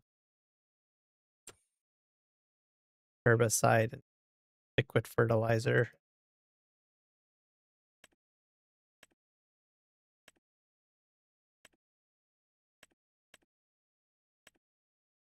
I'm not sure.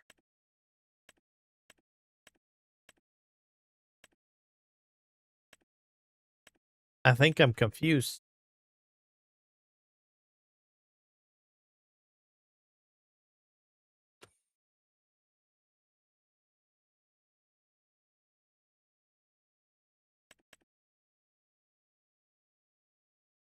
This one does lime. Farm tech.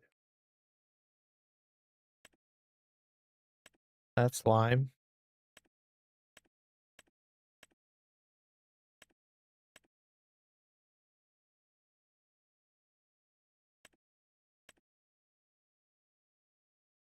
Interesting. I'll look in the mods if you have anything interesting in here. I've overlooked.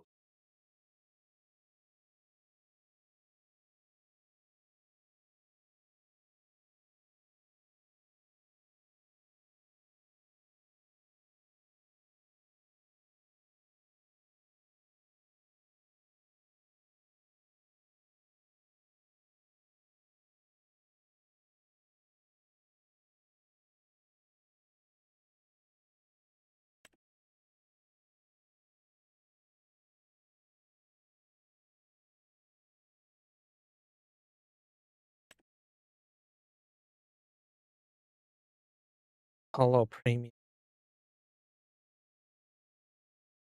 Nope. Must be a figment of my imagination. Right, so I'll just have to make a choice out of those lime spreaders. I'll just skip up.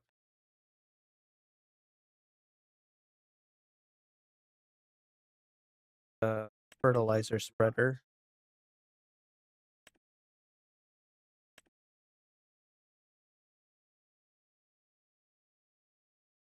So there's usually I go with the Brendel, and then there's this one here. Okay. Oh, that holds 14K. What's the point of using this one? Why is it more expensive?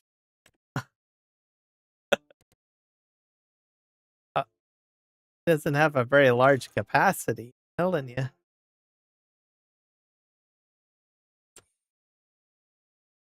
That's 9K.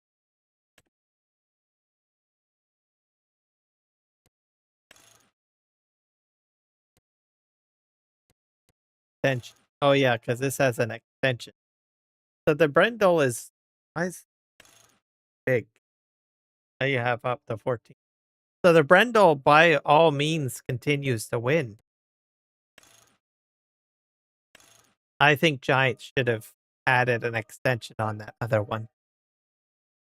Because who wants to use that?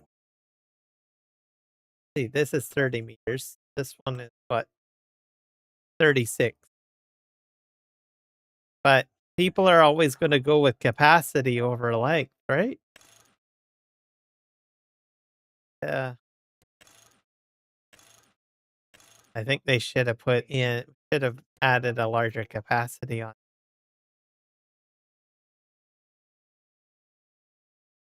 Flotation track. 18 kilometers per hour.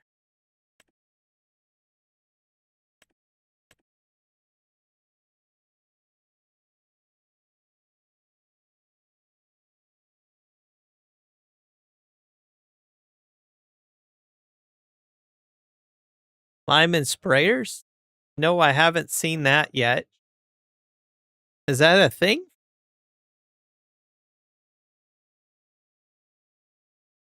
Let me look that up. Looking it up.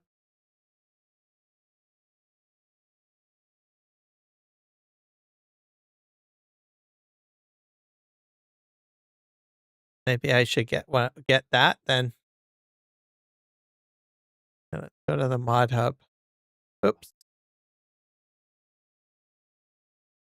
Take a look.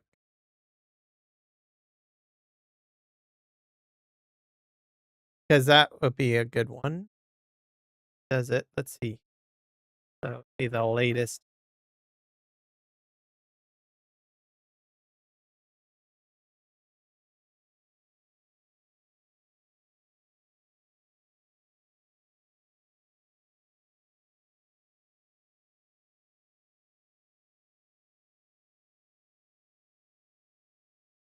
There's a MX tool pack, fail, flurry of manure pack, multiplayer game now. There's a class variant.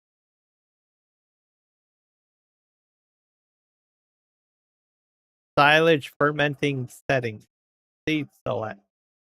Custom farm logo. Oh yeah, that was a good one. I wanted to go with. I'm gonna go in game and do it instead of on the website. At least today. I'm gonna stop this.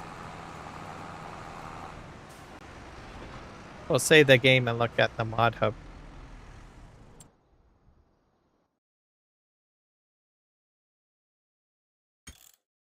Because if it's there, I'll probably want to put it in.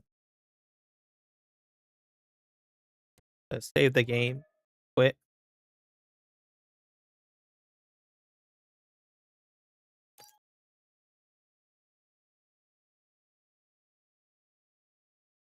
Called sprayers apply lime. Okay. Because if I do that, I could probably put it onto that boom sprayer maybe. Or I already have a sprayer too, so. Let's see here. Latest.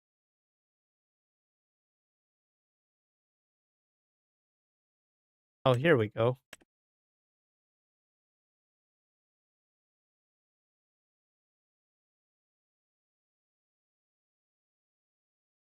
Yeah, I could probably use that.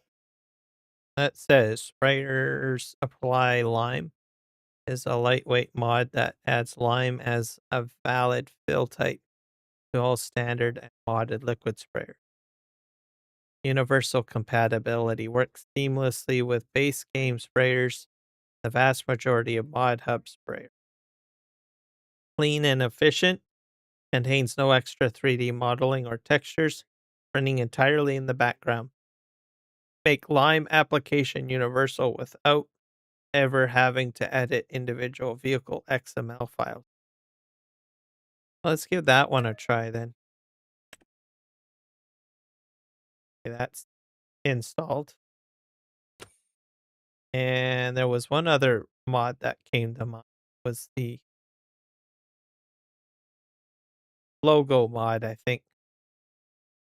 Oh, that probably expects some extra configuration though, because you have to put it into a folder. But I can at least install it now. Put in this thing. It works with precision farming too. Oh yeah, because I was just thinking about that. I was not too sure if it would work. Maybe it might fuddle it up. It's installed.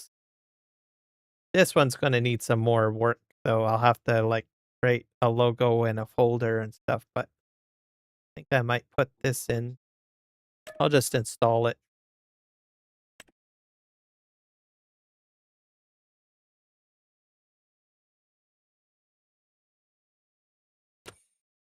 All right, let's get back to the game and we'll try the sprayer, I guess.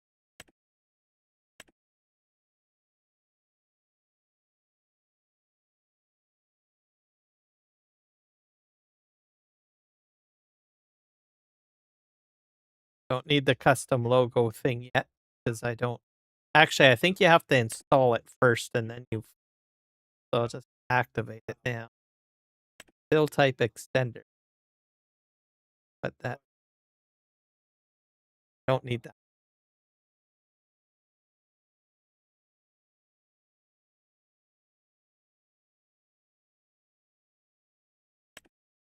Just select all and start. Go.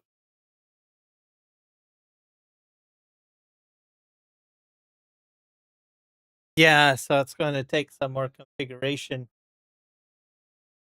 I don't know exactly what it does. I know it puts the logo in. Does it put like logos on the side of your vehicles or? I'll have to play with it.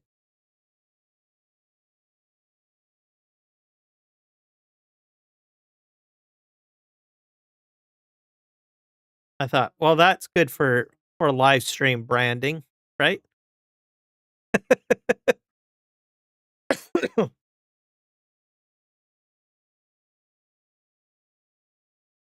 Because when I saw that on out there, oh, just on your HUD. Oh, okay. HUD. I still think that would be good. I think if it doesn't put it on vehicles, it's still good though. Because then you got like your live stream branding at least somewhere in the game. So I think I'll give it a try. You said it needs to be a DDS logo, so I probably need to make some adjustments on that.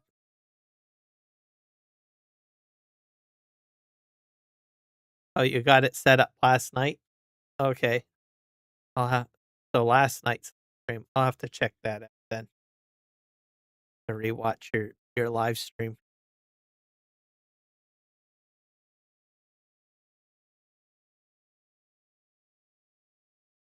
It'll make it easier, then I can see how you did it. I just have to follow what you did. All right.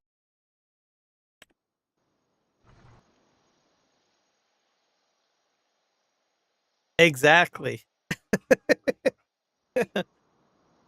Oh gosh. My farm. Well, that's interesting. Does this go away? It's like, or does it stay up there forever?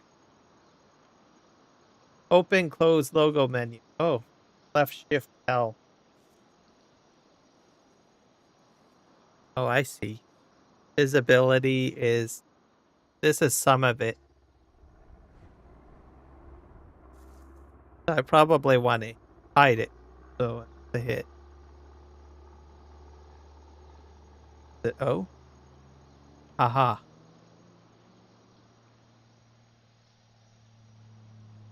So that's where it would show up, I guess. And then you'd have to go in here and turn it off.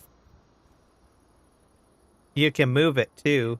Right shift R. I guess you could probably put it anywhere. Around. Okay, well, let's try that out. So the right shift. And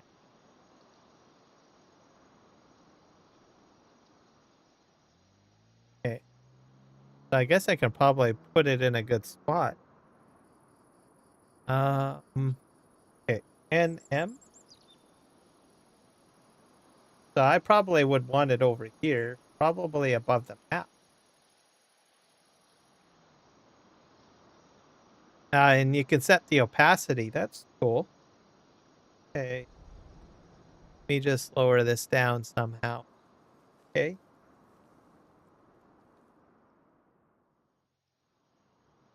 Do that. And then I can make it larger.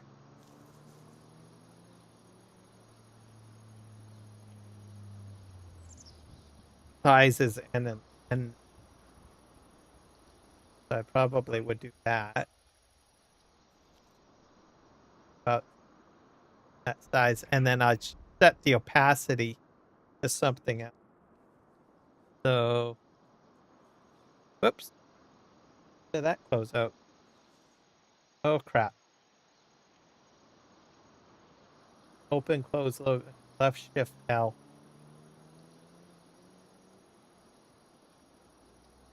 Go.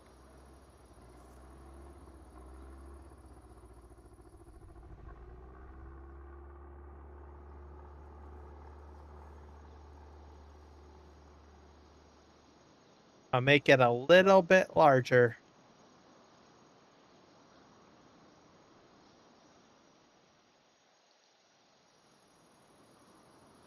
A little touchy. Then I change the opacity. Okay. I don't think it. Oh, there we go.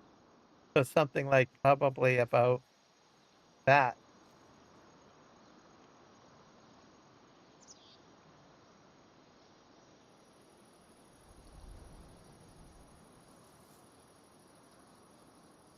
Okay. But I imagine it when I put my logo in, right? It'll probably go to this particular spot. I would think, right? I would assume. So if I'm setting it up now, this should work. Hit enter to save and exit. So I guess you can put logo slots 2 to 20. There's several of them, I guess. You have to hit U and I.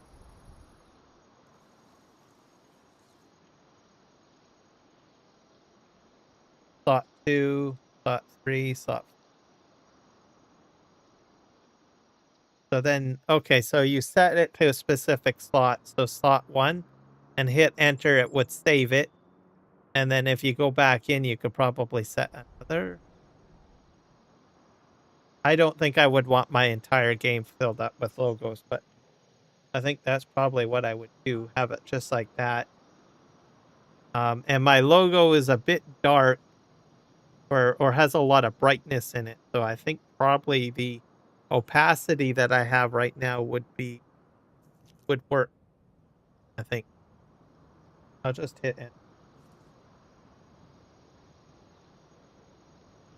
Yeah, that would work out great. It doesn't affect the tractor or anything. All right. I think we're doing great now. That's going to be fine.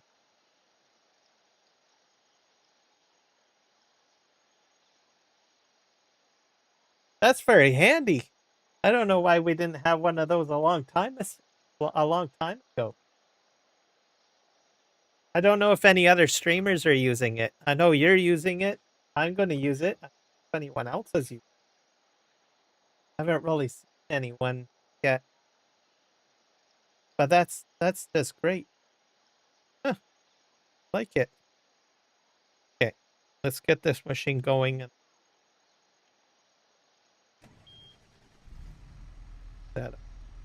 Have to hit the end button, I think. Oh. Get out of here. I'm going to back up a little bit. Here's waypoint and go.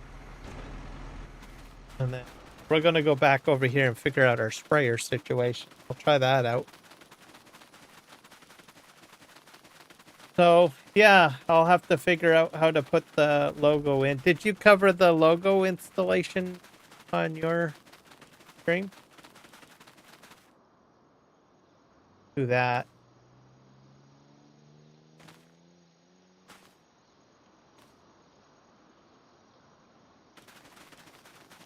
And hopefully it'll just go right where it says my farm.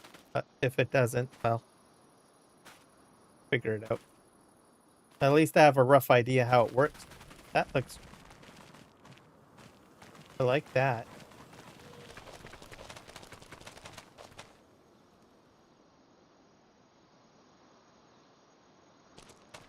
Okay, where's my tractor? So we're gonna try filling up the sprayer, I guess. Get this, hopefully it can handle the work.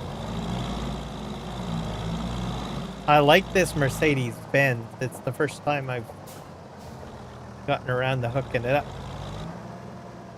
Oop. The sprayer out.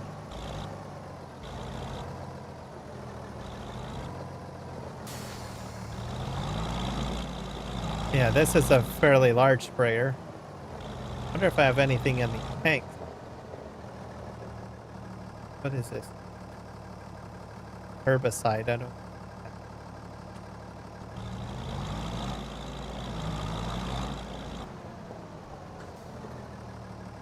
Liquid fertilizer. Man, all that stuff. Oh, this is the lime station over here.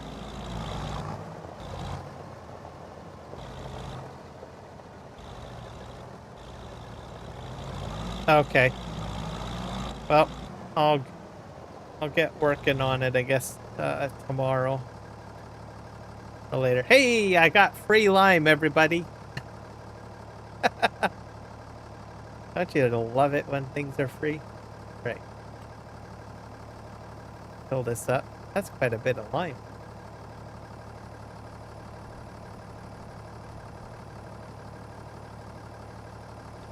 There. Alright, let's go give this a try. It went in, so it must come out, right? How it goes. I would hope. This is kind of cool. Not really, I don't think it's realistic, but cool. Alright. Here. It's gonna make life a lot easier. Okay. Okay. I'm probably gonna do 2 headlands on one. There. Alright. Let's do this. Okay, do I have to lower this? Is this lower? Turn on sprayer.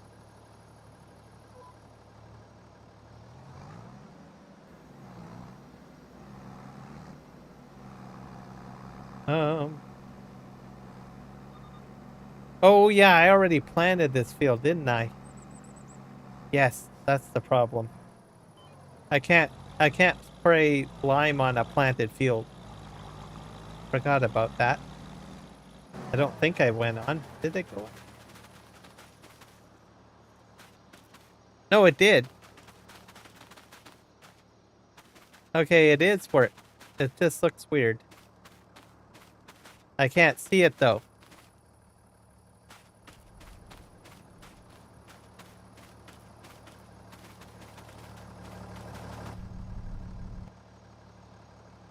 It's putting it on there. I just can't see it visually. But, oh, I guess I can. The mini map. Duh.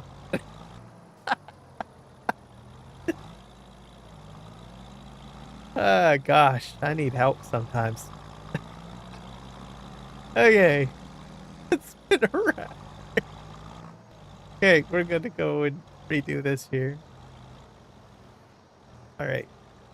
It's working. The pH out. Alright. That was a bit terrifying.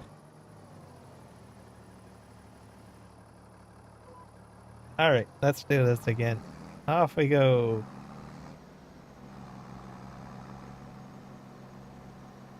Perfect.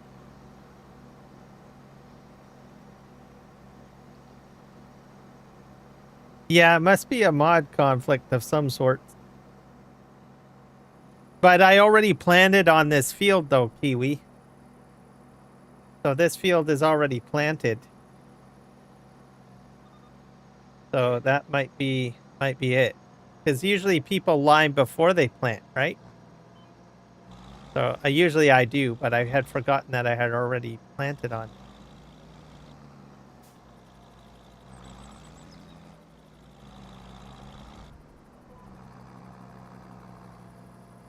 So I have a feeling it could be the map too, because I think the map has some weird textures, so that could be that too. I won't know until I... Holy crap, I went through so much lime already. It's already dumping it out. This is expensive.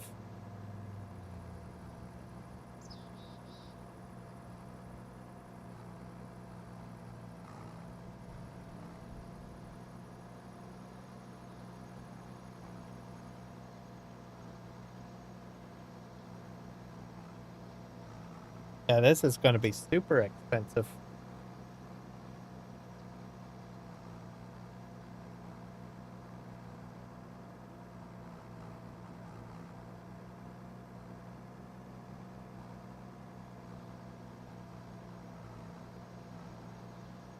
It holds about 5,000 liters. So maybe it's the size too, perhaps. Okay, we're out now. Go fill up.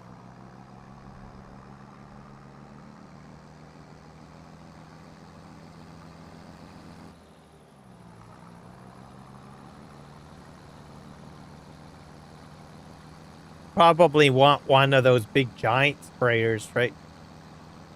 Probably have a much larger capacity. Turn on crop sensors, turn on sprayer. Wait.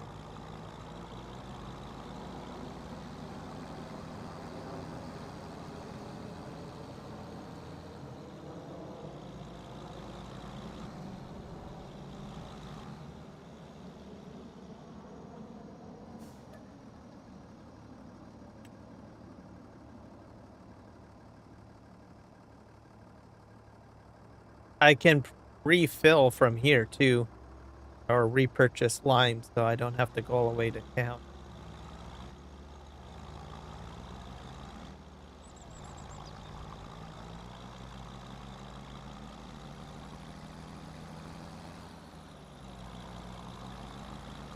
Thinner. That storage is going to get replaced. I'm going to put a corn dryer in, because I do have a corn dryer, or not a corn dryer, a grain dryer. So I do that. I'll sure how much it costs, but oh.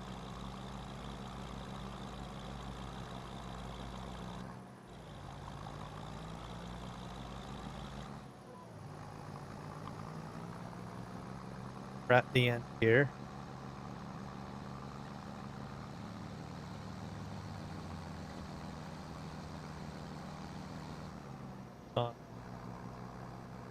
Perfect.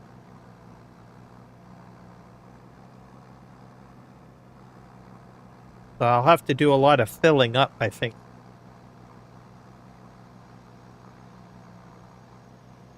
When I get to the end of the field, I'm going to go on to the other field and just spray a little bit of lime on there, just to see if I'm correct. I have a feeling it's because I might have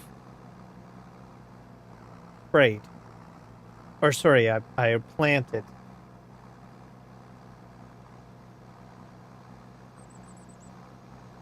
So we'll see.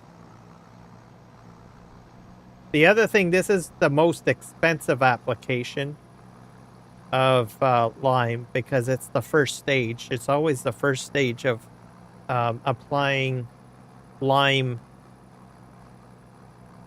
That's just how it is. It's just expensive the first time you apply it. But if you keep up on it, like after every single crop planting, that's where it's not so bad. You start saving money, I think, after the initial lime spraying.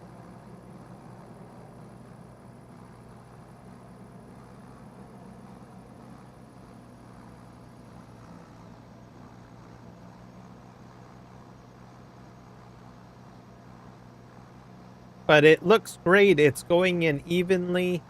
It doesn't seem to be having any issues. Oh, great. Hit that.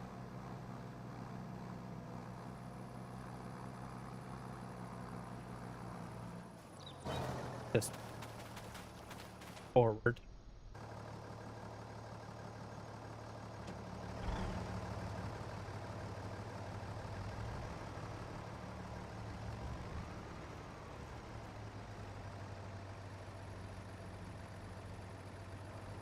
Park on the other side of the road.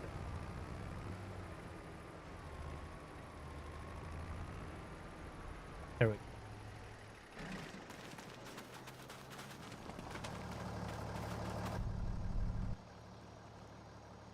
Since we're already done that, I will try a little bit of spraying over here. See what happens. Because this is not planted yet. Nope, it's definitely a texture problem. I think it has to do with the map.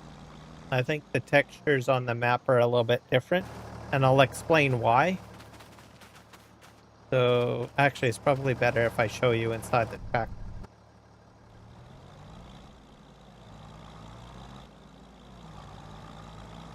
So this was brought over from Farming Simulator 22. And if you look very carefully, you're going to notice that I think the rows go left to right. So maybe it's here, maybe on the side would be better. I'm going to explain here, because this has got fiber in it.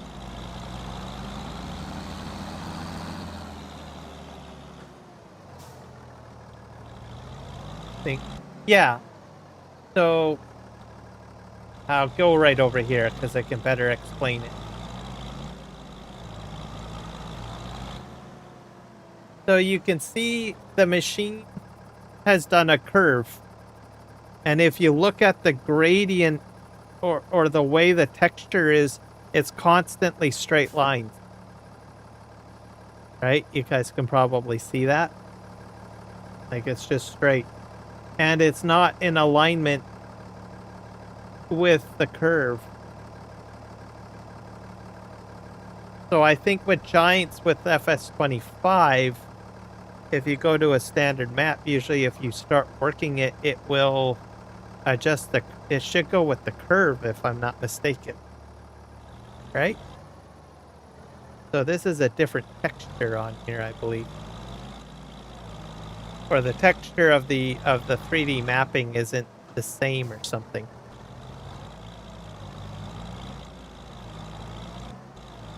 So I have a feeling there's like a weird texture. How I want to put it, I guess. That's my guess. That's my guess. I just noticed that everything is too uniform and on this map. And it was brought over from 22. So I have a feeling it has some of the FS22 stuff incorporated. I think. Hit okay.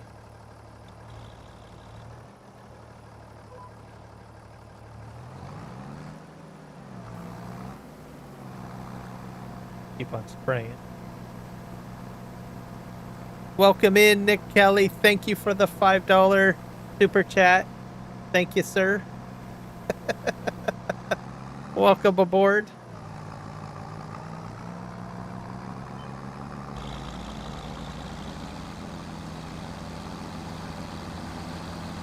How are you doing?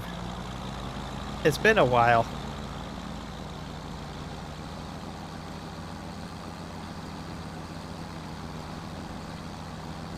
Hello. There we go. There you go. Everybody, that's Nick Kelly's channel. He's been with me for quite a while too. He live streams as well. Feel free to visit his channel and hit him up with a sub as well.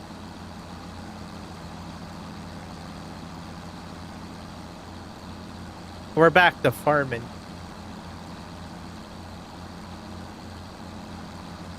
But I definitely appreciate the super chat, my friend. We're gonna go and fill up the line.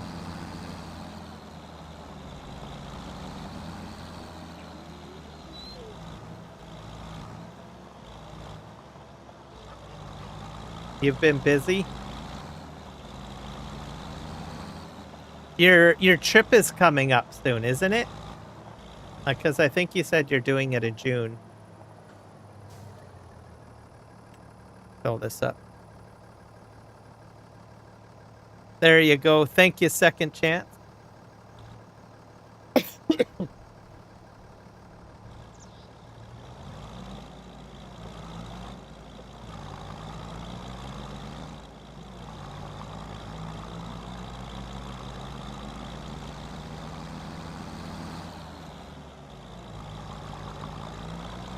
Yeah, Nick is supposed to go on a road trip.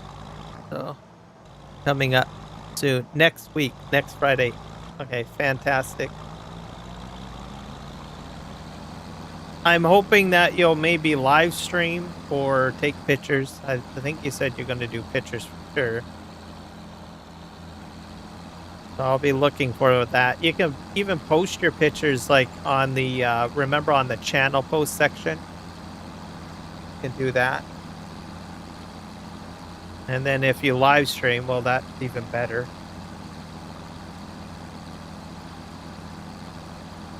So Nick Kelly does road trips. I think every year, you said, right? So you got to see parts of the United States. Live streaming and videos? Okay, so there you go. So I'll be watching for those.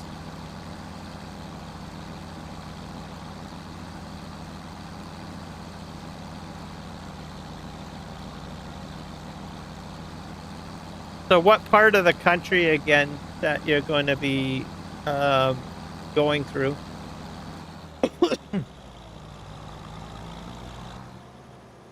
So that people know what you'll be live streaming or videoing. Let's go through.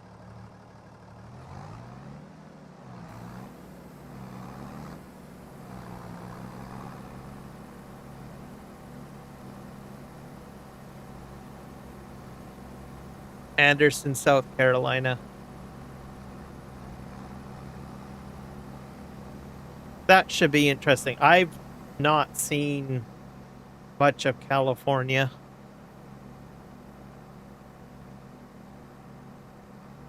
So I'll be having to watch your videos to see.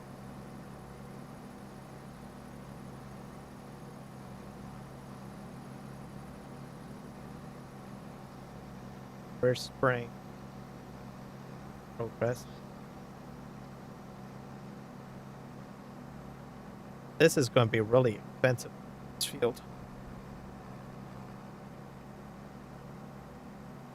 Yeah, so he's going to do a road trip. Should be good. And I believe you said you do that with your brother every year. So that'll be good. And I think you said this time you're doing hotels, right? Hotels? Not so much camping, I think.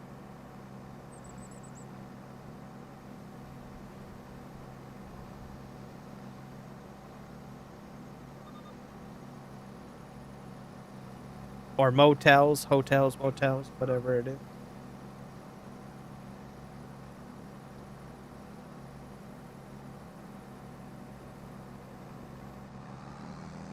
Oh.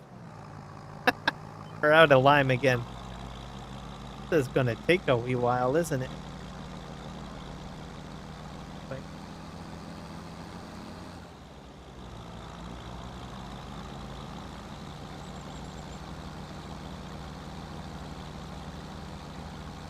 You're going camping now? Okay.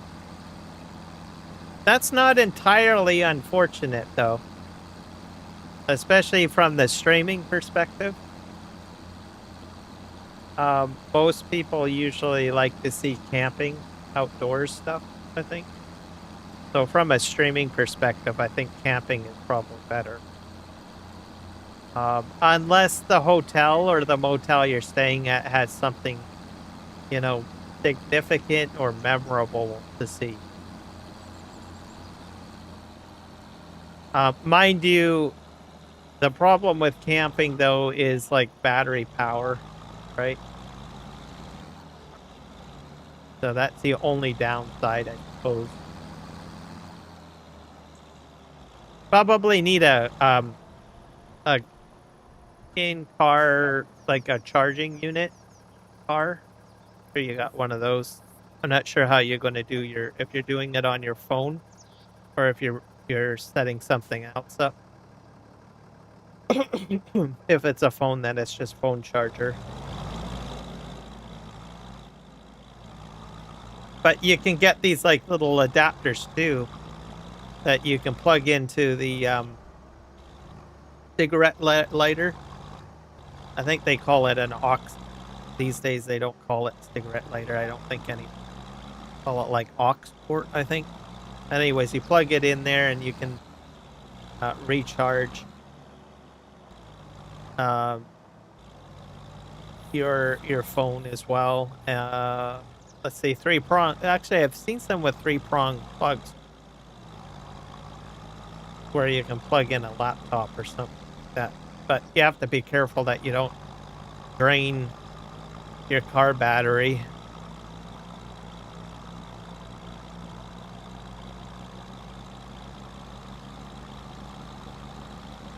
Because I think I powered a laptop off of one of those once. For a 3-prong plug. Charge it.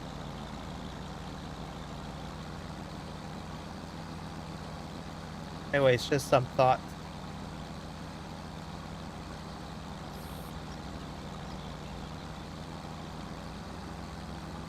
Staying in a cabin and we're going camping, so the trip has totally changed. Okay, well there's cabins. Cabins generally of electricity for the most part.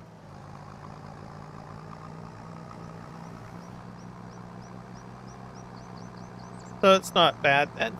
You'll be fine then for electricity.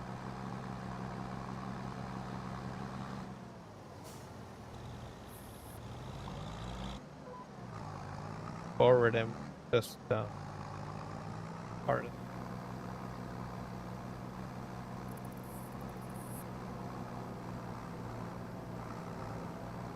This is going to take a lot of lime.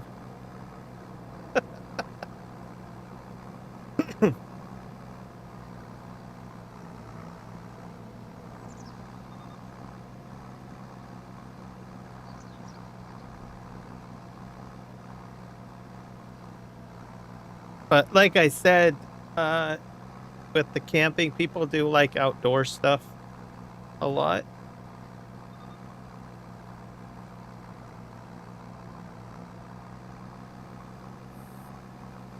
I like watching channels like that do van living. There's some people that like buy like an old Volkswagen van and they'll just live out of the van and they'll just travel all over the country and stuff like that. I've seen that too. That's fascinating. Like a lot of outdoor places that they go to, taking pictures and stuff like that. And then they meet up with people, interview with the people that they meet, show the amenities, the scenery and stuff like that. Which is kind of cool. Yep, can do that. There's a channel that I watch too where they tell there's this guy and he goes camping and he tells like spooky stories stuff. There's all sorts of stuff you can do. That you can do. People just have the most interesting stuff. Thinking about getting a used bus and turning it into a camper. Yes, you should do that. And then document and record it. Because people will be interested in seeing you do the conversion. That's a big thing too. You could do that.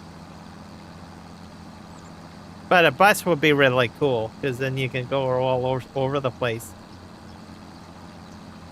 And then just do live streams and stuff like that. Visit different places, record videos.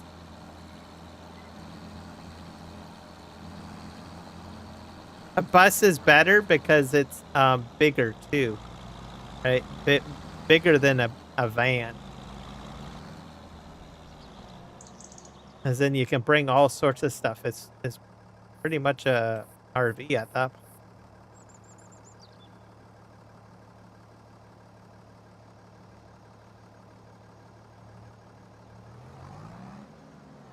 So yeah, I definitely encourage you to do that, Nick. I think that would be cool.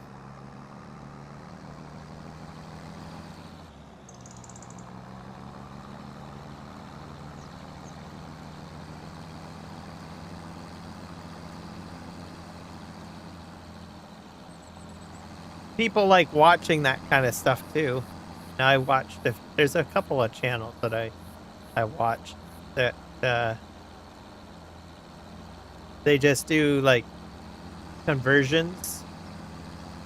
They just do a complete like bus, or they do a camper or a van conversion. It's interesting.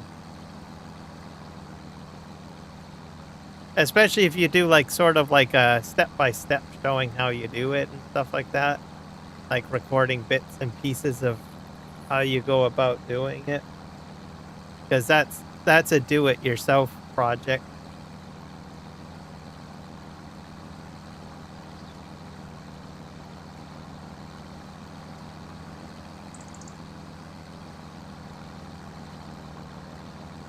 Because there's always somebody that wants to do the same thing, right?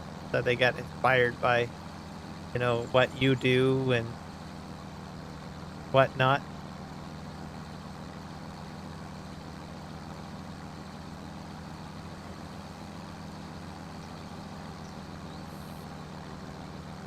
Sounds like you're going to have an eventful couple of weeks at least while you're doing that.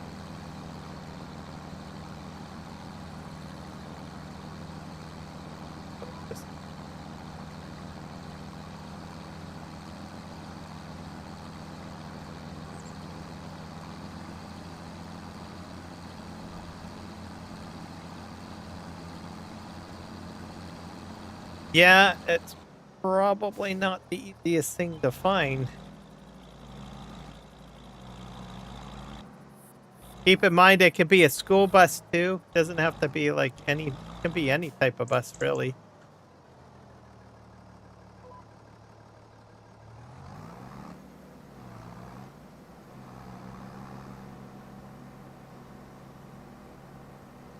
The school bus is what you might want to do. Is go to like, at least we're here in Chilliwack, we have like what's called a school district office, and that's where all the bus drivers go. And that's where they park all the school buses. So what you could do is find out where all the school buses go in your particular hometown, and then just talk to one of the bus drivers and then inquire and say, hey, do you know where some of the old model school buses go? Or do you know of anyone that is selling a used school bus? And because they're in the community, right? And that's they might have an idea.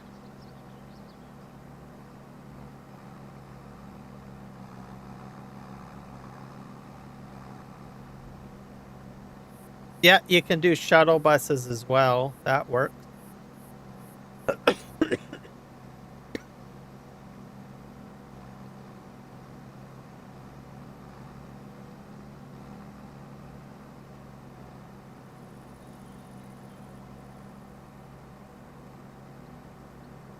15,000 miles on it. That's pretty good, right? Thinking, yeah, that's got to be really good. Good mileage.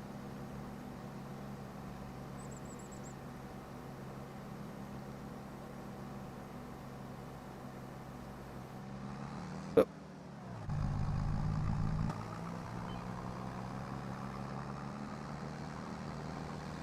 oh, look at that. Fancy, fancy. Nope, not quite. Oh, it went right through the tree. That's definitely a crash. Have a hug. Back up. Back up here. Yeah, I don't know either. Um it seems like a small number files, so I think that's so reasonable.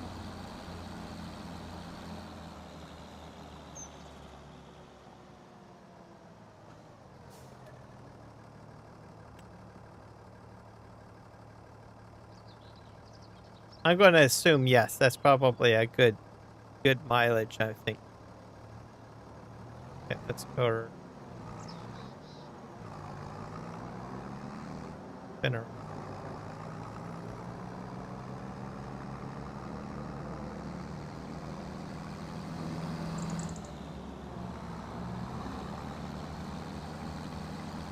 But the shuttle buses are good too. They're a good size.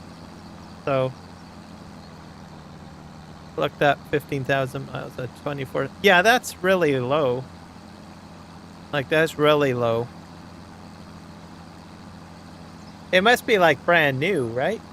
What year is it? I guess that's the better question.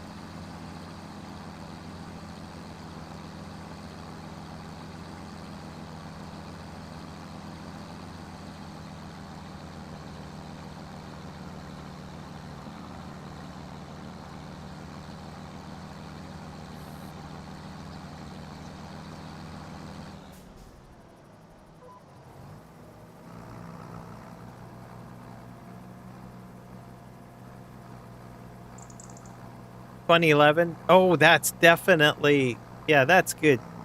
That's good mileage. Definitely good.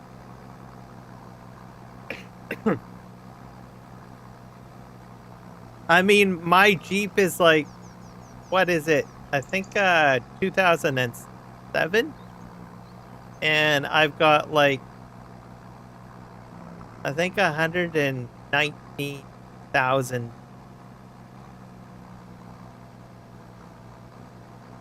um kilometers on it.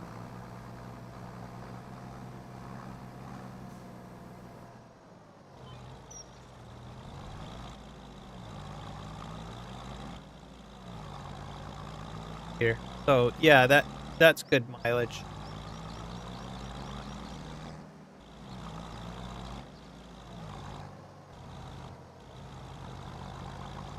So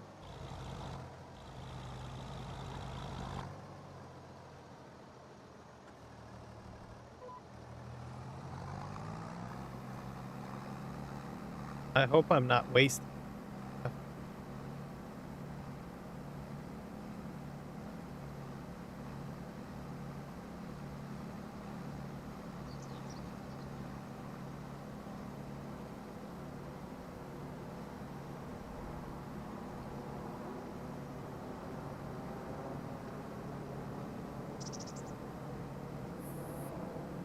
143. What year is your Jeep?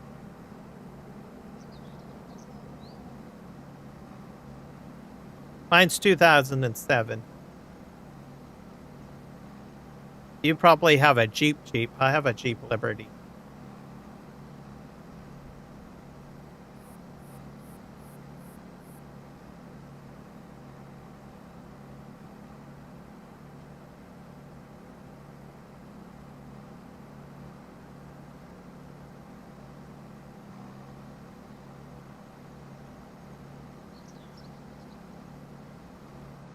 Out of climbing. 2013 Patriot attitude.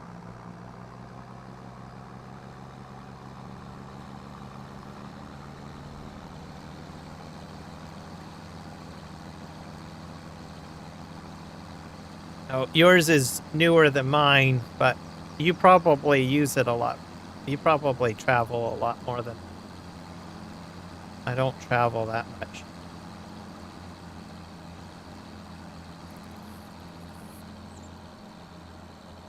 A Patriot. Oh, that's in the same family. That's the same family. Patriot is just newer than the Liberty. Because I think the Patriot took over after the Liberty. Mistaken. Let's look it up. Patriot. I'll look at it.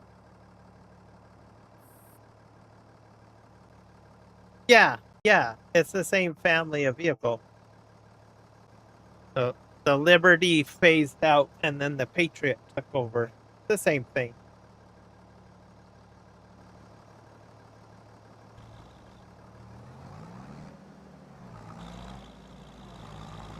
And then now I think it's the Compass. The Compass is taken over now. So I don't think they make Jeep Patriots anymore. Now I think it's the Jeep Compass. And then the Cherokee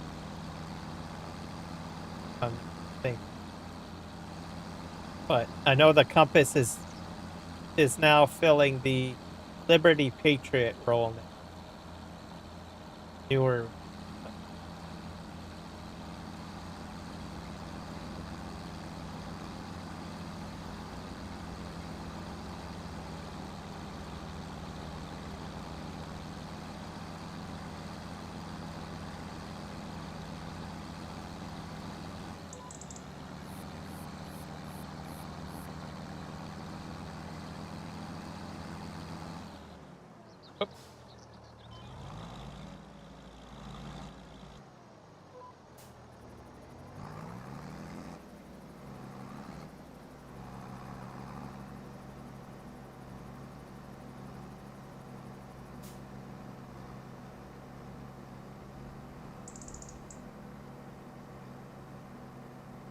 But yeah, if I was to buy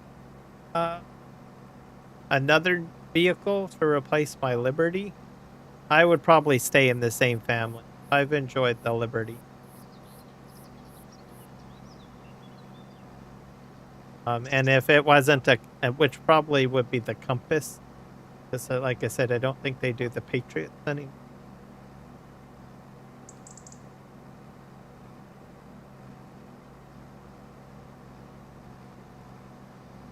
But it's a nice miniature sized SUV, which I like.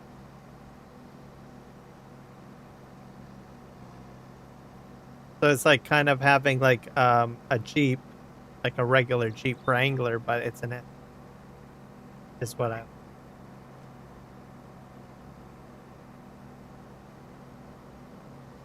Because I'm not partial for a very large SUV. So that's why I settled on the Liberty. Then if I was to go ahead and buy another vehicle, it would probably be the Compass.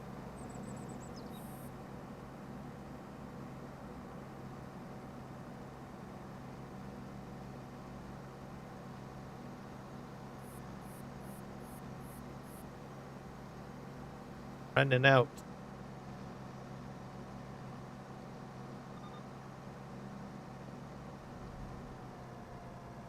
$2017? Yeah.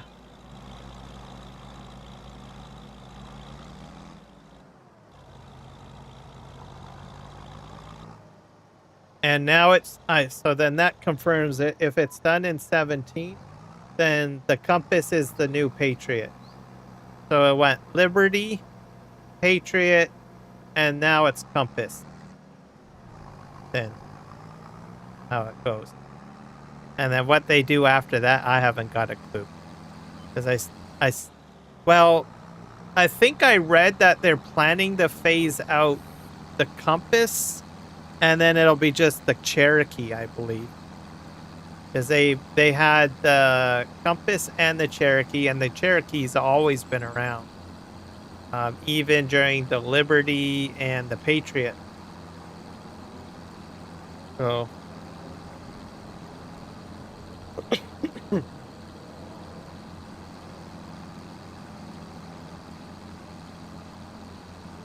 in 2016 December.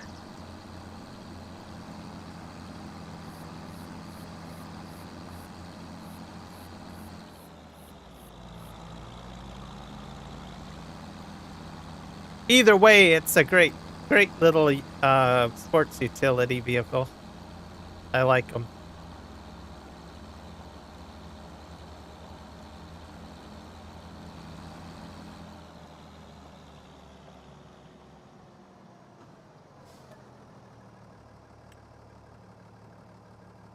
Starting to run out of lime.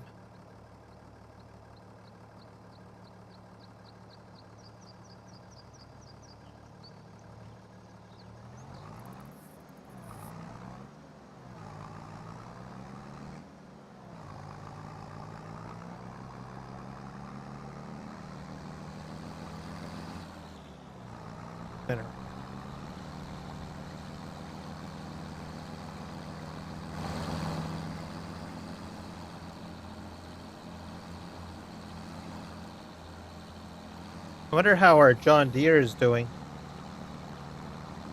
It's gonna take me a while to get out the farm.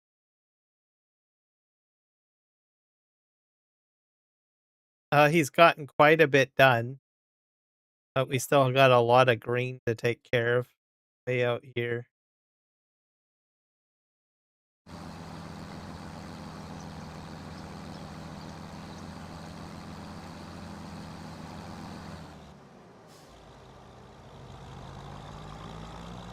I'm gonna go to the end here and come back this way. Yeah, I can go back here. I'll start from.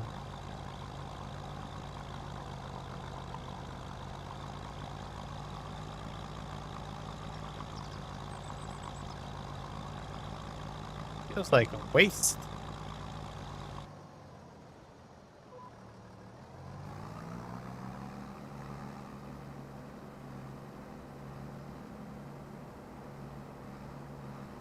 Do it up a little bit.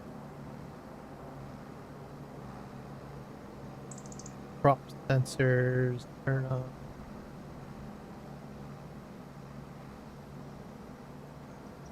I'll make it to the end.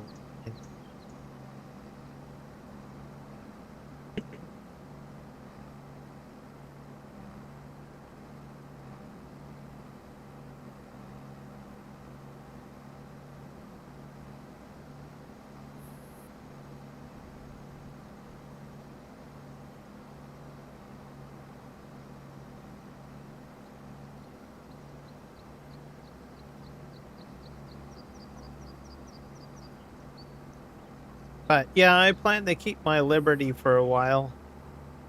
I enjoy it. Not a person that is like interested in like, buying the latest greatest vehicle.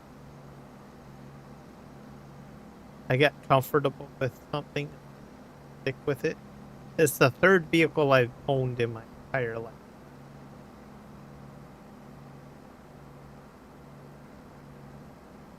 My very first vehicle was a Ford Tempo. I kept that for quite a while. That was, I think, a 1994. Oh. And then I had a Ford F-150, which I remember if it was in 2007 or 97. Let's say probably a 2007.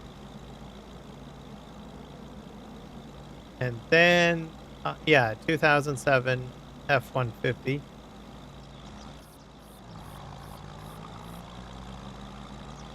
And I got the Liberty.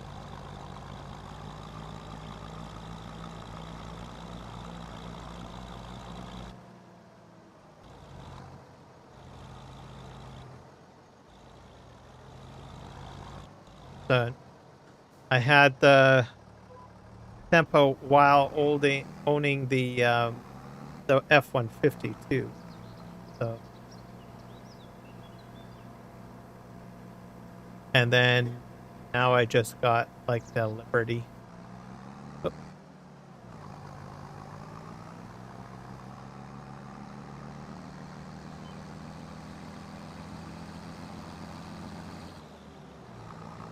and with gas prices these days, I don't miss the F-150 at all. Let's put it that way. Be super expensive to fill that thing. Um, oh, they like crazy. It consumes way more fuel than my Jeep Liberty. I am doing well, X-Shredder. Thank you for popping in. How are you this evening, sir?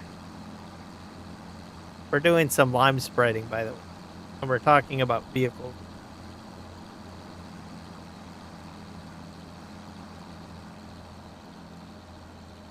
I'm using the new mod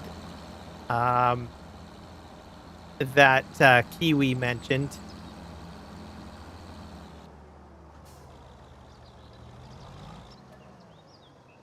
I'm running out of lime. You can put lime into sprayers. It came out today. Drive a 2003 Dodge Ram Eco diesel. $7 a gallon in Washington. Ugh.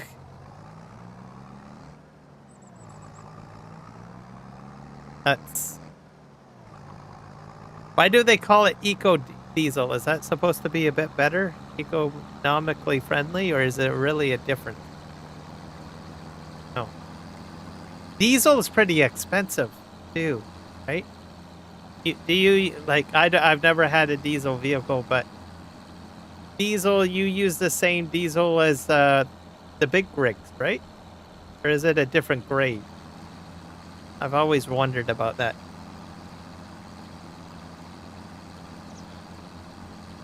Oh, that's cheaper than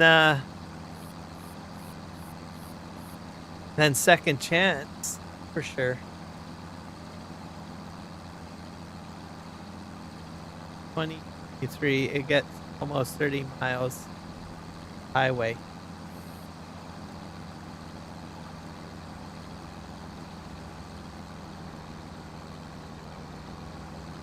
So probably same diesel. Okay, ouch. Ouch.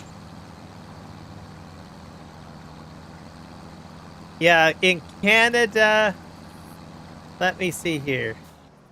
Let me think.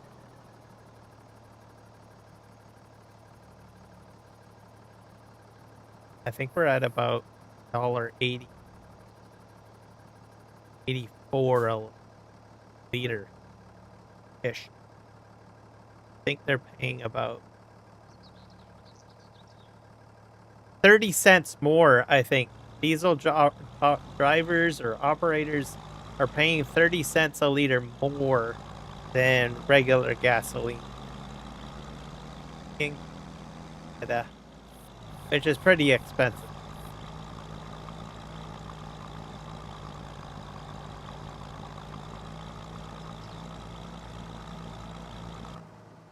Yeah, you save a lot of money by doing that, that's for sure.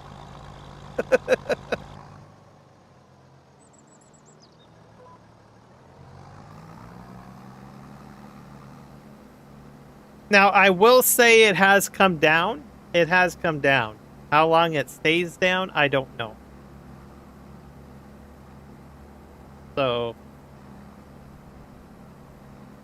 because I have seen it a lot higher, but still, I wouldn't want, even before everything going on right now with gas, even before, I still wouldn't want an F-150 with the amount that you have to put out for gas. That's just way expensive. So I miss the days when it was like, I think when I first started driving, I saw prices at 30 cents a liter. When I first started driving, now it's just like crazy.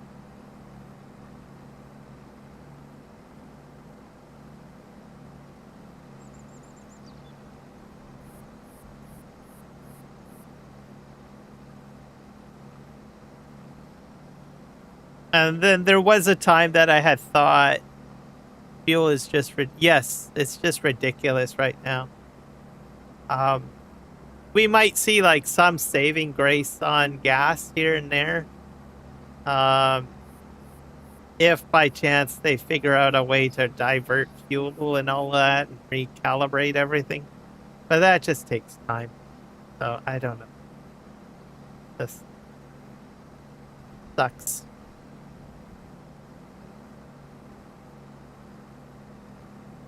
30 on the highway.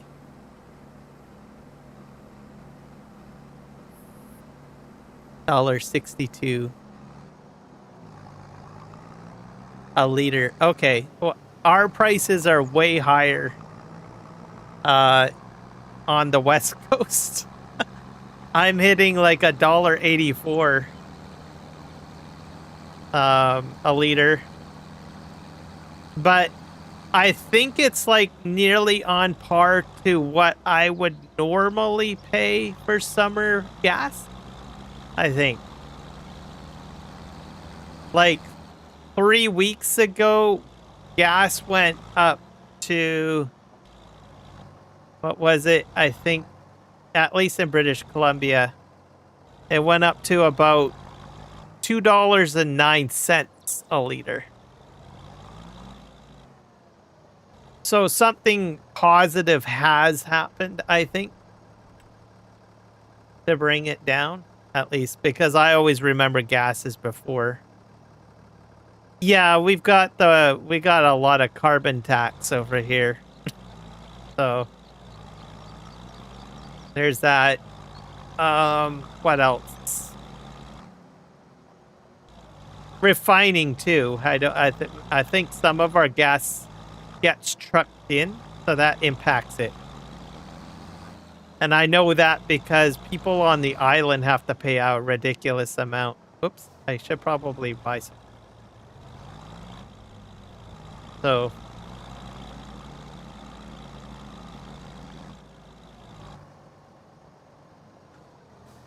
yep. And then there's municipal tax too, Shredder. So like not every municipality does this, but in Vancouver, which is like the large city, I believe the municipality has a tax on fuel. So like the mayor and council there or whatever. And then they put that into public transit. So I never fill up when I'm in Vancouver at all.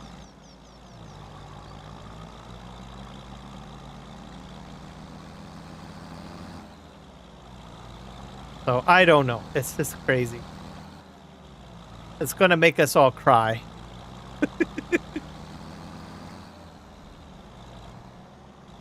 They're trying to stop gas tax because the gas prices are too high. Yeah. I believe there's still a carbon tax still on in Canada, but not. I think it's for the truckers though, but that's still pretty bad because the truckers ship the fuel. So I imagine that gets passed on to the consumer somehow in a higher price. And then the same with food too. So there's a lot of stuff, even though that, I may just drive my little Jeep Liberty everywhere, right? Realistically, the truck tax gets still put on me somehow.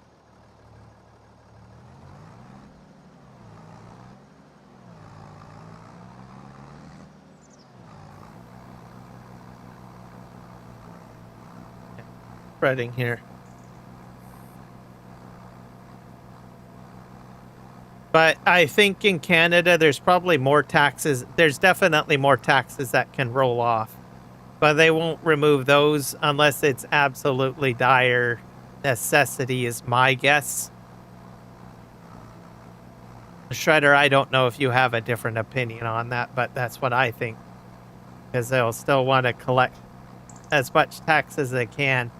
So in their mind, they think, okay, how much do we think we can get away with taxing people before we get lynched? Probably goes through their brain. But if we literally were running off of like reserves or something like that, I probably would see all the taxes probably come off if we were running on reserves.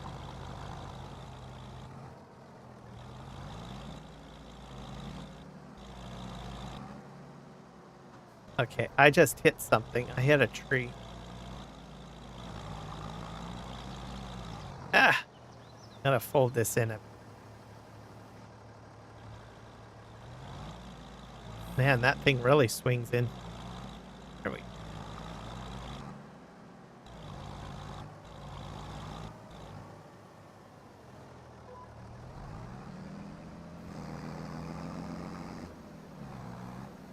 But Canada produces its own gas.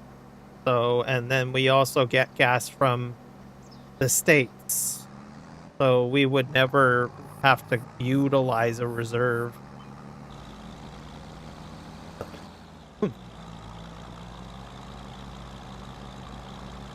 The carbon tax is still there. It's just hiding in the legal jumbo from the government. Yeah, exactly. So technically they could claw all of that back if they wanted to, but they won't. They'll only do it if it's like an ultimate emergency or if there's an extreme hate for government officials at that point. Which I don't think we're at that state right now. So, I mean, people are not happy with high gas prices and stuff, but I don't think you'll see like anarchy yet. Let's see. All I know is us Americans complain about gas prices. They'll buy it. Yeah. I'm trying to think. I think we talk about it, right? And we do get upset, but I don't think we get as passionately upset as Americans, I don't think.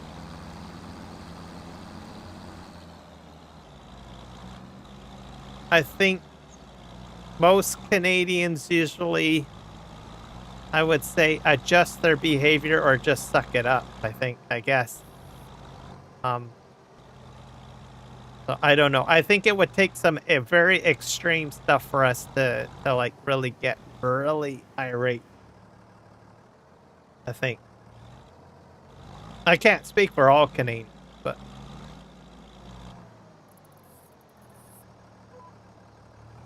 so we're definitely concerned about it and we do get upset about it, but probably not as much.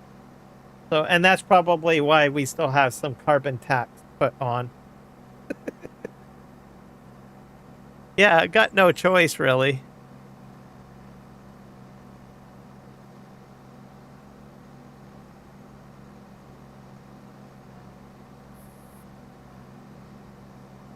Yeah, well, there's that too.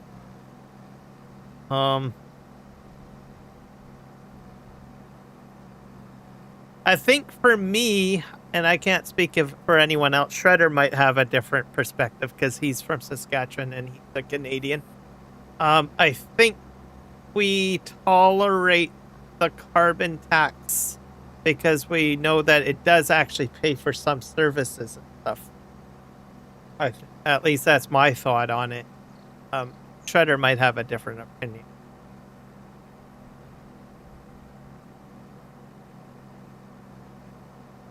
Yeah, there's that too. So it kind of differentiates. So Alberta's not happy with the Canadian government. And And I can understand some of their grievances. I still don't want them to separate, though. That way. Um, I still think that they should get a pipeline, though, but even though it comes through my backyard, I still don't think the Prince Rupert thing is a good idea, though. I don't know. I'm not, I know well, I guess they could probably squeak it through there, but I don't see them going up and down that one area there. That's the only thing on that one with that pipeline. South Coast would be fine. Maybe they can get the other routes to work.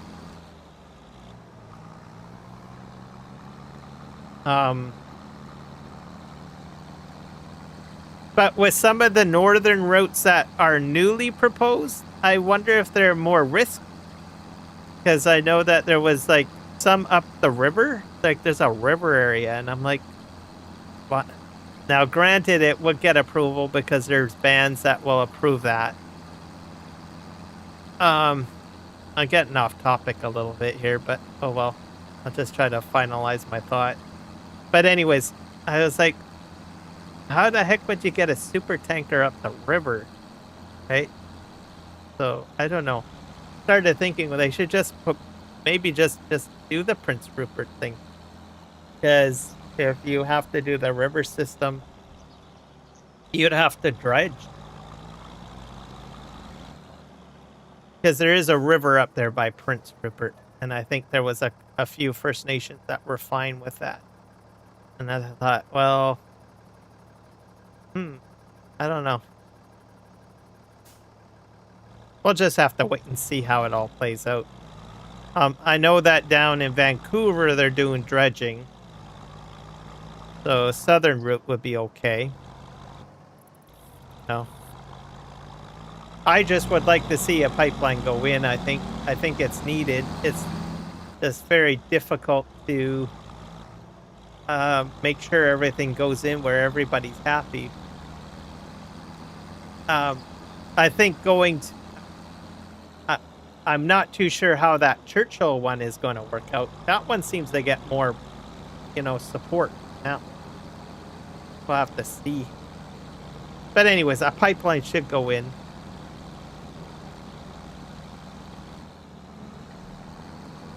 East Coast direction one. Like there's always this focus on the West Coast and everything like that.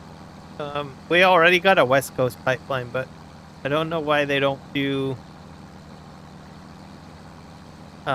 East Coast one.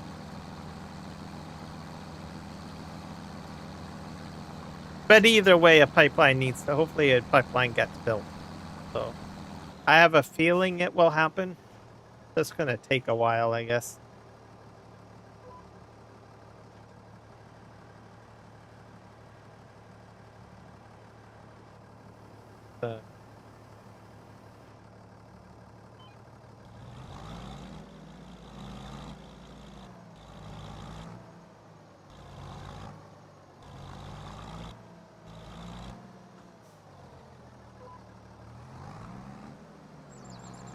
Forward.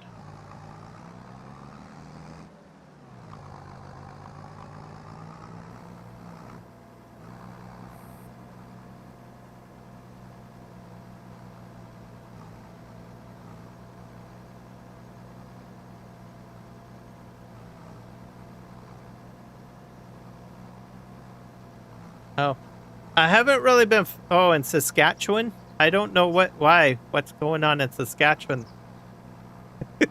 I do see Scott Moe on TV looking very sheepish sometimes. But I'm not too sure what's going on. Oh wait, are you in Manitoba or Saskatchewan? I can't remember. I'm trying to remember.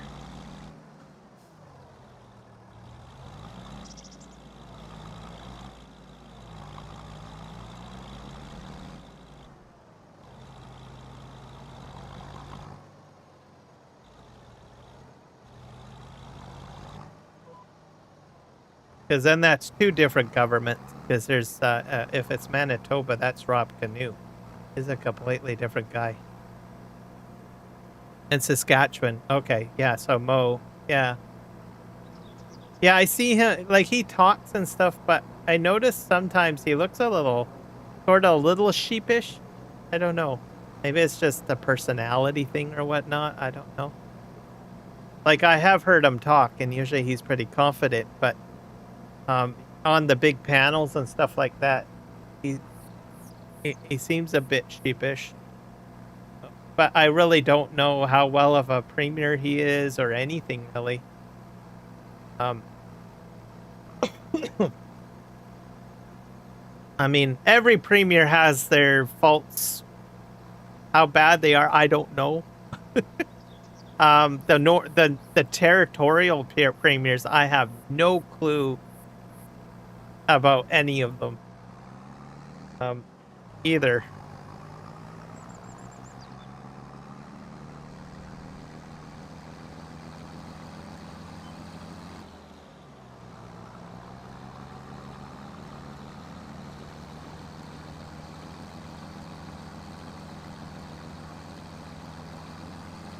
Maybe I should watch like CTV Saskatchewan or something like that.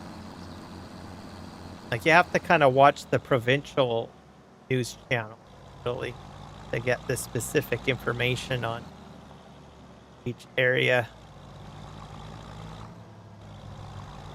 I usually watch, let's see here, I watch CTV, well, Global BC actually. And then I watch, I think there's Toronto, and then I watch Edmonton or Calgary, the two there. They watch that one. But the news is different everywhere.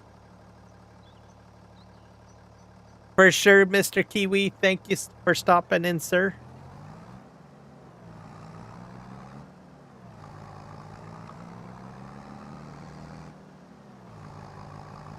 Oh yeah, we're getting up to about 1 a.m. I'm probably going to call it a live stream in 8 minutes.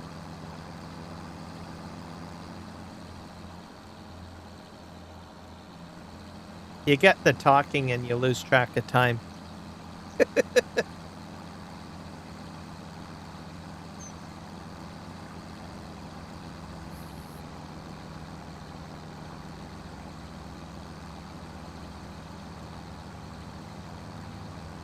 But I will say I'm kind of interested in that Churchill corridor thing myself.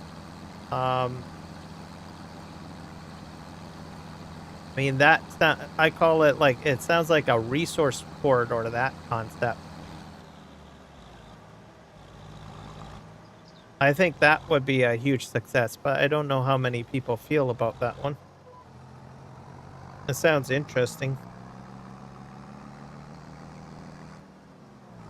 Oh, you're very welcome. I'm glad that you enjoyed it. I'm probably going to send my people to you. When I close up my live stream, I'll do a redirect to you.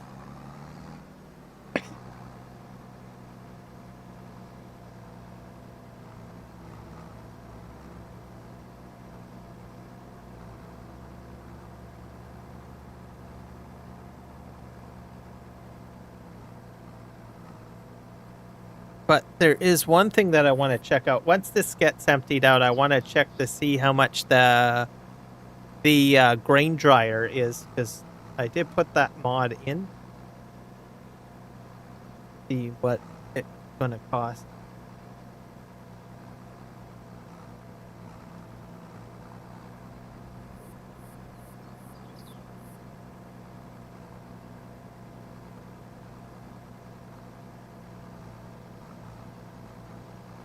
Okay.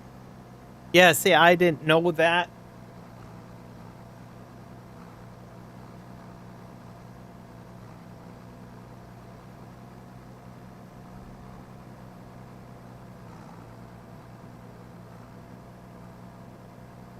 Like, I don't hear very much at all.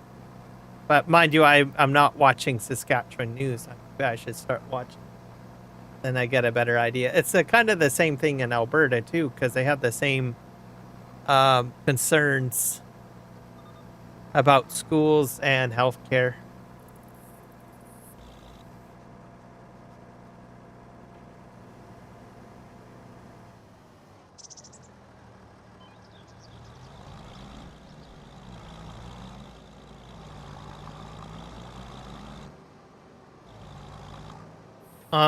In BC, we have, I think, some healthcare issues. But I don't think we're as bad as we were before. Um, give or take. And schools probably are getting, like, we've got like projects on the go sort of thing. So there's actually investments to go in and put more schools in and stuff. It's in certain areas. Um, at least something is getting done, I think, is what I think is happening. But I think a lot of British Columbians would have preferred that it would have happened a little sooner, because there is like an expectation of how much housing is supposed to be put in. And I think there's been so much housing put in to the point that it um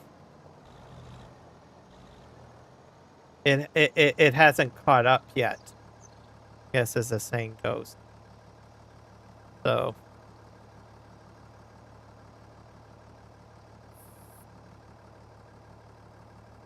and then there has been some doctor shortages, but there was some measures to grab some more doctors, and we have seen some increases, but how much of an increase, I don't know. So it's kind of mixed.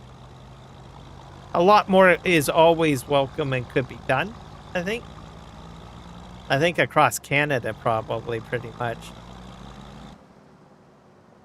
Put this guy over here.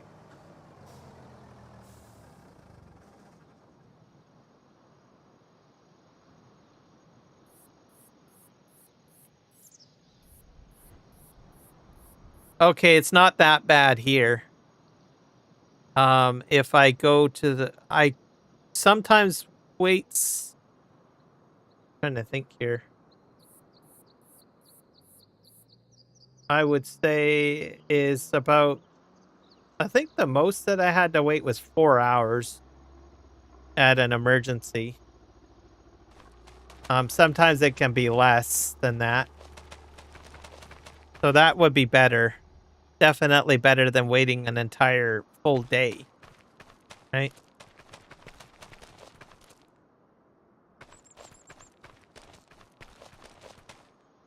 Does anyone know how to get the sound to work in OBS? What do you mean?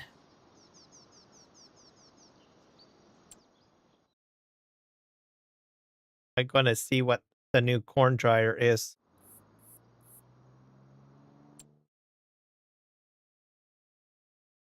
Because you have to put an audio source in, by the way, Nick. So you would have to hit, like, under sources, you have to hit the plus sign, and then there's an audio input capture.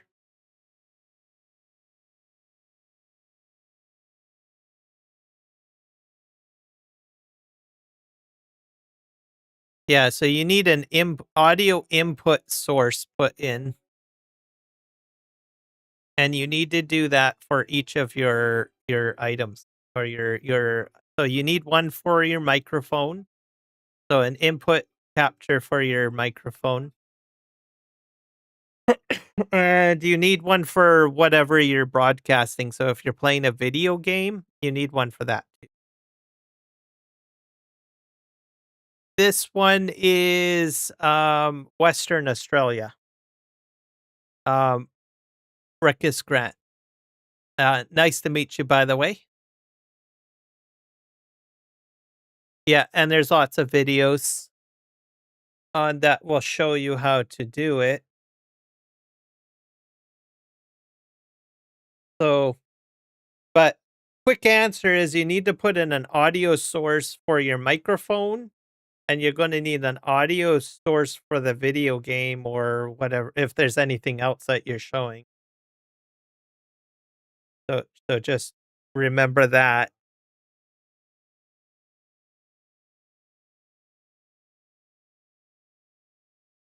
Uh,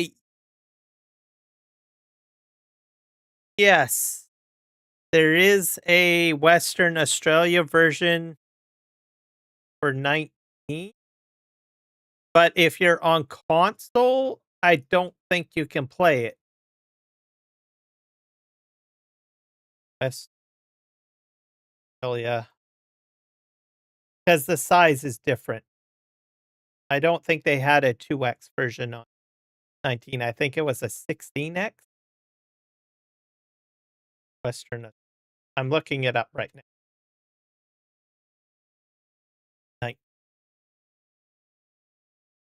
FS.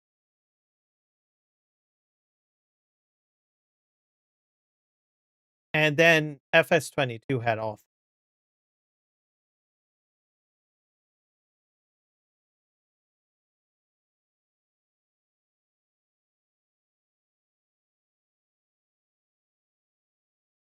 They did have a 4x version though.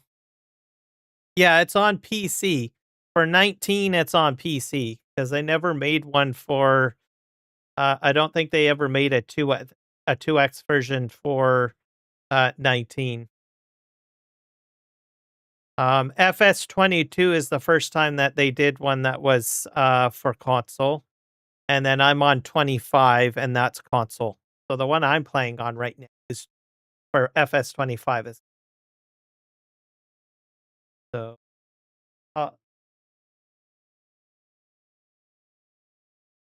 Because Farmer Bob is the one that does it for console.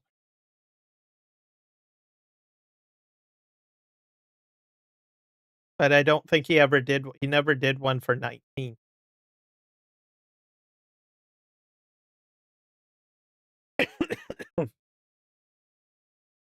So I'm sorry, Rickus Grant. Yeah, so you can, if you're on PC, you'll be fine, but you'll have to download it, like it, because it's a large map. It's a 4x map.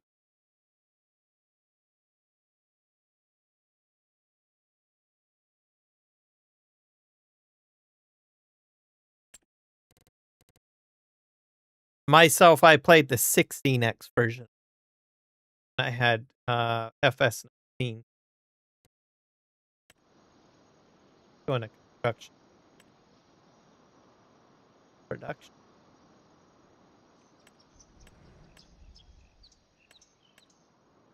Might be a rain. Oh wait, that Cooper.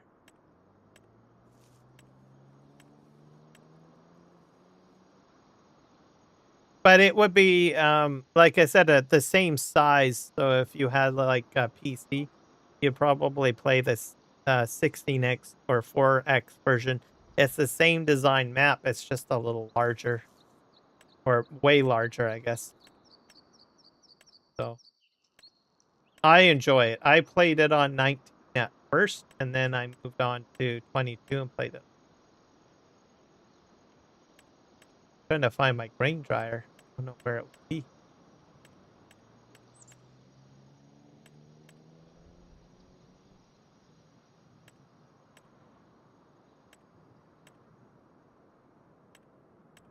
Is this it? Pending distribution silo. It might be under. I got a lot of my PV River stuff in.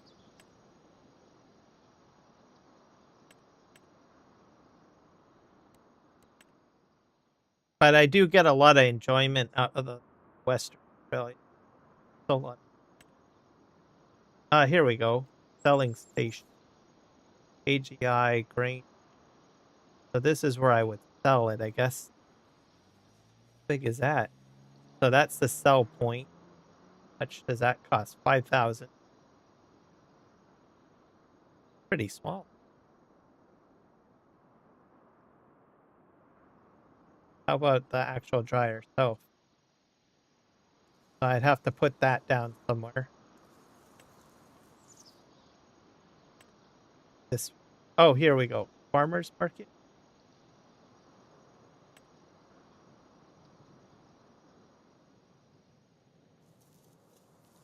This station allows you to sell various crops. I want to sell in greenhouses. It might be under silo.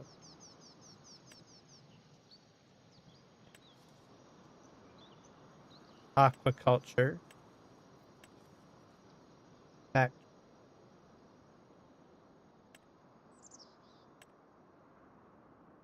Think. What's this? That's a multi-fruit silo. Factory.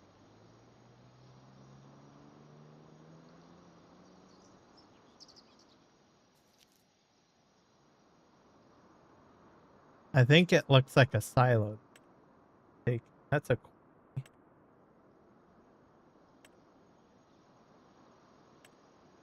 AGI dryer. So it cost me about 300,000 to put that. And then that would run on propane. Oh, that thing is huge.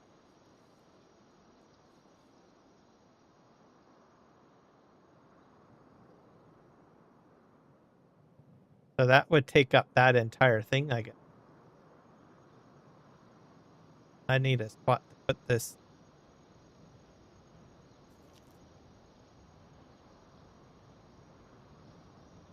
I put in propane to it. I would be good to go. So I'm going to put one of these down at some point. I might need to sell a shed, or this shed could probably be sold. And then I could just put it right here.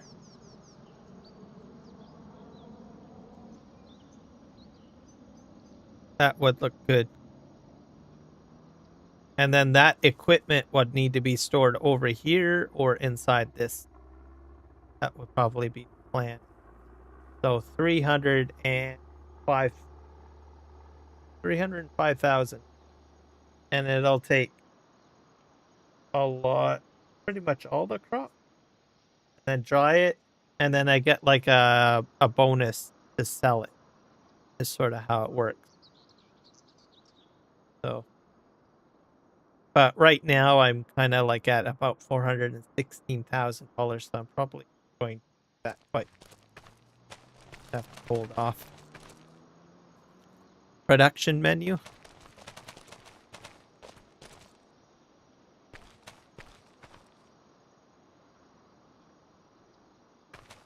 And I don't know what this thing is for.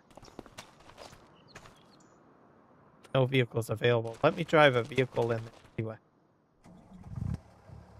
See, I'm thinking this thing is huge. There's like 2 bays. So I could probably sell this. I guess. That's a repair. This is a repair facility.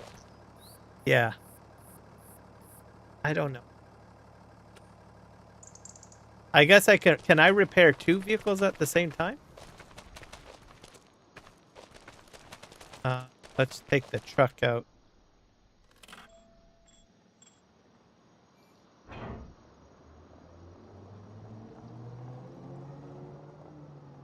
I think I'm better off selling that other shed. I think that's. Let's see what happens if I put this in the trigger. Both of them will show up, right? Yeah, so all 3. That's actually pretty handy. I would hate to sell this. This shed. I might keep this and I'll get rid of the shed. Because, like, I don't really need all of this stuff over here. Like, all of this stuff could get moved to the other side, right? And then I could plop it down here. So I think this would be a better spot to put it. Because why sell that repair bay? That it's fairly large for a repair bay, but take up a lot of space. But it's interesting that I got 2 spots to repair, right? So if I've got like a multiple of vehicles that need repairing, look at how much space I've got to shove in here, right? So, and it's acting like a parking stall too. Whereas this shed, you know, it doesn't do anything. It doesn't have any solar panels on it, so I'm not making any money off of it. So I think this would be more viable to sell. Right? What do you guys think?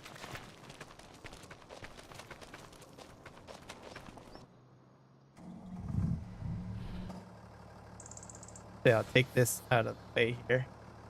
I'll try moving some of that stuff out of here. I'll move it over here.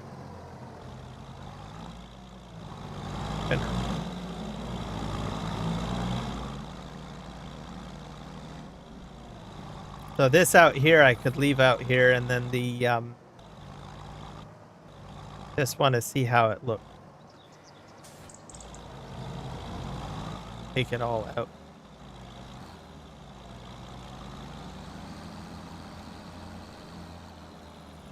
Because at the end of the day, this field over here is going to eventually become a cow farm and other stuff. So eventually I'll be working in there. Whereas this shed, I don't think I need it. Is this a trailer? Yeah, it's a trailer.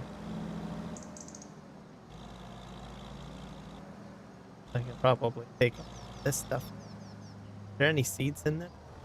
Oh, there isn't any. I guess I could probably pick up all that stuff.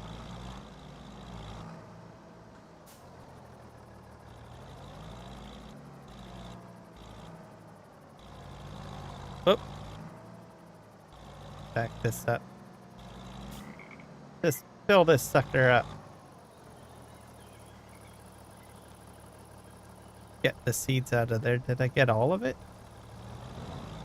Nope. Not all of it. I can probably move this onto this side. I can even park it in here if I want. Oh, I don't have the turning ability there. I'll probably put it into this shed. Good. Oh, hitting the edges. Do I have 2 doors? Oh, yeah, I do. Interesting.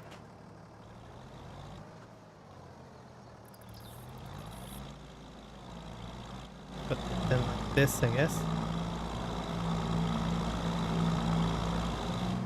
For now. I don't need to park it too fancy like.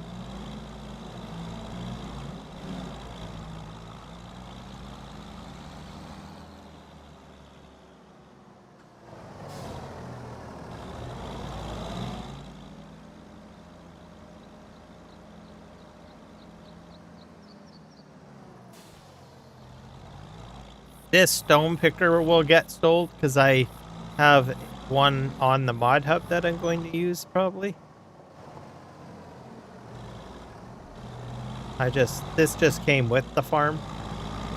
Actually, I think I got stones turned off. If I've got stones turned off, I might just sell it and not bother buying.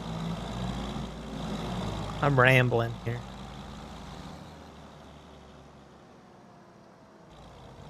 Get this out of here. That cultivator probably will get sold, or if it's a plow, definitely get sold.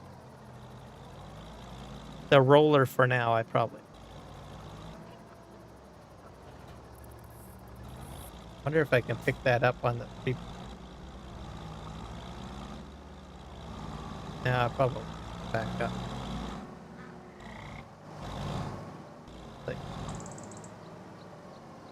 Like that. This little tractor's pretty handy if you ask. Okay, let's go grab another one. Da da da da da da da da da.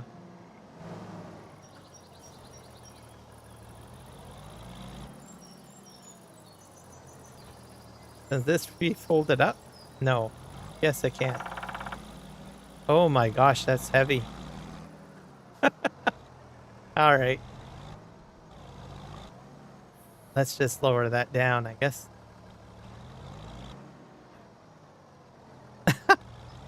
Okay. Have to hit B.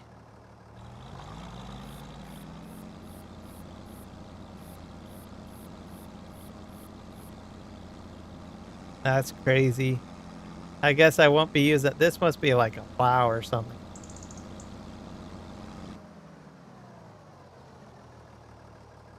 Let's do this.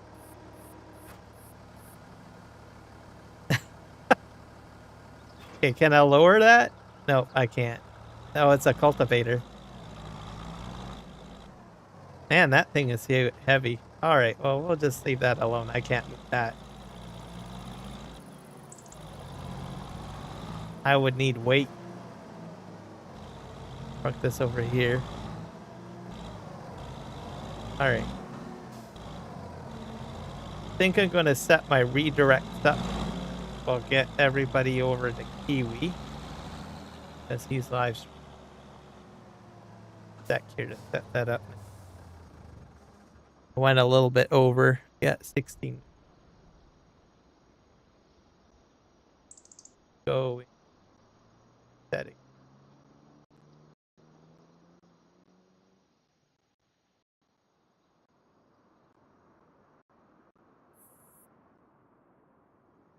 This has been a great live stream. So I'll be back on Sunday. Yeah. And I'll be on the Montana, or sorry, Manitoba map. Got Montana on the brain for some reason. But we will send you guys over to Kiwi. I will be over there as well. Like to jump in and say it's good fun.